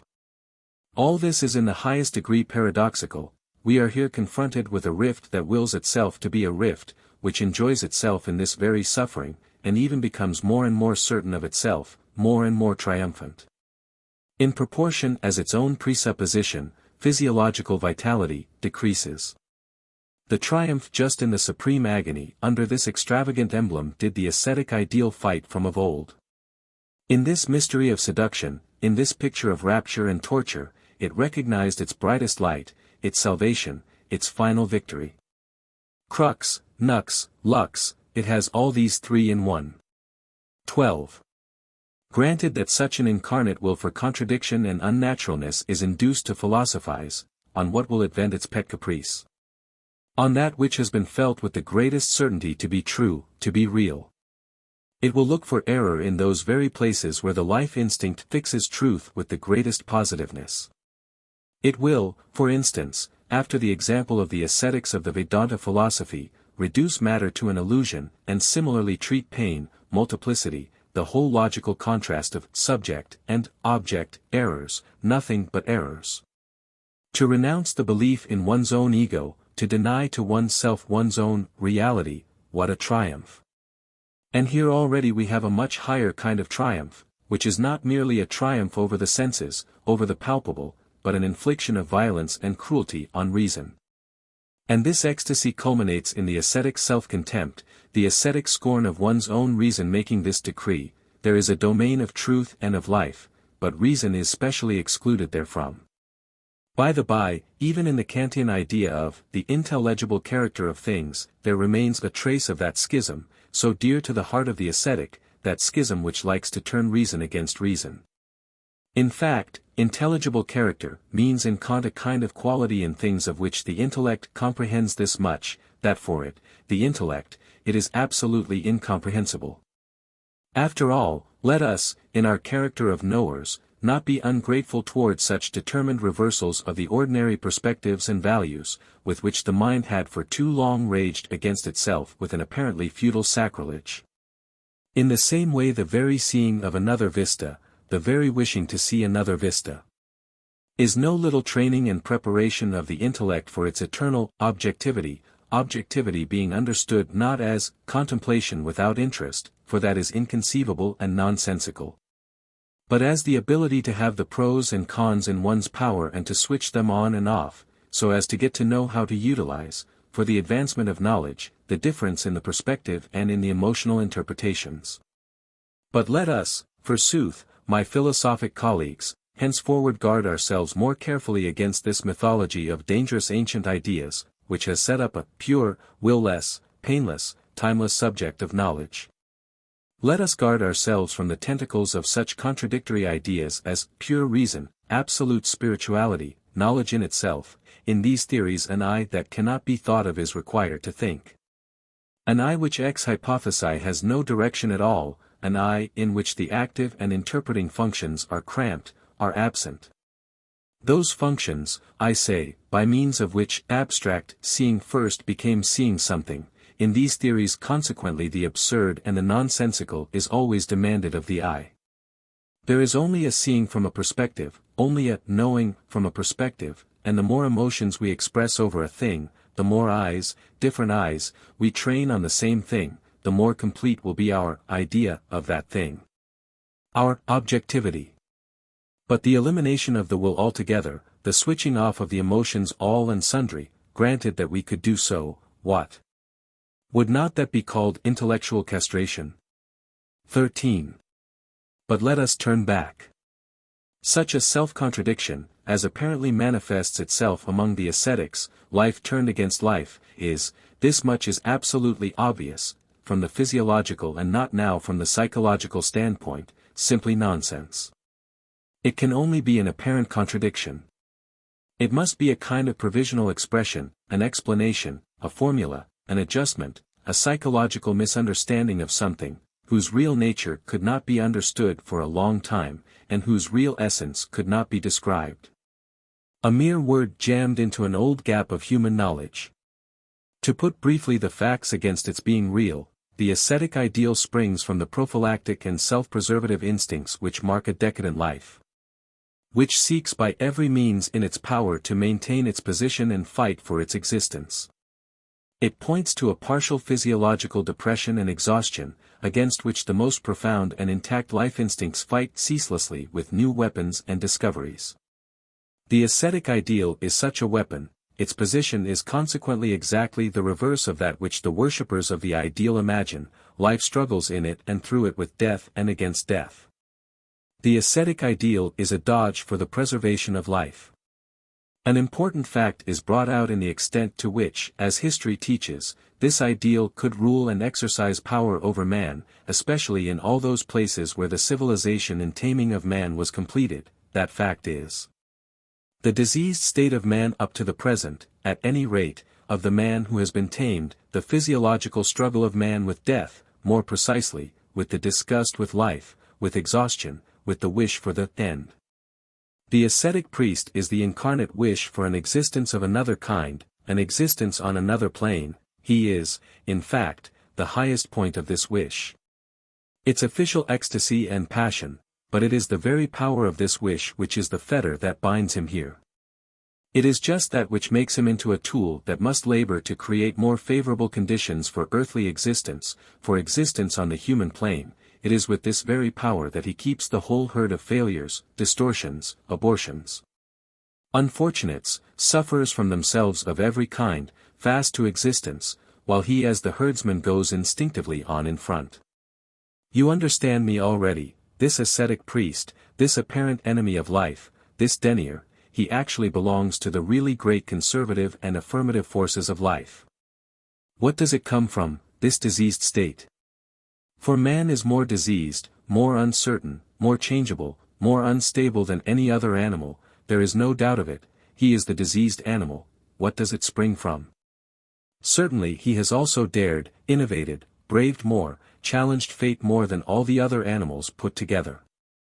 He, the great experimenter with himself, the unsatisfied, the insatiate, who struggles for the supreme mastery with beast, nature, and gods, he, the as yet ever uncompelled, the ever future. Who finds no more any rest from his own aggressive strength, goaded inexorably on by the spur of the future dug into the flesh of the present, how should not so brave and rich an animal also be the most endangered? The animal with the longest and deepest sickness among all sick animals.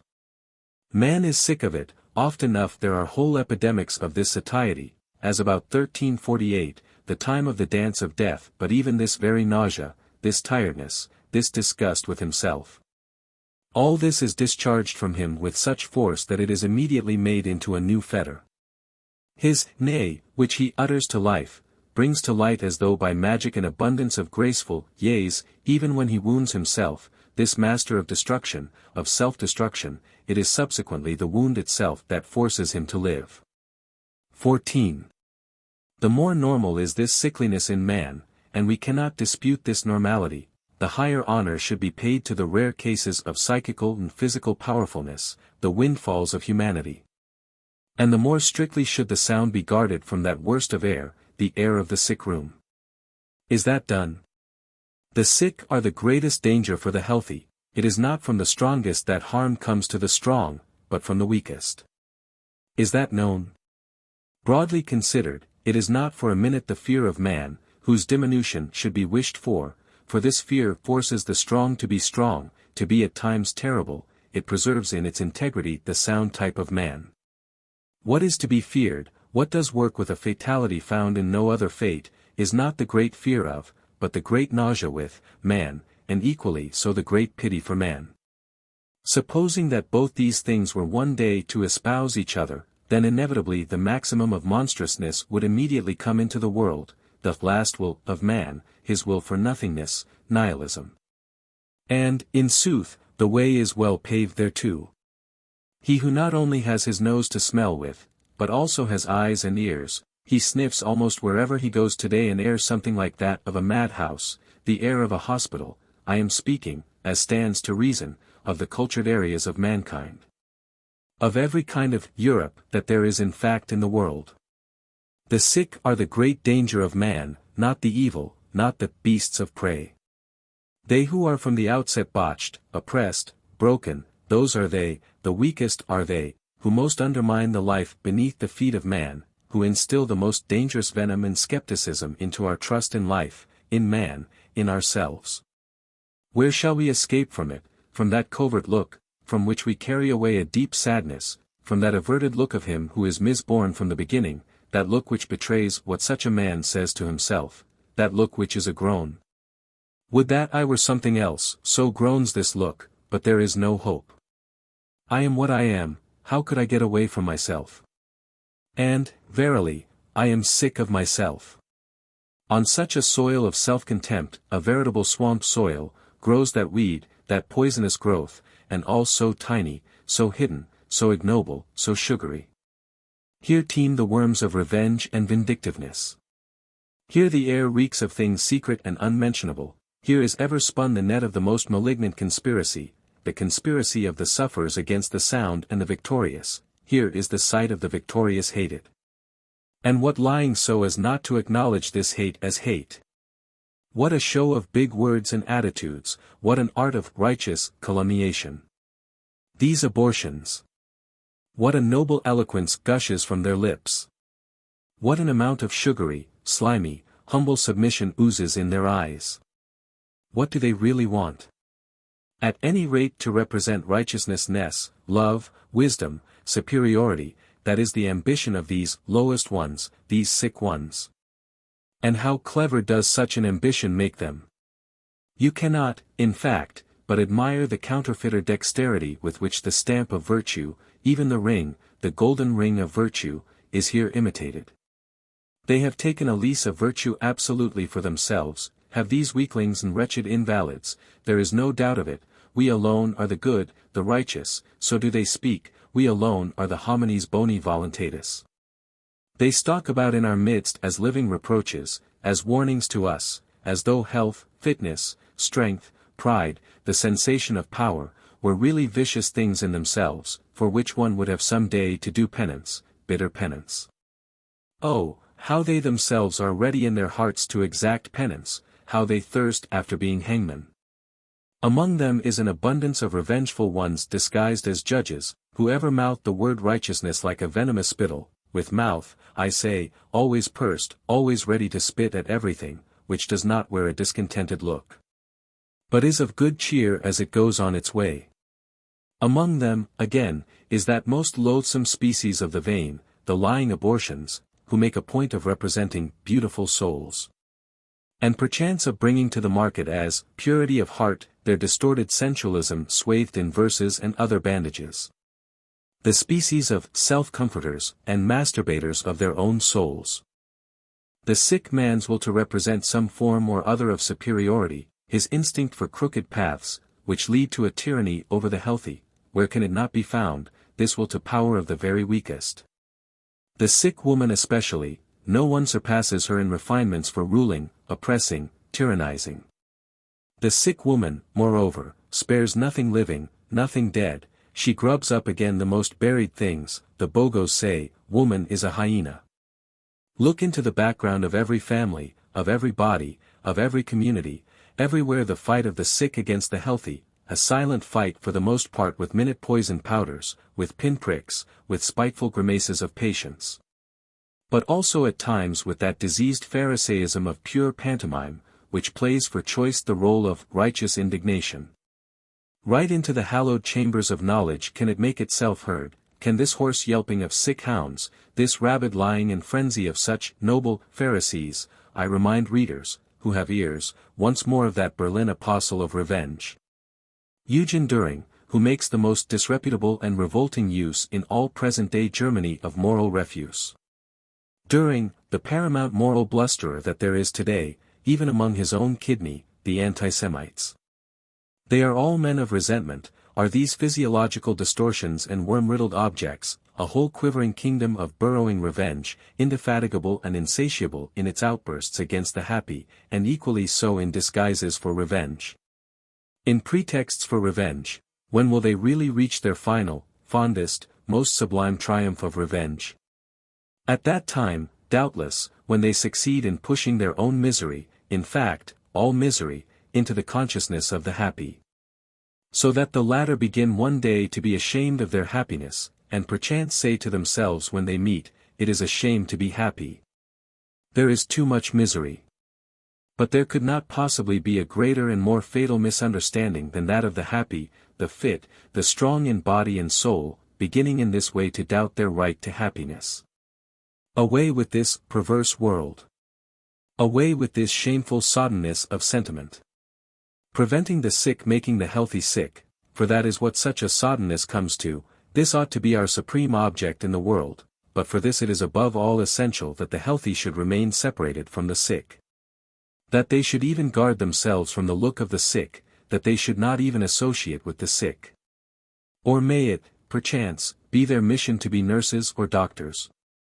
But they could not mistake and disown their mission more grossly. The higher must not degrade itself to be the tool of the lower, the pathos of distance must to all eternity keep their missions also separate.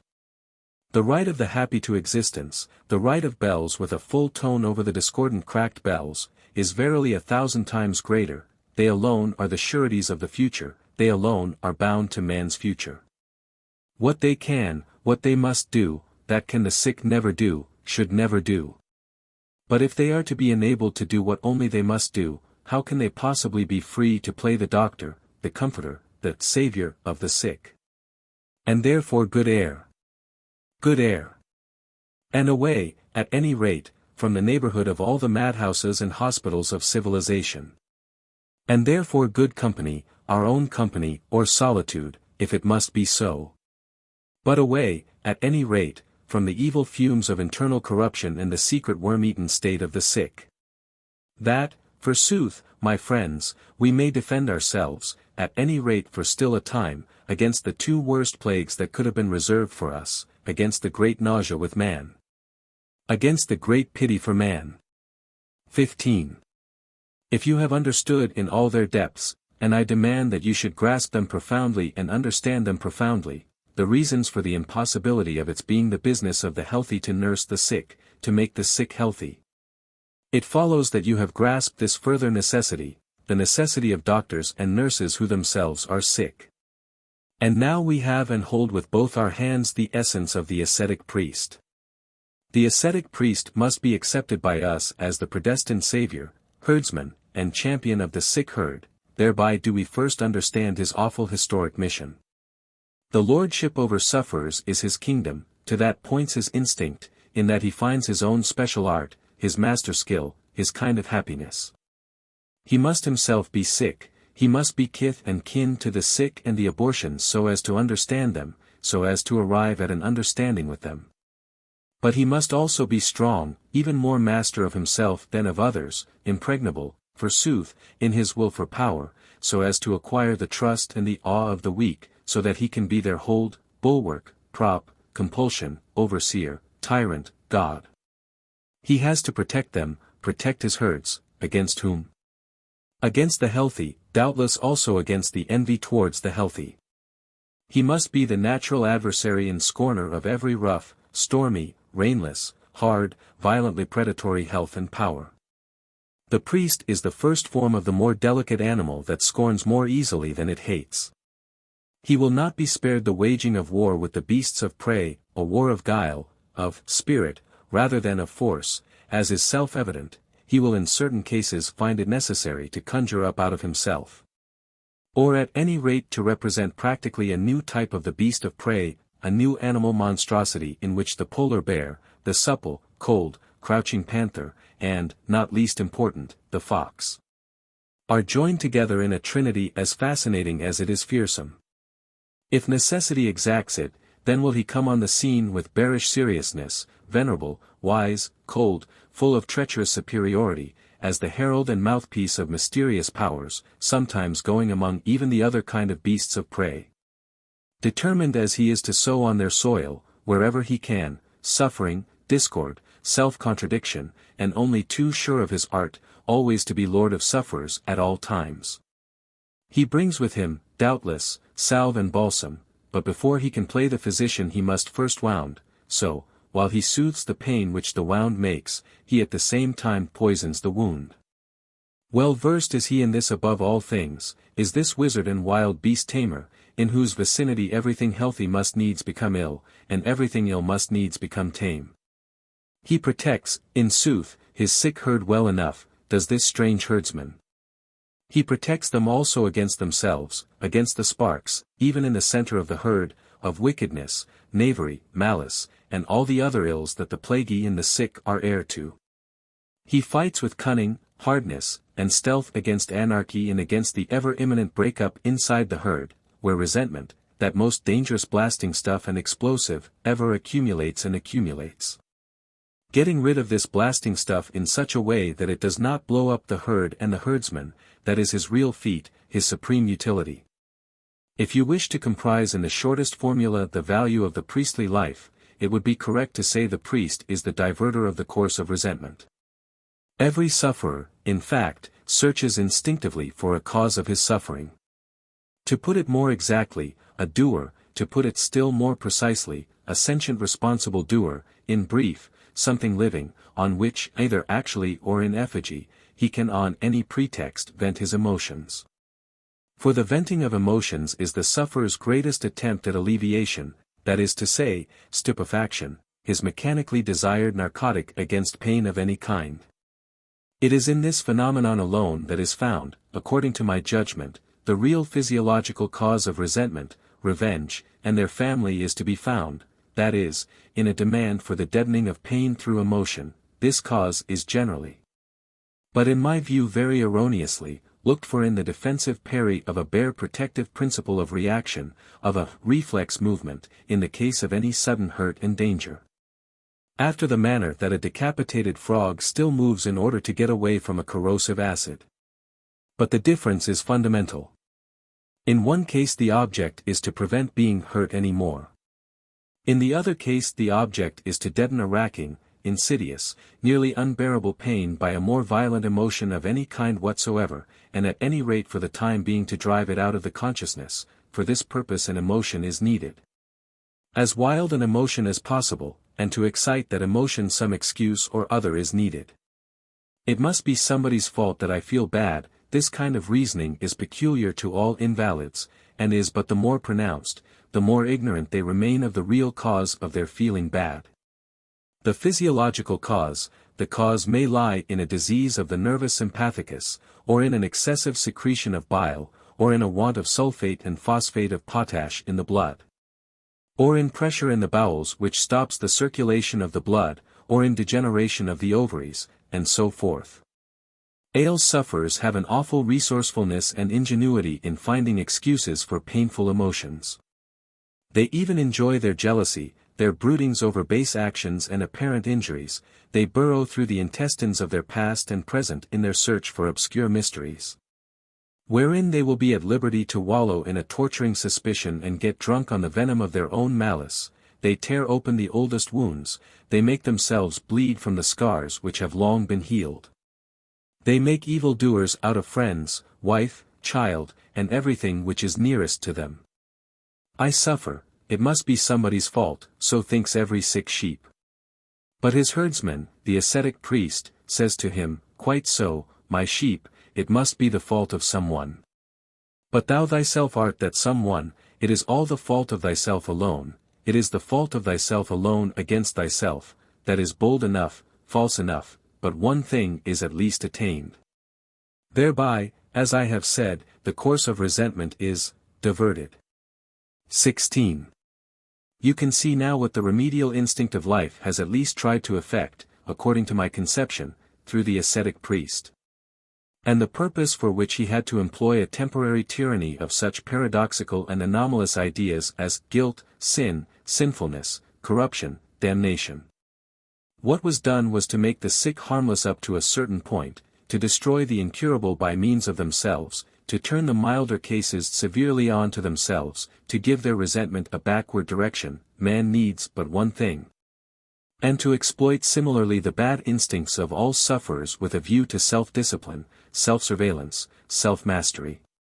It is obvious that there can be no question at all in the case of a medication of this kind, a mere emotional medication, of any real healing of the sick in the physiological sense. It cannot even for a moment be asserted that in this connection the instinct of life has taken healing as its goal and purpose.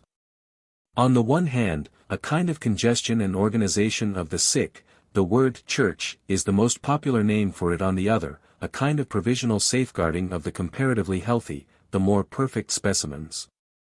The cleavage of a rift between healthy and sick, for a long time that was all. And it was much. It was very much. I am proceeding, as you see, in this essay, from an hypothesis which, as far as such readers as I want are concerned, does not require to be proved. The hypothesis that sinfulness in man is not an actual fact, but rather merely the interpretation of a fact, of a physiological discomfort, a discomfort seen through a moral religious perspective which is no longer binding upon us. The fact, therefore, that anyone feels guilty, sinful, is certainly not yet any proof that he is right in feeling so, any more than anyone is healthy simply because he feels healthy. Remember the celebrated witch ordeals. In those days the most acute and humane judges had no doubt but that in these cases they were confronted with guilt, the witches themselves had no doubt on the point, and yet the guilt was lacking. Let me elaborate this hypothesis. I do not for a minute accept the very pain in the soul as a real fact, but only as an explanation, a casual explanation, of facts that could not hitherto be precisely formulated. I regard it therefore as something as yet absolutely in the air and devoid of scientific cogency, just a nice fat word in the place of a lean note of interrogation. When anyone fails to get rid of his pain in the soul, the cause is, speaking crudely, to be found not in his soul, but more probably in his stomach, speaking crudely, I repeat. But by no means wishing thereby that you should listen to me or understand me in a crude spirit. A strong and well-constituted man digests his experiences, deeds and misdeeds all included, just as he digests his meats, even when he has some tough morsels to swallow. If he fails to relieve himself of an experience, this kind of indigestion is quite as much physiological as the other indigestion, and indeed, in more ways than one, simply one of the results of the other. You can adopt such a theory, and yet entre nous be nevertheless the strongest opponent of all materialism. 17. But is he really a physician, this ascetic priest? We already understand why we are scarcely allowed to call him a physician, however much he likes to feel a savior, and let himself be worshipped as a savior. 7. It is only the actual suffering, the discomfort of the sufferer, which he combats, not its cause, not the actual state of sickness. This needs must constitute our most radical objection to priestly medication. But just once put yourself into that point of view, of which the priests have a monopoly, you will find it hard to exhaust your amazement at what from that standpoint he has completely seen, sought, and found. The mitigation of suffering, every kind of consoling, all this manifests itself as his very genius. With what ingenuity has he interpreted his mission of consoler, with what aplomb and audacity has he chosen weapons necessary for the part. Christianity in particular should be dubbed a great treasure chamber of ingenious consolations, such a store of refreshing, soothing, deadening drugs has it accumulated within itself. So many of the most dangerous and daring expedients has it hazarded. With such subtlety, refinement, oriental refinement, has it divined what emotional stimulants can conquer, at any rate for a time, the deep depression, the leaden fatigue, the black melancholy of physiological cripples, for, speaking generally, all religions are mainly concerned with fighting a certain fatigue and heaviness that has infected everything. You can regard it as prima facie probable that in certain places in the world there was almost bound to prevail from time to time among large masses of the population a sense of physiological depression, which, however, owing to their lack of physiological knowledge, did not appear to their consciousness as such, so that consequently its cause and its cure can only be sought and essayed in the science of moral psychology. This, in fact, is my most general formula for what is generally called of religion. Such a feeling of depression can have the most diverse origins. It may be the result of the crossing of two heterogeneous races, or of classes. Genealogical and racial differences are also brought out in the classes, the European Weltschmerz, the pessimism of the 19th century, is really the result of an absurd and sudden class mixture. It may be brought about by a mistaken emigration, a race falling into a climate for which its power of adaptation is insufficient, the case of the Indians in India. It may be the effect of old age and fatigue, the Parisian pessimism from 1850 onwards. It may be a wrong diet, the alcoholism of the Middle Ages, the nonsense of vegetarianism, which, however, have in their favor the authority of Sir Christopher in Shakespeare. It may be blood deterioration, malaria, syphilis, and the like, German depression after the 30 Years' War, which infected half Germany with evil diseases, and thereby paved the way for German servility, for German pusillanimity. In such a case there is invariably recourse to a war on a grand scale with the feeling of depression.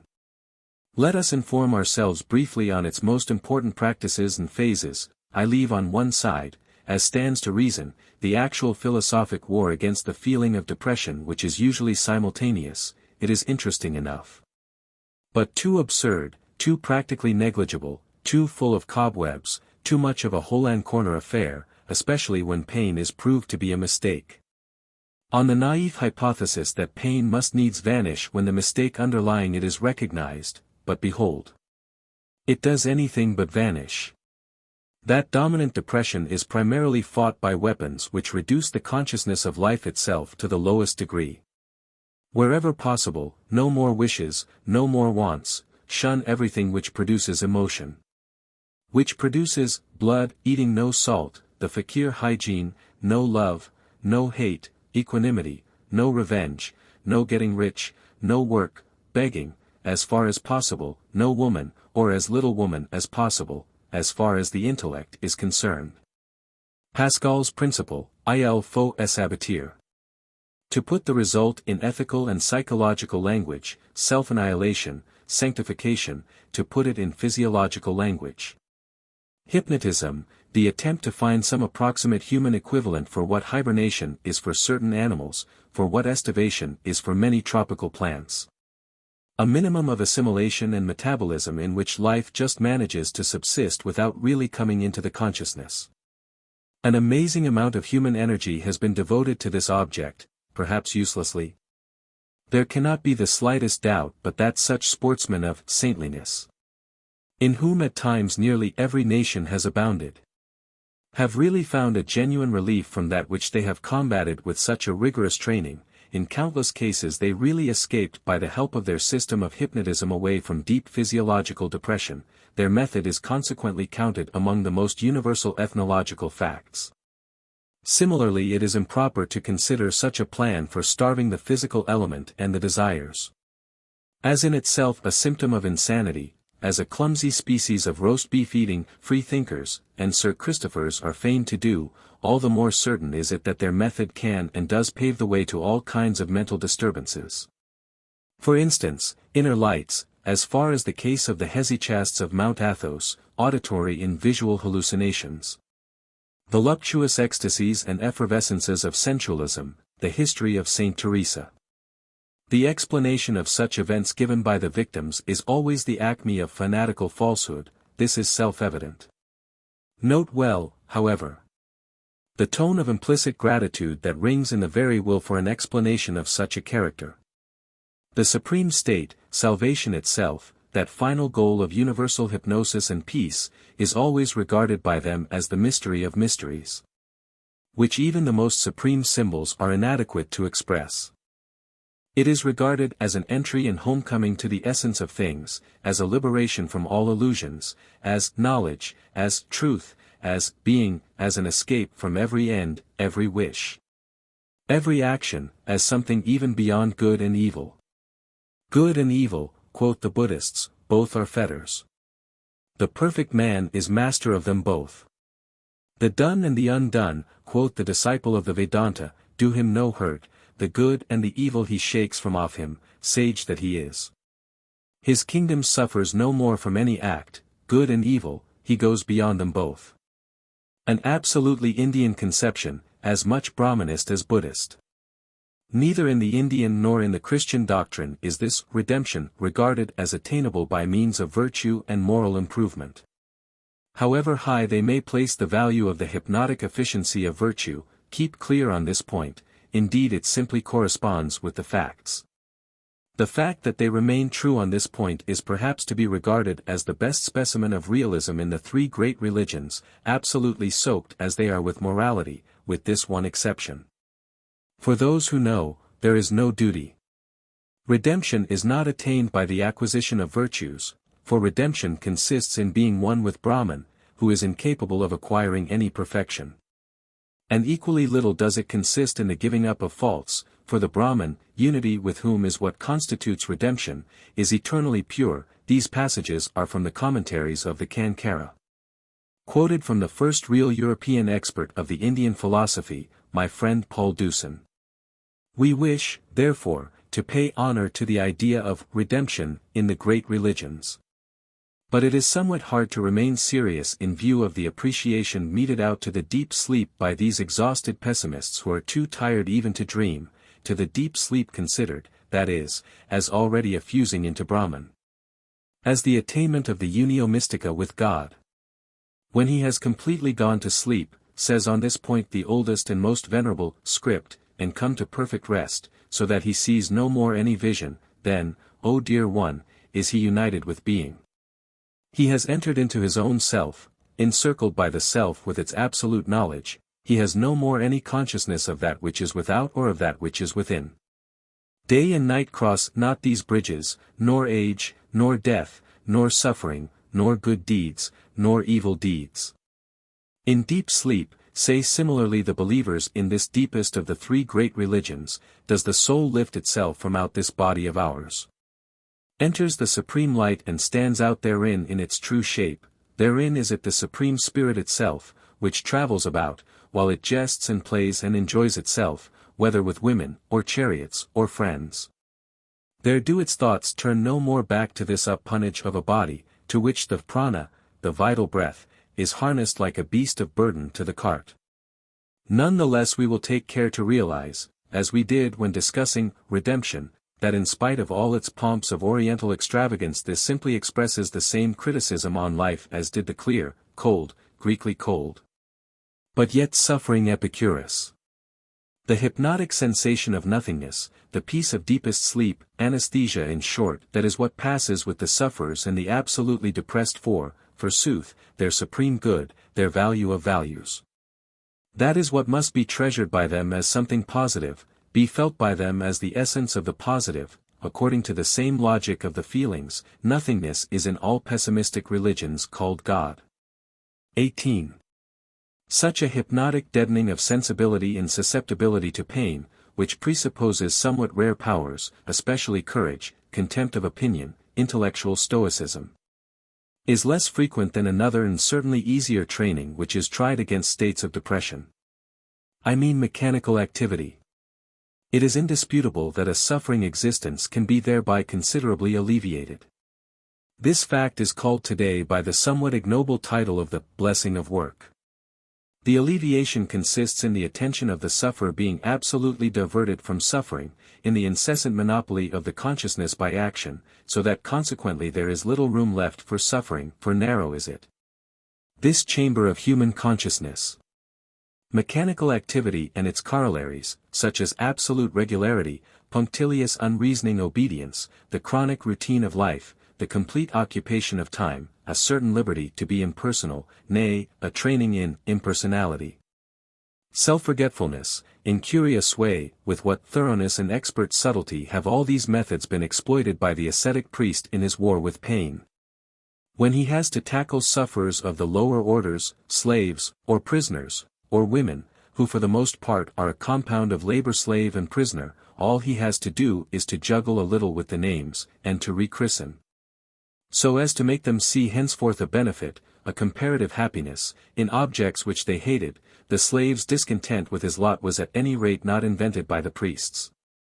An even more popular means of fighting depression is the ordaining of a little joy, which is easily accessible and can be made into a rule. This medication is frequently used in conjunction with the former ones.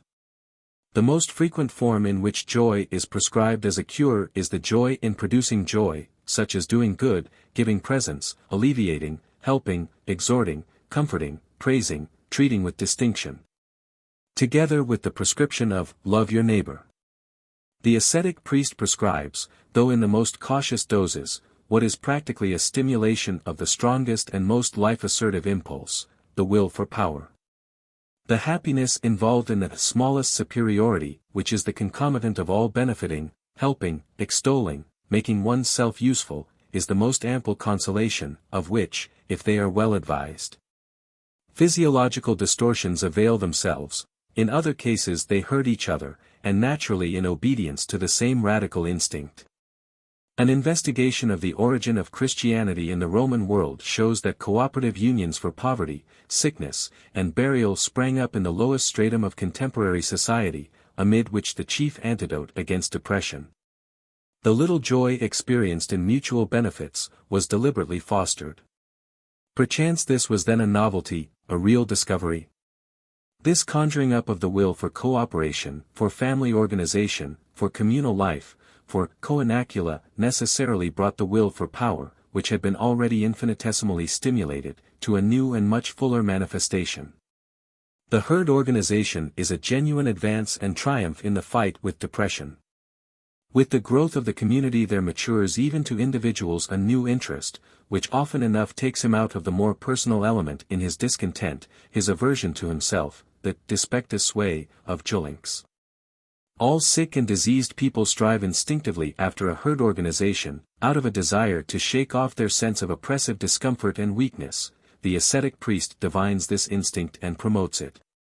Wherever a herd exists it is the instinct of weakness which has wished for the herd, and the cleverness of the priests which has organized it, for. Mark this, by an equally natural necessity the strong strive as much for isolation as the weak for union. When the former bind themselves it is only with a view to an aggressive joint action and joint satisfaction of their will for power, much against the wishes of their individual consciences. The latter, on the contrary, range themselves together with positive delight in such a muster. Their instincts are as much gratified thereby as the instincts of the born master, that is, the solitary beast of prey species of man, are disturbed and wounded to the quick by organization. There is always lurking beneath every oligarchy, such is the universal lesson of history, the desire for tyranny. Every oligarchy is continually quivering with the tension of the effort required by each individual to keep mastering this desire. Such, e.g., was the Greek. Plato shows it in 100 places, Plato, who knew his contemporaries, and himself. 19. The methods employed by the ascetic priest, which we have already learnt to know, stifling of all vitality, mechanical energy, the little joy, and especially the method of love your neighbor, herd organization. The awaking of the communal consciousness of power, to such a pitch that the individual's disgust with himself becomes eclipsed by his delight in the thriving of the community. These are, according to modern standards, the innocent methods employed in the fight with depression.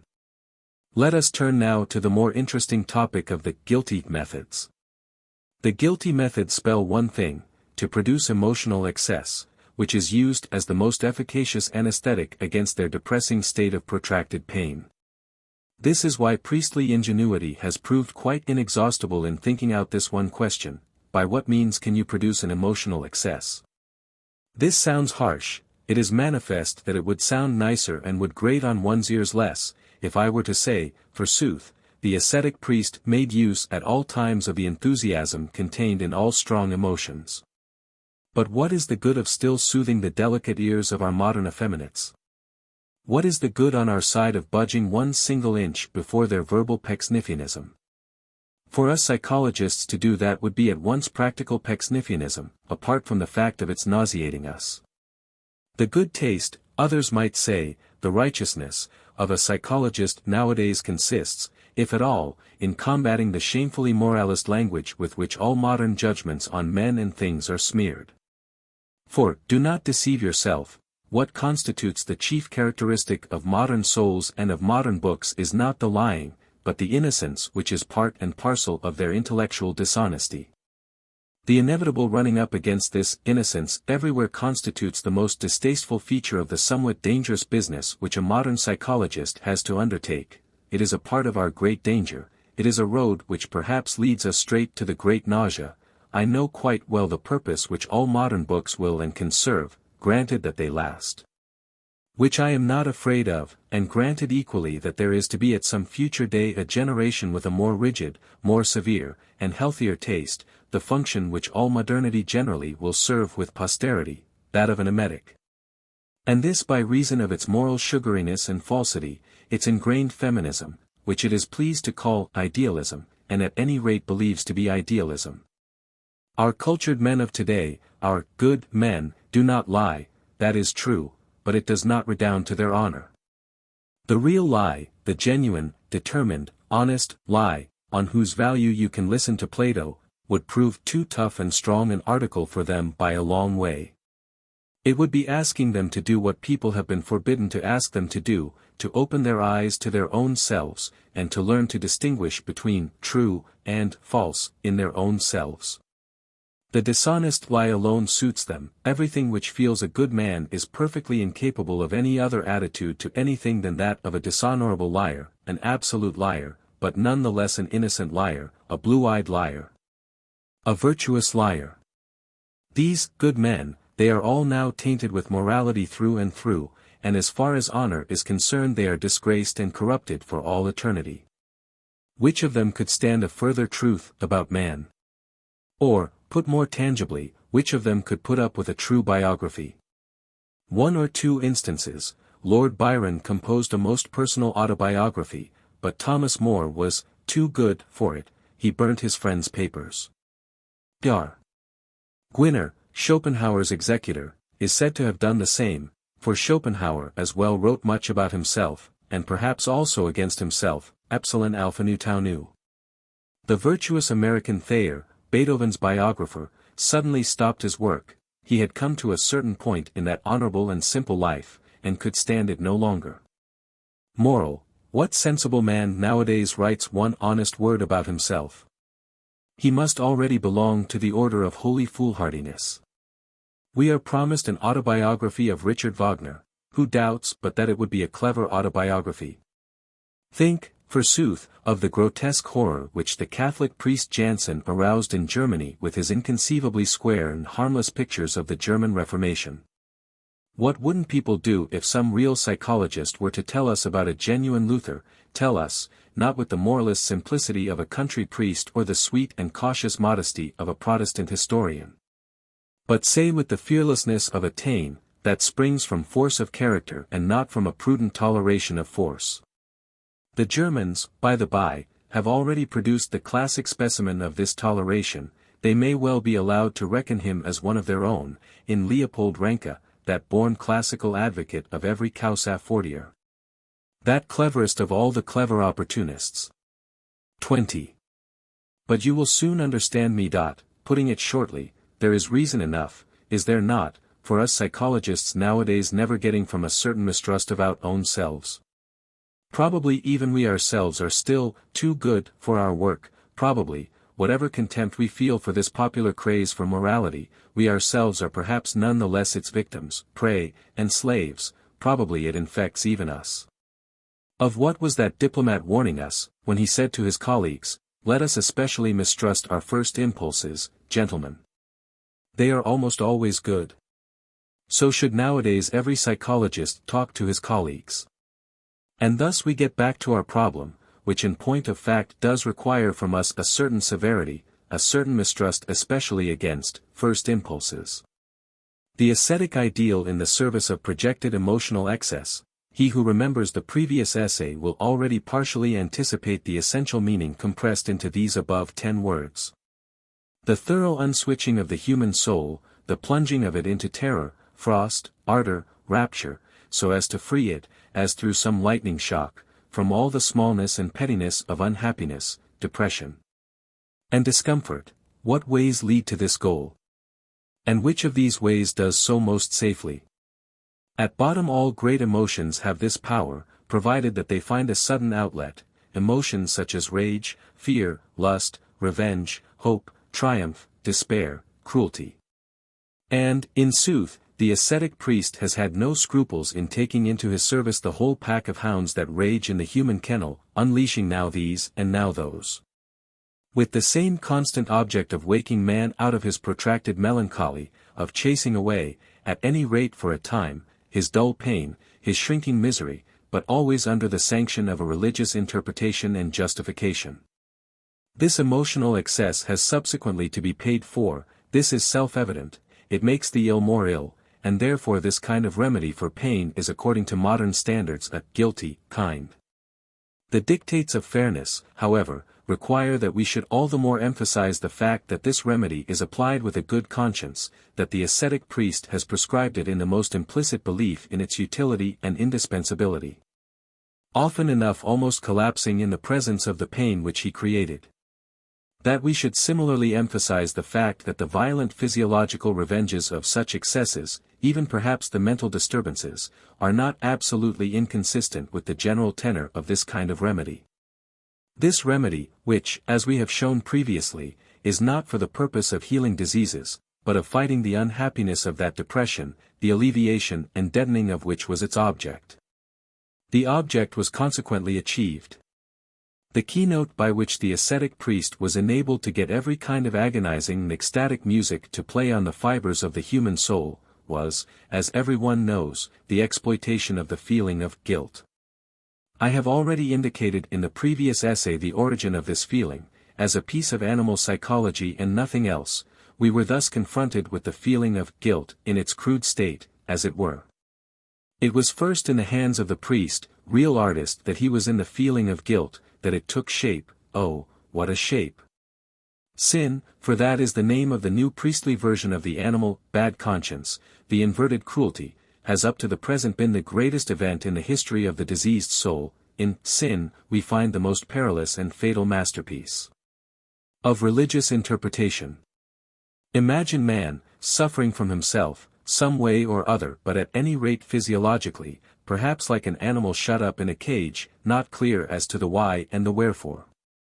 Imagine him in his desire for reasons bring relief, in his desire again for remedies, narcotics at last, consulting one, who knows even the occult, and see, lo and behold, he gets a hint from his wizard, the ascetic priest. His first hint on the cause of his trouble, he must search for it in himself, in his guiltiness, in a piece of the past. He must understand his very suffering as a state of punishment. He has heard, he has understood, has the unfortunate, he is now in the plight of a hen round which a line has been drawn. He never gets out of the circle of lines. The sick man has been turned into the sinner, and now for a few thousand years we never get away from the sight of this new invalid, of a sinner. Shall we ever get away from it? Wherever we just look, everywhere the hypnotic gaze of the sinner always moving in one direction, in the direction of guilt, the only cause of suffering, everywhere the evil conscience, this ghoulish Thier, ate to use Luther's language. Everywhere rumination over the past, a distorted view of action, the gaze of the green-eyed monster, turned on all action, everywhere the willful misunderstanding of suffering, its transvaluation into feelings of guilt, fear of retribution. Everywhere the scourge, the hairy shirt, the starving body, contrition, everywhere the sinner breaking himself on the ghastly wheel of a restless and morbidly eager conscience. Everywhere mute pain, extreme fear, the agony of a tortured heart, the spasms of an unknown happiness, the shriek for redemption. In point of fact, thanks to this system of procedure, the old depression, dullness, and fatigue were absolutely conquered. Life itself became very interesting again, awake, eternally awake, sleepless, glowing, burnt away. Exhausted and yet not tired, such was the figure cut by man, the sinner, who was initiated into these mysteries.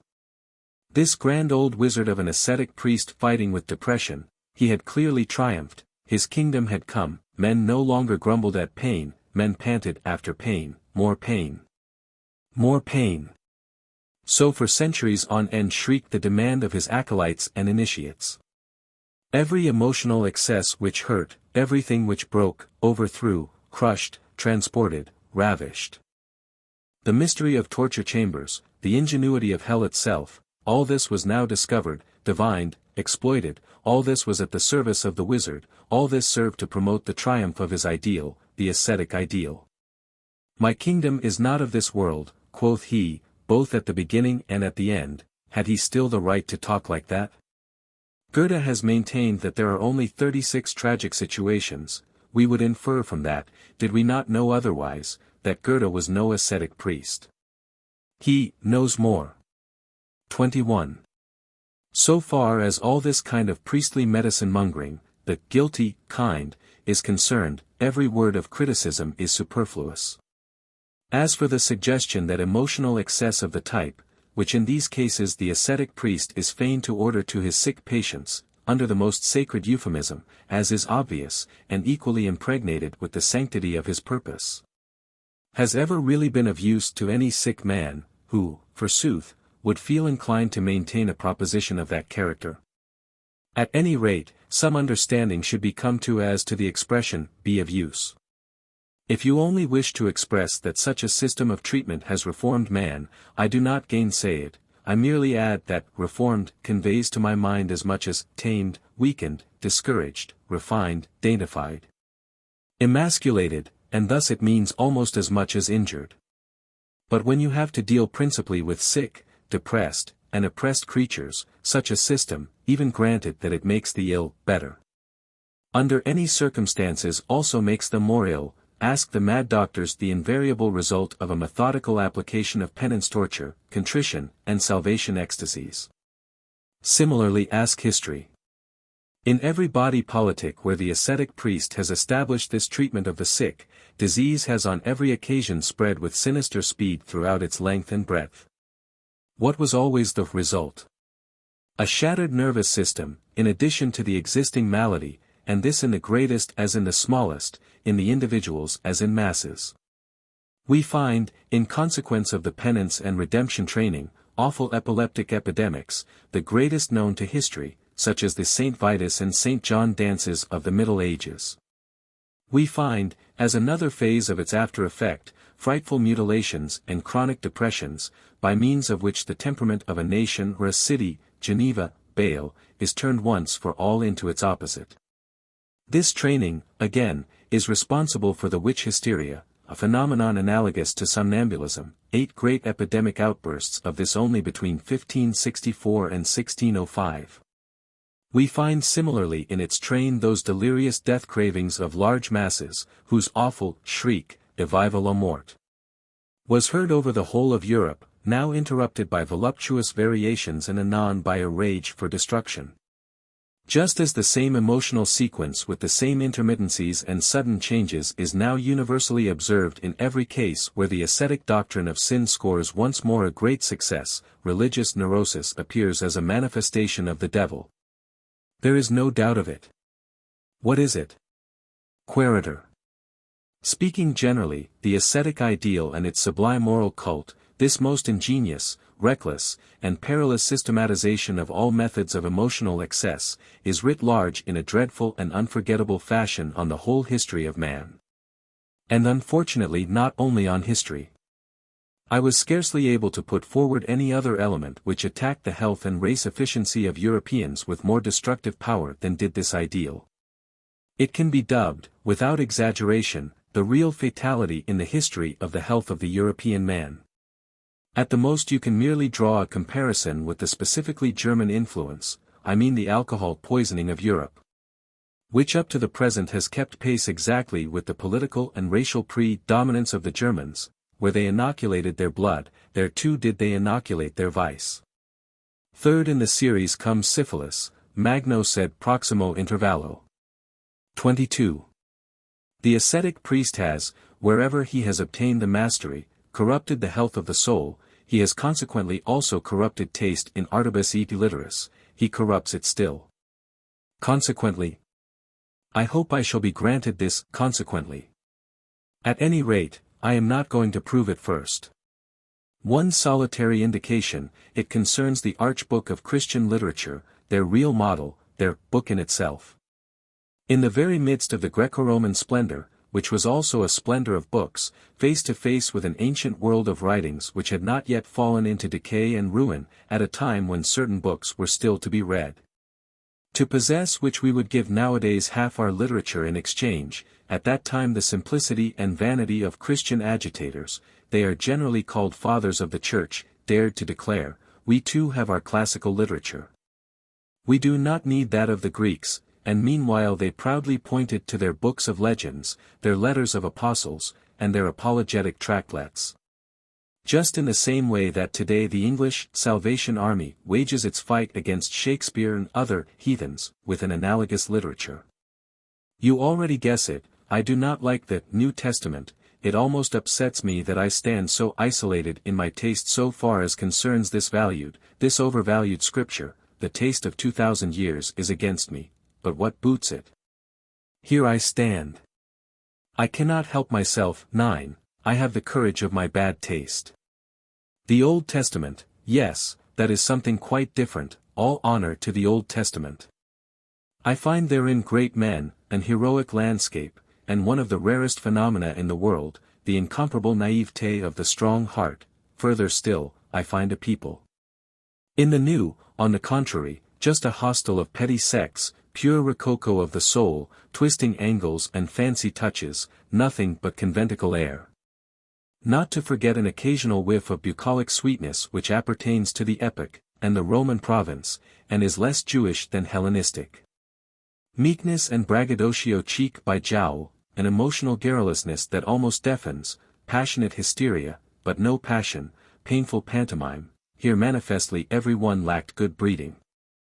How dare any one make so much fuss about their little failings as do these pious little fellows? No one cares a straw about it, let alone God. Finally they actually wish to have the crown of eternal life, do all these little provincials. In return for what, in sooth? For what end? It is impossible to carry insolence any further. An immortal Peter. Who could stand him? They have an ambition which makes one laugh. The thing dishes up cut and dried his most personal life, his melancholies, and common or garden troubles, as though the universe itself were under an obligation to bother itself about them. For it never gets tired of wrapping up God himself in the petty misery in which its troubles are involved. And how about the atrocious form of this chronic hobnobbing with God? This Jewish, and not merely Jewish, slobbering and clawing importunacy towards God. There exist little despised, heathen nations, in East Asia, from whom these first Christians could have learnt something worth learning, a little tact in worshipping. These nations do not allow themselves to say aloud the name of their God. This seems to me delicate enough. It is certain that it is too delicate, and not only for primitive Christians. To take a contrast, just recollect Luther, the most eloquent and insolent peasant whom Germany has had. Think of the Lutheran tone, in which he felt quite the most in his element during his tête-à-têtes with God. Luther's opposition to the medieval saints of the Church, in particular, against that devil's hog, the Pope, was, there is no doubt, at bottom the opposition of a boor, who was offended at the good etiquette of the Church. That worship etiquette of the sacerdotal code, which only admits to the Holy of Holies the initiated and the silent, and shuts the door against the boors.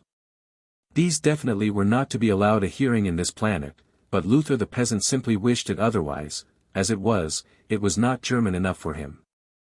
He personally wished himself to talk direct, to talk personally, to talk straight from the shoulder, with his God. Well, he's done it. The ascetic ideal, you will guess, was at no time and in no place a school of good taste, still less of good manners. At the best it was a school for sacerdotal manners, that is. It contains in itself something which was a deadly enemy to all good manners. Lack of measure, opposition to measure, it is itself a non plus ultra. 23. The ascetic ideal has corrupted not only health and taste, there are also third, fourth, fifth, and sixth things which it has corrupted. I shall take care not to go through the catalogue. When should I get to the end? I have here to expose not what this ideal affected, but rather only what it means, on what it is based, what lies lurking behind it and under it, that of which it is the provisional expression.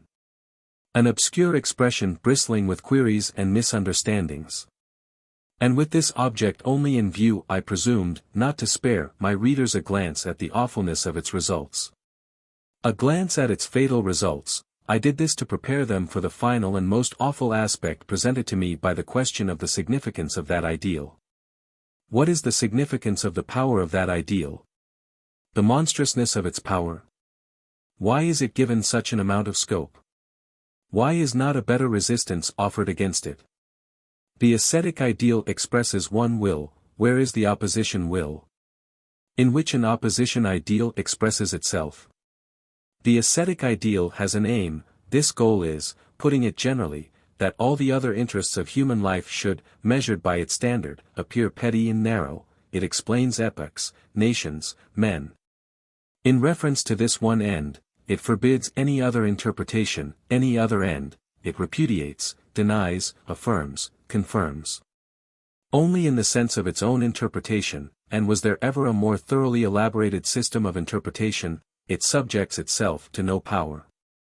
Rather does it believe in its own precedence over every power, it believes that nothing powerful exists in the world that has not first got to receive from it a meaning, a right to exist, a value, as being an instrument in its work. A way and means to its end, to one end. Where is the counterpart of this complete system of will, end, and interpretation? Why is the counterpart lacking? Where is the other, one aim? But I am told it is not lacking. That not only has it fought a long and fortunate fight with that ideal, but that further it has already won the mastery over that ideal in all essentials. Let our whole modern science attest this, that modern science, which, like the genuine reality philosophy which it is, manifestly believes in itself alone, manifestly has the courage to be itself, the will to be itself, and has got on well enough without God, another world, and negative virtues. With all their noisy agitator babble, however, they effect nothing with me.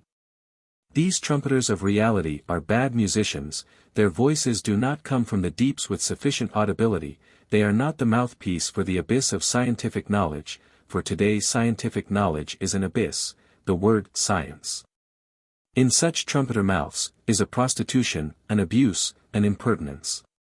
The truth is just the opposite from what is maintained in the ascetic theory. Science has today absolutely no belief in itself, let alone in an ideal superior to itself, and wherever science still consists of passion, love, ardor, suffering, it is not the opposition to that ascetic ideal, but rather the incarnation of its latest and noblest form. Does that ring strange? There are enough brave and decent working people, even among the learned men of today, who like their little corner, and who, just because they are pleased so to do, become at times indecently loud with their demand. That people today should be quite content, especially in science, for in science there is so much useful work to do. I do not deny it, there is nothing I should like less than to spoil the delight of these honest workers in their handiwork, for I rejoice in their work. But the fact of science requiring hard work, the fact of its having contented workers, is absolutely no proof of science as a whole having today one end, one will, one ideal, one passion for a great faith. The contrary, as I have said, is the case. When science is not the latest manifestation of the ascetic ideal, but these are cases of such rarity, selectness, and exquisiteness, as to preclude the general judgment being affected thereby, science is a hiding place for every kind of cowardice. Disbelief, remorse, dyspeptio sway, bad conscience, it is the very anxiety that springs from having no ideal, the suffering from the lack of a great love, the discontent with an enforced moderation. Oh, what does all science not cover today?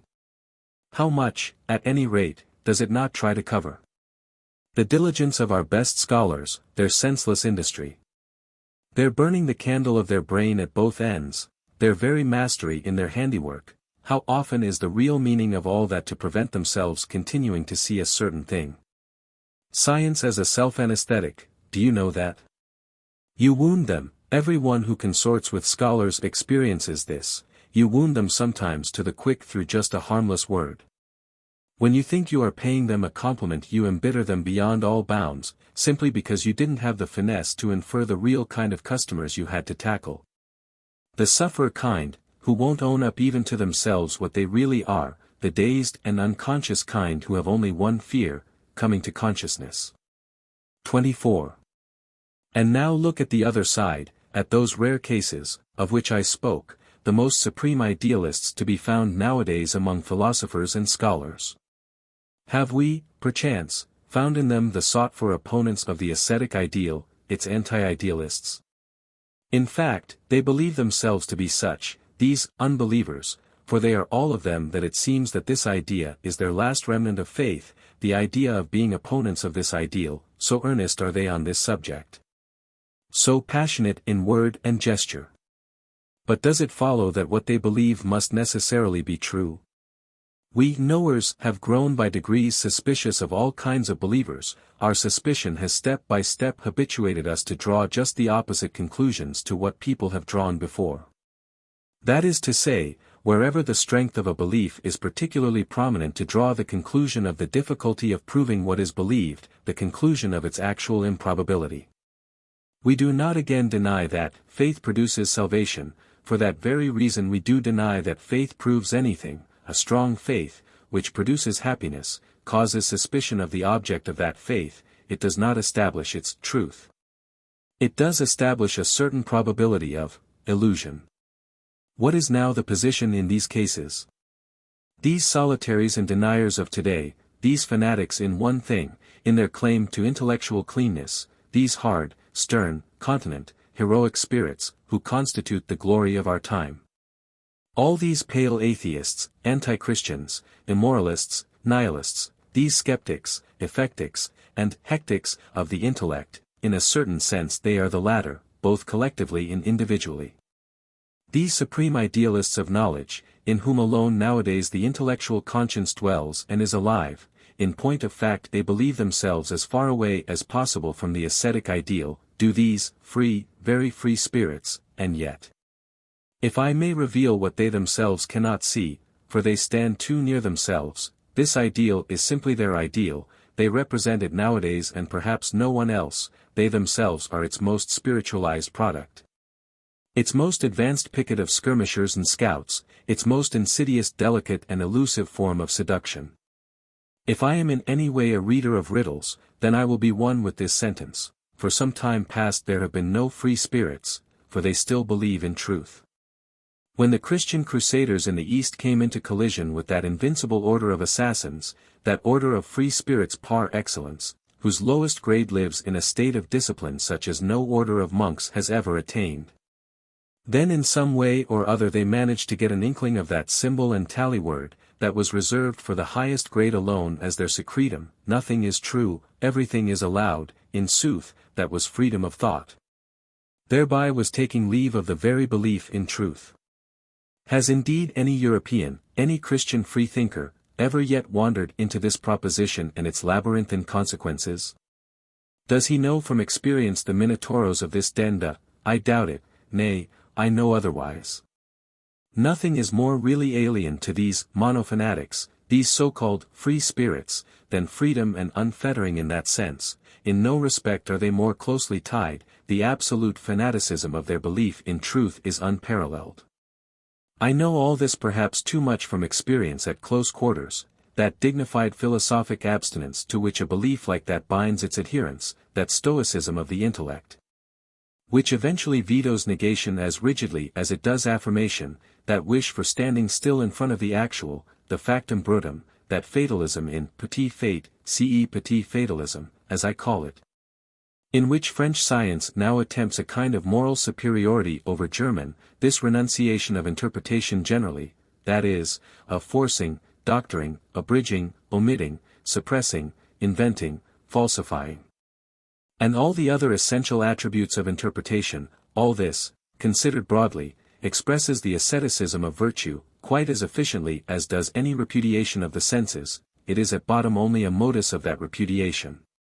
But what forces it into that unqualified will for truth is the faith in the ascetic ideal itself, even though it take the form of its unconscious imperatives. Make no mistake about it, it is the faith, I repeat, in a metaphysical value.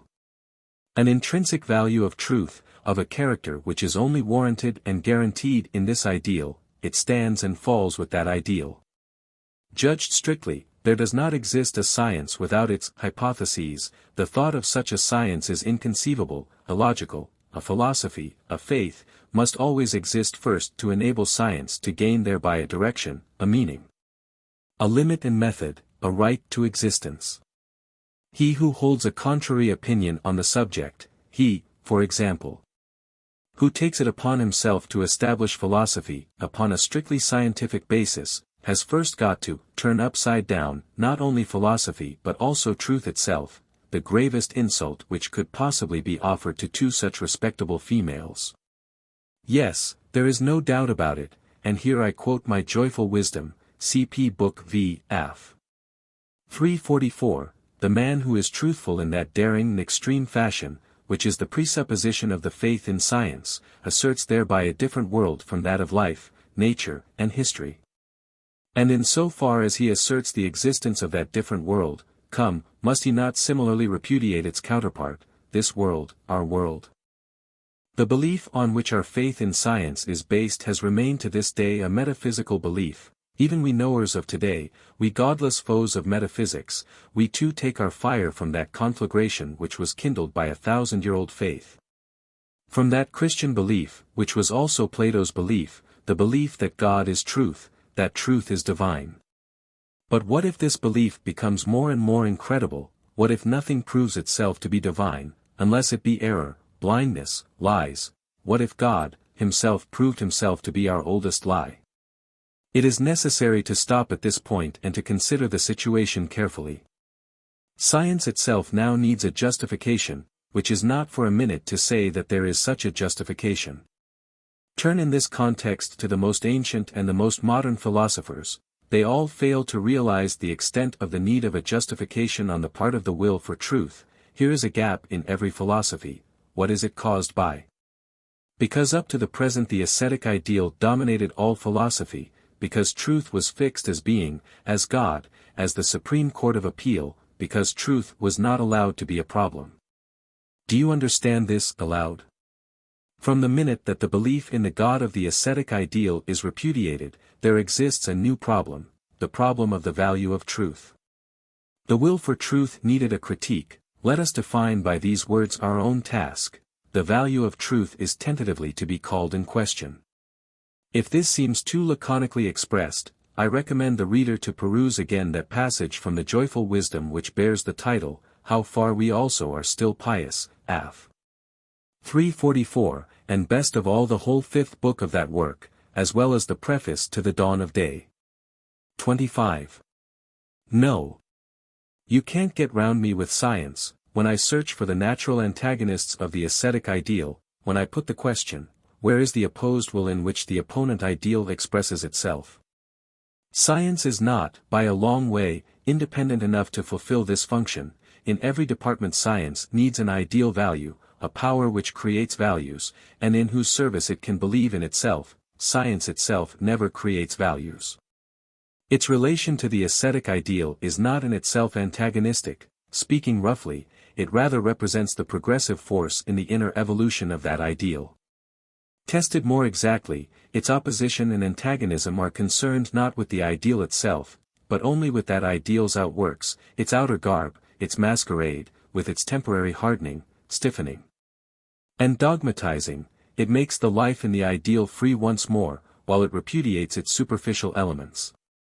These two phenomena, science and the ascetic ideal, both rest on the same basis. I have already made this clear. The basis, I say, oft the same over-appreciation of truth, more accurately the same belief in the impossibility of valuing and of criticizing truth, and consequently they are necessarily allies, so that, in the event of their being attacked, they must always be attacked and called into question together. A valuation of the ascetic ideal inevitably entails a valuation of science as well. Lose no time in seeing this clearly, and be sharp to catch it. Art, I am speaking provisionally, for I will treat it on some other occasion in greater detail. Art, I repeat, in which lying is sanctified and the will for deception has good conscience on its side, is much more fundamentally opposed to the ascetic ideal than is science. Plato's instinct felt this. Plato, the greatest enemy of art which Europe has produced up to the present. Plato versus Homer, that is the complete, the true antagonism on the one side, the whole-hearted, transcendental, the great defamer of life, on the other, its involuntary panegyrist, the golden nature.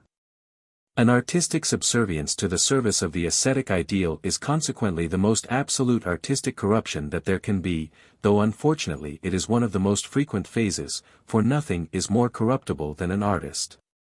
Considered physiologically, moreover, science rests on the same basis as does the ascetic ideal. A certain impoverishment of life is the presupposition of the latter as of the former. Add, frigidity of the emotions, slackening of the tempo, The substitution of dialectic for instinct, seriousness impressed on mien and gesture, seriousness, that most unmistakable sign of strenuous metabolism, of struggling, toiling life.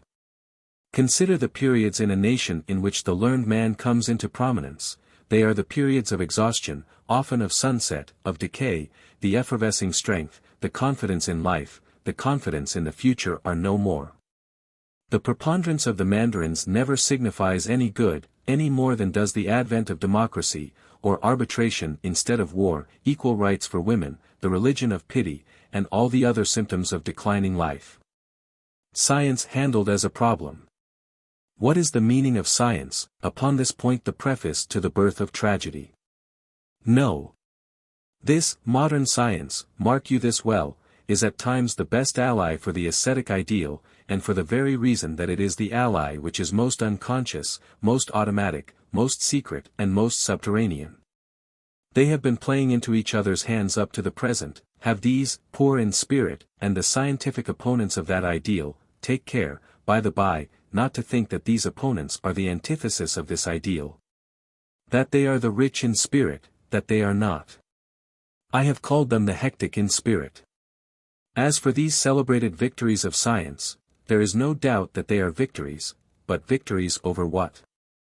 There was not for a single minute any victory among their list over the ascetic ideal, rather was it made stronger, that is to say, more elusive, more abstract, more insidious, from the fact that a wall, an outwork that had got built onto the main fortress and disfigured its appearance, should from time to time be ruthlessly destroyed and broken down by science.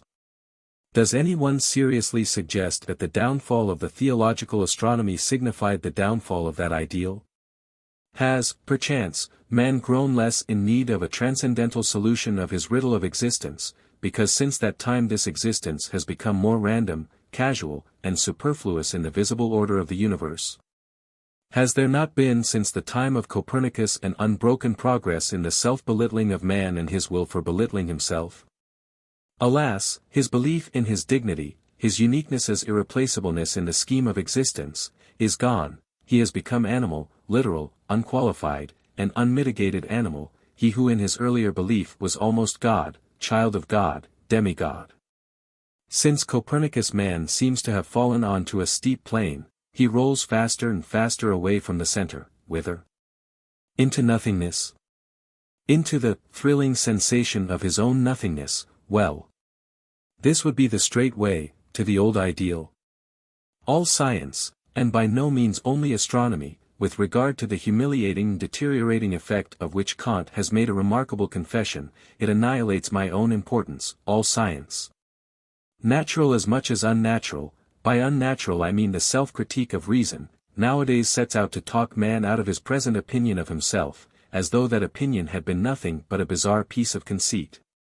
You might go so far as to say that science finds its peculiar pride, its peculiar bitter form of stoical ataraxia, in preserving man's contempt of himself, that state which it took so much trouble to bring about. As man's final and most serious claim to self-appreciation, rightly so, in point of fact, for he who despises is always one who has not forgotten how to appreciate. But does all this involve any real effort to counteract the ascetic ideal? Is it really seriously suggested that Kant's victory over the theological dogmatism about God, soul, freedom, immortality, has damaged that ideal in any way, as the theologians have imagined to be the case for a long time past?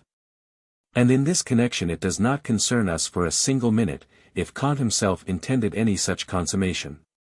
It is certain that from the time of Kant every type of transcendentalist is playing a winning game. They are emancipated from the theologians. What luck! He has revealed to them that secret art, by which they can now pursue their heart's desire, on their own responsibility, and with all the respectability of science. Similarly, who can grumble at the agnostics, reverers, as they are, of the unknown and the absolute mystery, if they now worship their very query as God? Xaver didn't talk somewhere of the ravages which l'habitude d'admirer l'inintelligible au lieu de rester tout simplement dans l'inconnu has produced. The ancients, he thinks, must have been exempt from those ravages. Supposing that everything, known to man, fails to satisfy his desires, and on the contrary contradicts and horrifies them. What a divine way out of all this to be able to look for the responsibility, not in the desiring, but in knowing. There is no knowledge. Consequently, there is a God. What a novel elegantia syllogismi! What a triumph for the ascetic ideal! 26. Or, perchance, does the whole of modern history show in its demeanor greater confidence in life, greater confidence in its ideals? Its loftiest pretension is now to be a mirror. It repudiates all teleology, it will have no more proving. It disdains to play the judge, and thereby shows its good taste. It asserts as little as it denies, it fixes, it describes. All this is to a high degree ascetic, but at the same time it is to a much greater degree nihilistic. Make no mistake about this. You see in the historian a gloomy, hard, but determined gaze, an eye that looks out as an isolated North Pole explorer looks out, perhaps so as not to look within, so as not to look back. There is snow, here is life silenced, the last crows which caw here are called whither. Vanity, nada, here nothing more flourishes and grows, at the most the metapolitics of St. Petersburg and the pity of Tolstoy. But as for that other school of historians, a perhaps still more modern school, a voluptuous and lascivious school which ogles life and the ascetic ideal with equal fervor, which uses the word artist as a glove, and has nowadays established a corner for itself in all the praise given to contemplation. Oh, what a thirst do these sweet intellectuals excite even for ascetics and winter landscapes! Nay, the devil take these contemplative folk. How much liefer would I wander with those historical nihilists through the gloomiest, grey, cold mist. Nay, I shall not mind listening, supposing I have to choose, to one who is completely unhistorical and anti-historical, a man, like Düring for instance, over whose periods a hitherto shy and unavowed species of beautiful souls has grown intoxicated in contemporary Germany, the species anarchistica within the educated proletariat. The contemplative are 100 times worse. I never knew anything which produced such intense nausea as one of those objective chairs, one of those scented mannequins about town of history, a thing half priest, half satyr, Renaud Parfum, which betrays by the high, shrill falsetto of his applause what he lacks and where he lacks it, who betrays where in this case the fates have plied their ghastly shears, alas, in too surgeon-like a fashion. This is distasteful to me, and irritates my patience. Let him keep patient at such sights who has nothing to lose thereby. Such a sight enrages me, such spectators embitter me against the play, even more than does the play itself, history itself, you understand. Anacreontic moods imperceptibly come over me. This nature, who gave to the steer its horn, to the lion its chi sigma mu, delta omicron nu tau omega nu, for what purpose did nature give me my foot, to kick, by Saint Anacreon, and not merely to run away? To trample on all the worm-eaten chairs, the cowardly contemplators, the lascivious eunuchs of history, the flirters with ascetic ideals, the righteous hypocrites of impotence. All reverence on my part to the ascetic ideal, in so far as it is honorable. So long as it believes in itself and plays no pranks on us. But I like not all these coquettish bugs who have an insatiate ambition to smell of the infinite, until eventually the infinite smells of bugs. I like not the whited sepulchres with their stagey reproduction of life. I like not the tired and the used up who wrap themselves in wisdom and look objective. I like not the agitators dressed up as heroes, who hide their dummy heads behind the stalking horse of an ideal. I like not the ambitious artists who would fain play the ascetic and the priest, and are at bottom nothing but tragic clowns. I like not, again, these newest speculators in idealism, the anti-Semites, who nowadays roll their eyes in the patent Christianarian man-of-honor fashion, and by an abuse of moralist attitudes and agitation dodges, so cheap as to exhaust any patience, strive to excite all the blockhead elements in the populace. The invariable success of every kind of intellectual charlatanism in present-day Germany hangs together with the almost indisputable and already quite palpable desolation of the German mind, whose cause I look for in a too exclusive diet, of papers, politics, beer, and Wagnerian music, not forgetting the condition precedent of this diet, the national exclusiveness and vanity, the strong but narrow principle, Germany, Germany above everything, 11 and finally the paralysis adjutans of modern ideas.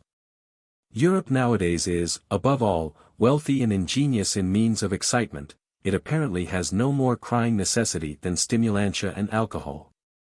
Hence the enormous counterfeiting of ideals, those most fiery spirits of the mind. Hence too the repulsive, evil-smelling, perjured, pseudo-alcoholic air everywhere. I should like to know how many cargoes of imitation idealism, of hero costumes and highfalutin claptrap, how many casks of sweetened pity liqueur, firm, la religion de la souffrance. How many crutches of righteous indignation for the help of these flat-footed intellects, how many comedians of the Christian moral ideal would need today to be exported from Europe, to enable its air to smell pure again. It is obvious that, in regard to this overproduction, a new trade possibility lies open. It is obvious that there is a new business to be done in little ideal idols and obedient idealists. Don't pass over this tip. Who has sufficient courage? We have in our hands the possibility of idealizing the whole earth. But what am I talking about courage? We only need one thing here, a hand, a very free hand. 27. Enough. Enough. Let us leave these curiosities and complexities of the modern spirit, which excite as much laughter as disgust. Our problem can certainly do without them, the problem of meaning of the ascetic ideal. What has it got to do with yesterday or today? Those things shall be handled by me more thoroughly and severely in another connection, under the title, A Contribution to the History of European Nihilism. I refer for this to a work which I am preparing, The Will to Power. An attempt at a transvaluation of all values. The only reason why I come to allude to it here is this: the ascetic ideal has at times, even in the most intellectual sphere, only one real kind of enemies and damagers. These are the comedians of this ideal, for they awake mistrust. Everywhere otherwise, where the mind is at work seriously, powerfully, and without counterfeiting, it dispenses altogether now with an ideal. The popular expression for this abstinence is atheism, with the exception of the will for truth.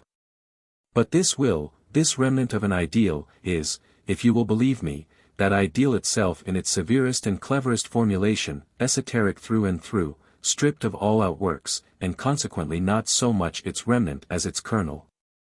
Unqualified honest atheism, and its air only do we breathe, we, the most intellectual men of this age, is not opposed to that ideal, to the extent that it appears to be. It is rather one of the final phases of its evolution, one of its syllogisms and pieces of inherent logic. It is the awe-inspiring catastrophe of a 2000-year training in truth, which finally forbids itself the lie of the belief in God. The same course of development in India, quite independently, and consequently of some demonstrative value, the same ideal driving to the same conclusion, the decisive point reached 500 years before the European era.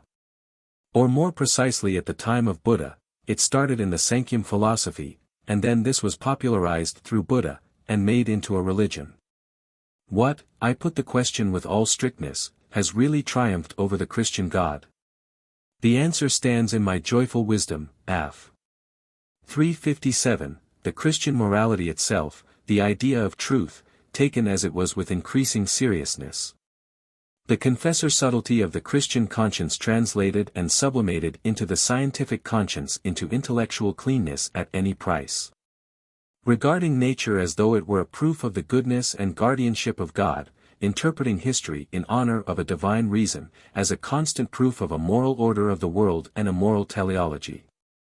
Explaining our own personal experiences, as pious men have for long enough explained them, as though every arrangement, every nod, every single thing were invented and sent out of love for the salvation of the soul. All this is now done away with, all this has the conscience against it, and is regarded by every subtler conscience as disreputable, dishonorable, as lying, feminism, weakness, cowardice. By means of this severity, if by means of anything at all, are we, in sooth, good Europeans and heirs of Europe's longest and bravest self-mastery. All great things go to ruin by reason of themselves, by reason of an act of self-dissolution. So wills the law of life, the law of necessary self-mastery. Even in the essence of life, ever is the lawgiver finally exposed to the cry, Pater legem quam ipsi telisti, in thus wise did Christianity go to ruin as a dogma. Through its own morality, in thus wise must Christianity go again to ruin today as a morality. We are standing on the threshold of this event. After Christian truthfulness has drawn one conclusion after the other, it finally draws its strongest conclusion, its conclusion against itself. This, however, happens, when it puts the question, what is the meaning of every will for truth? And here again do I touch on my problem, on our problem. My unknown friends, for as yet I know of no friends, what sense has our whole being? If it does not mean that in our own selves that will for truth has come to its own consciousness as a problem, by reason of this attainment of self-consciousness on the part of the will for truth. Morality from henceforward, there is no doubt about it, goes to pieces. This is that great 100-act play that is reserved for the next 2 centuries of Europe, the most terrible, the most mysterious, and perhaps also the most hopeful of all plays. 28. If you accept the ascetic ideal, man, the animal man had no meaning. His existence on earth contained no end. What is the purpose of man at all, was a question without an answer. The will for man and the world was lacking. Behind every great human destiny rang as a refrain a still greater vanity. The ascetic ideal simply means this, that something was lacking, that a tremendous void encircled man. He did not know how to justify himself, to explain himself, to affirm himself. He suffered from the problem of his own meaning.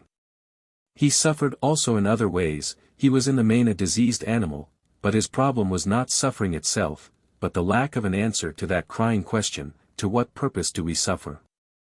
Man, the bravest animal and the one most inured to suffering, does not repudiate suffering in itself. He wills it, he even seeks it out, provided that he is shown a meaning for it, a purpose of suffering. Not suffering, but the senselessness of suffering was the curse which till then lay spread over humanity, and the ascetic ideal gave it a meaning. It was up till then the only meaning, but any meaning is better than no meaning. The ascetic ideal was in that connection the faute de mieux par excellence that existed at that time. In that ideal suffering found an explanation, the tremendous gap seemed filled, the door to all suicidal nihilism was closed. The explanation, there is no doubt about it, brought in its train new suffering, deeper, more penetrating, more venomous, gnawing more brutally into life. It brought all suffering under the perspective of guilt. But in spite of all that, man was saved thereby. He had a meaning, and from henceforth was no more like a leaf in the wind, a shuttlecock of chance, of nonsense. He could now will something, absolutely immaterial. To what end, to what purpose? With what means he wished, the will itself was saved. It is absolutely impossible to disguise what in point of fact is made clear by every complete will that has taken its direction from the ascetic ideal, this hate of the human, and even more of the animal, and more still of the material.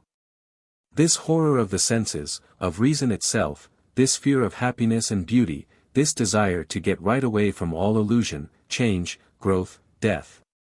Wishing and even desiring, all this means, let us have the courage to grasp it, a will for nothingness, a will opposed to life, a repudiation of the most fundamental conditions of life, but it is and remains a will. And to say at the end that which I said at the beginning, man will wish nothingness rather than not wish at all. Peoples and Countries. Translated by J. M. Kennedy. The following 27 fragments were intended by Nietzsche to form a supplement to Chapter 8 of Beyond Good and Evil, dealing with peoples and countries. 1. The Europeans now imagine themselves as representing, in the main, the highest types of men on earth. 2. A characteristic of Europeans, inconsistency between word and deed. The Oriental is true to himself in daily life. How the European has established colonies is explained by his nature, which resembles that of a beast of prey. This inconsistency is explained by the fact that Christianity has abandoned the class from which it sprang. This is the difference between us and the Hellenes. Their morals grew up among the governing castes. Thucydides' morals are the same as those that exploded everywhere with Plato. Attempts towards honesty at the Renaissance, for example, always for the benefit of the arts. Michelangelo's conception of God as the tyrant of the world was an honest one. 3. I rate Michelangelo higher than Raphael, because, through all the Christian clouds and prejudices of his time, he saw the ideal of a culture nobler than the Christophilian, whilst Raphael truly and modestly glorified only the values handed down to him, and did not carry within himself any inquiring, yearning instincts. Michelangelo, on the other hand, saw and felt the problem of the lawgiver of new values, the problem of the conqueror made perfect, who first had to subdue the hero within himself, the man exalted to his highest pedestal, master even of his pity, who mercilessly shatters and annihilates everything that does not bear his own stamp, shining in Olympian divinity. Michelangelo was naturally only at certain moments so high and so far beyond his age and Christian Europe. For the most part he adopted a condescending attitude towards the eternal feminine in Christianity. It would seem, indeed, that in the end he broke down before her, and gave up the ideal of his most inspired hours. It was an ideal which only a man in the strongest and highest vigor of life could bear, but not a man advanced in years. Indeed, he would have had to demolish Christianity with his ideal. But he was not thinker and philosopher enough for that. Perhaps Leonardo da Vinci alone of those artists had a really super-Christian outlook. He knows the East, the land of dawn, within himself as well as without himself. There is something super-European and silent in him, a characteristic of every one who has seen too wide a circle of things good and bad. 4. How much we have learnt and learnt anew in 50 years. The whole Romantic school with its belief in the people is refuted. No Homeric poetry as popular poetry. No deification of the great powers of nature.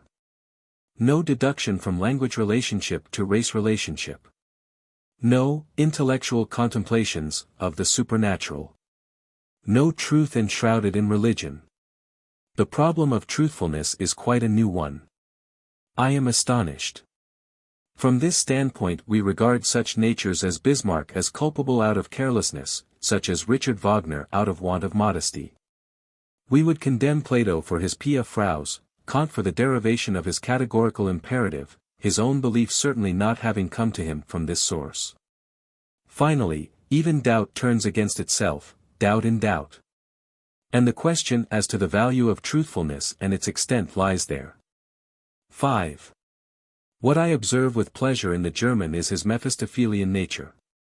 But, to tell the truth, one must have a higher conception of Mephistopheles than Goethe had, who found it necessary to diminish his Mephistopheles in order to magnify his inner Faust. The true German Mephistopheles is much more dangerous, bold, wicked, and cunning, and consequently more open-hearted. Remember the nature of Frederick the Great, or of that much greater Frederick, the Hohenstaufen, Frederick II. The real German Mephistopheles crosses the Alps, and believes that everything there belongs to him. Then he recovers himself, like Winckelmann, like Mozart. He looks upon Faust and Hamlet as caricatures, invented to be laughed at, and upon Luther also. Goethe had his good German moments, when he laughed inwardly at all these things. But then he fell back again into his cloudy moods. 6. Perhaps the Germans have only grown up in a wrong climate. There is something in them that might be Hellenic, something that is awakened when they are brought into touch with the South, Winckelmann, Goethe, Mozart. We should not forget, however, that we are still young. Luther is still our last event, our last book is still the Bible. The Germans have never yet moralist. Also, the very food of the Germans was their doom, its consequence, Philistinism. 7. The Germans are a dangerous people, they are experts at inventing intoxicants. Gothic, Rococo, according to Semper, the historical sense and exoticism, Hegel, Richard Wagner, Leibniz, too, dangerous at the present day, they even idealized the serving soul as the virtue of scholars and soldiers, also as the simple mind. The Germans may well be the most composite people on earth. The people of the middle, the inventors of porcelain, and of a kind of Chinese breed of privy councillor. 8. The smallness and baseness of the German soul were not and are not consequences of the system of small states. For it is well known that the inhabitants of much smaller states were proud and independent, and it is not a large state per set hat makes souls freer and more manly. The man whose soul obeys the slavish command, thou shalt and must kneel. In whose body there is an involuntary bowing and scraping to titles, orders, gracious glances from above, well. Such a man in an empire will only bow all the more deeply and lick the dust more fervently in the presence of the greater sovereign than in the presence of the lesser, this cannot be doubted. We can still see in the lower classes of Italians that aristocratic self-sufficiency, manly discipline and self-confidence still form a part of the long history of their country. These are virtues which once manifested themselves before their eyes. A poor Venetian gondolier makes a far better figure than a privy councillor from Berlin, and is even a better man in the end, anyone can see this. Just ask the women. 9. Most artists, even some of the greatest, including the historians, have up to the present belonged to the serving classes, whether they serve people of high position or princes or women or the masses. Not to speak of their dependence upon the church and upon moral law. Thus Rubens portrayed the nobility of his age, but only according to their vague conception of taste, not according to his own measure of beauty on the whole, therefore, against his own taste. Van Dyck was nobler in this respect, who in all those whom he painted added a certain amount of what he himself most highly valued. He did not descend from himself, but rather lifted up others to himself when he rendered. The slavish humility of the artist to his public, as Sebastian Bach has testified in undying and outrageous words in the dedication of his High Mass, is perhaps more difficult to perceive in music, but it is all the more deeply ingrained. A hearing would be refused me if I endeavored to impart my views on this subject. Chopin possesses distinction, like Van Dyck. The disposition of Beethoven is that of a proud peasant, of Haydn, that of a proud servant. Mendelssohn, too, possesses distinction, like Goethe, in the most natural way in the world. 10. We could at any time have counted on the fingers of one hand those German learned men who possessed wit, the remainder have understanding, and a few of them, happily, that famous, childlike character, which divines. It is our privilege. With this divination, German science has discovered some things which we can hardly conceive of, and which, after all, do not exist, perhaps. It is only the Jews among the Germans who do not divine like them. 11. As Frenchmen reflect the politeness and esprit of French society, so do Germans reflect something of the deep, pensive earnestness of their mystics and musicians, and also of their silly childishness. The Italian exhibits a great deal of republican distinction and art, and can show himself to be noble and proud without vanity. 12. A larger number of the higher and better endowed men will, I hope, have in the end so much self-restraint as to be able to get rid of their bad taste for affectation and sentimental darkness. And to turn against Richard Wagner as much as against Schopenhauer. These two Germans are leading us to ruin, they flatter our dangerous qualities. A stronger future is prepared for us in Goethe, Beethoven, and Bismarck than in these racial aberrations. We have had no philosophers yet. 13. The peasant is the commonest type of noblesse, for he is dependent upon himself most of all. Peasant blood is still the best blood in Germany, for example, Luther, Niebuhr, Bismarck. Bismarck a Slav. Let anyone look upon the face of Germans. Everything that had manly, exuberant blood in it went abroad. Over the smug populace remaining, the slave-sold people, there came an improvement from abroad, especially by a mixture of Slavonic blood.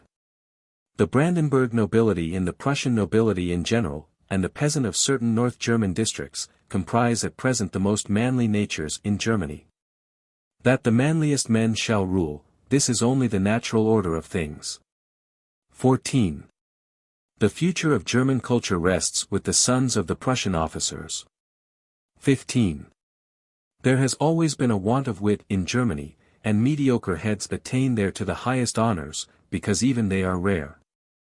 What is most highly prized is diligence and perseverance and a certain cold-blooded, critical outlook, and, for the sake of such qualities, German scholarship and the German military system have become paramount in Europe. 16. Parliaments may be very useful to a strong and versatile statesman, he has something there to rely upon, every such thing must, however, be able to resist. upon which he can throw a great deal of responsibility. On the whole, however, I could wish that the counting mania and the superstitious belief in majorities were not established in Germany, as with the Latin races, and that one could finally invent something new even in politics. It is senseless and dangerous to let the custom of universal suffrage, which is still but a short time under cultivation, and could easily be uprooted, take a deeper root, whilst, of course, its introduction was merely an expedient to steer clear of temporary difficulties. 17. Can anyone interest himself in this German Empire? Where is the new thought? Is it only a new combination of power? All the worse, if it does not know its own mind. Peace and laissez-aller are not types of politics for which I have any respect. Ruling, and helping the highest thoughts to victory, the only things that can make me interested in Germany. England's small-mindedness is the great danger now on earth. I observe more inclination towards greatness in the feelings of the Russian nihilists than in those of the English utilitarians. We require an intergrowth of the German and Slav races, and we require, too, the cleverest financiers, the Jews, for us to become masters of the world. A. The sense of reality.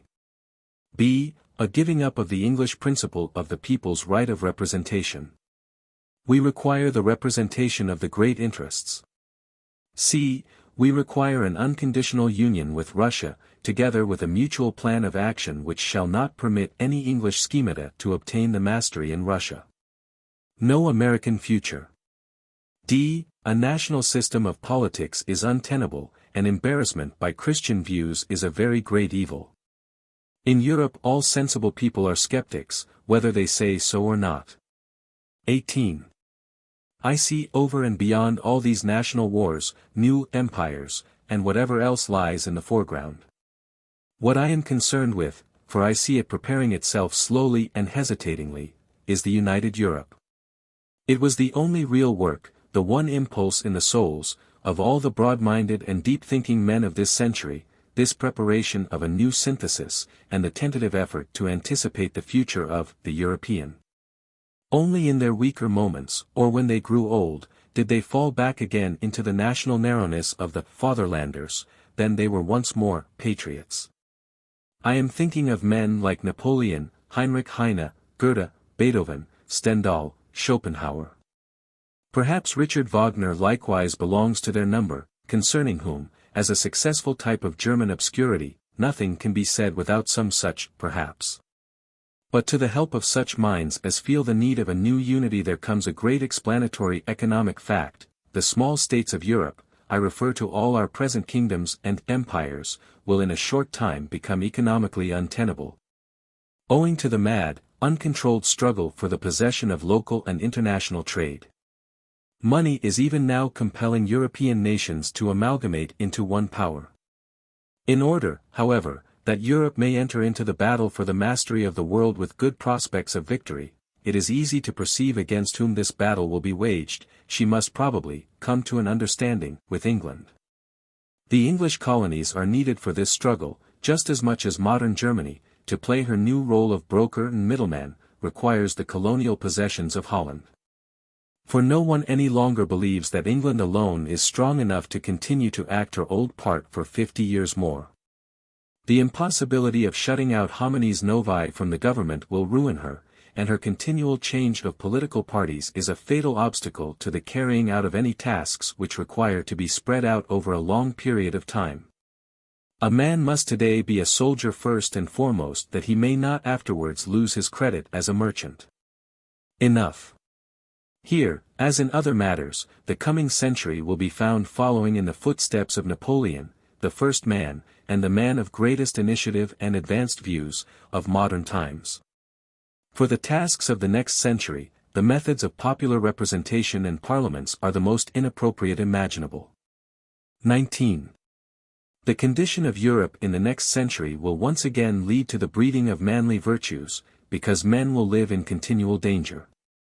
Universal military service is already the curious antidote which we possess for the effeminacy of democratic ideas, and it has grown up out of the struggle of the nations.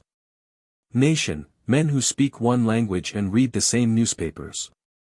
These men now call themselves nations, and would far too readily trace their descent from the same source and through the same history.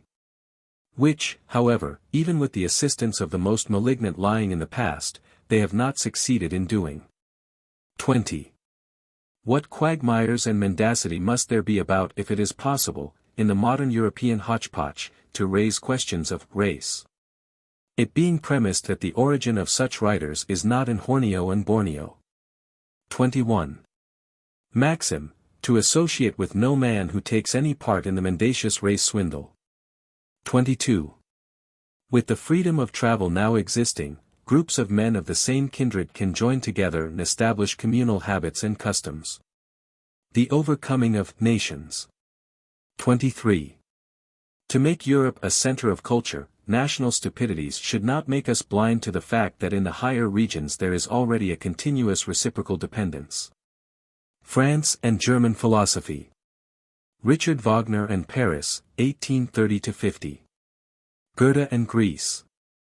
All things are impelled towards, a synthesis of the European past in the highest types of mind. 24. Mankind has still much before it. How, generally speaking, could the ideal be taken from the past? Perhaps merely in relation to the present, which latter is possibly a lower region. 25. This is our distrust, which recurs again and again. Our care, which never lets us sleep, our question, which no one listens to or wishes to listen to. Our sphinx, near which there is more than one precipice. We believe that the men of present-day Europe are deceived in regard to the things which we love best, and a pitiless demon, no, not pitiless. Only indifferent and puerile, plays with our hearts and their enthusiasm, as it may perhaps have already played with everything that lived and loved. I believe that everything which we Europeans of today are in the habit of admiring as the values of all these respected things called humanity, mankind, sympathy, pity, may be of some value as the debilitation and moderating of certain powerful and dangerous primitive impulses. Nevertheless, in the long run all these things are nothing else than the belittlement of the entire type man, his mediocrisation, if in such a desperate situation I may make use of such a desperate expression. I think that the commedia humana for an Epicurean spectator God must consist in this, that the Europeans, by virtue of their growing morality, believe in all their innocence and vanity that they are rising higher and higher. Whereas the truth is that they are sinking lower and lower, i.e. through the cultivation of all the virtues which are useful to a herd, and through the repression of the other and contrary virtues which give rise to a new, higher, stronger, masterful race of men. The first-named virtues merely develop the herd animal in man and stabilitate the animal, man, for until now man has been, the animal as yet unstabilitated. 26. Genius and epic. Heroism is no form of selfishness, for one is shipwrecked by it. The direction of power is often conditioned by the state of the period in which the great man happens to be born. And this fact brings about the superstition that he is the expression of his time. But this same power could be applied in several different ways. And between him and his time there is always this difference, that public opinion always worships the herd instinct, i.e. the instinct of the weak, while he, the strong man, writes for strong ideals. 27.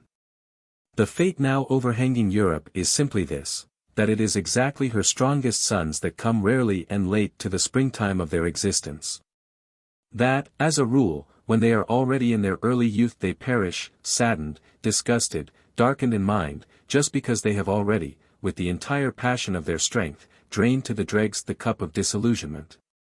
Which in our days means the cup of knowledge, and they would not have been the strongest had they not also been the most disillusionized. For that is the test of their power. They must first of all rise out of the illness of their epoch to reach their own health.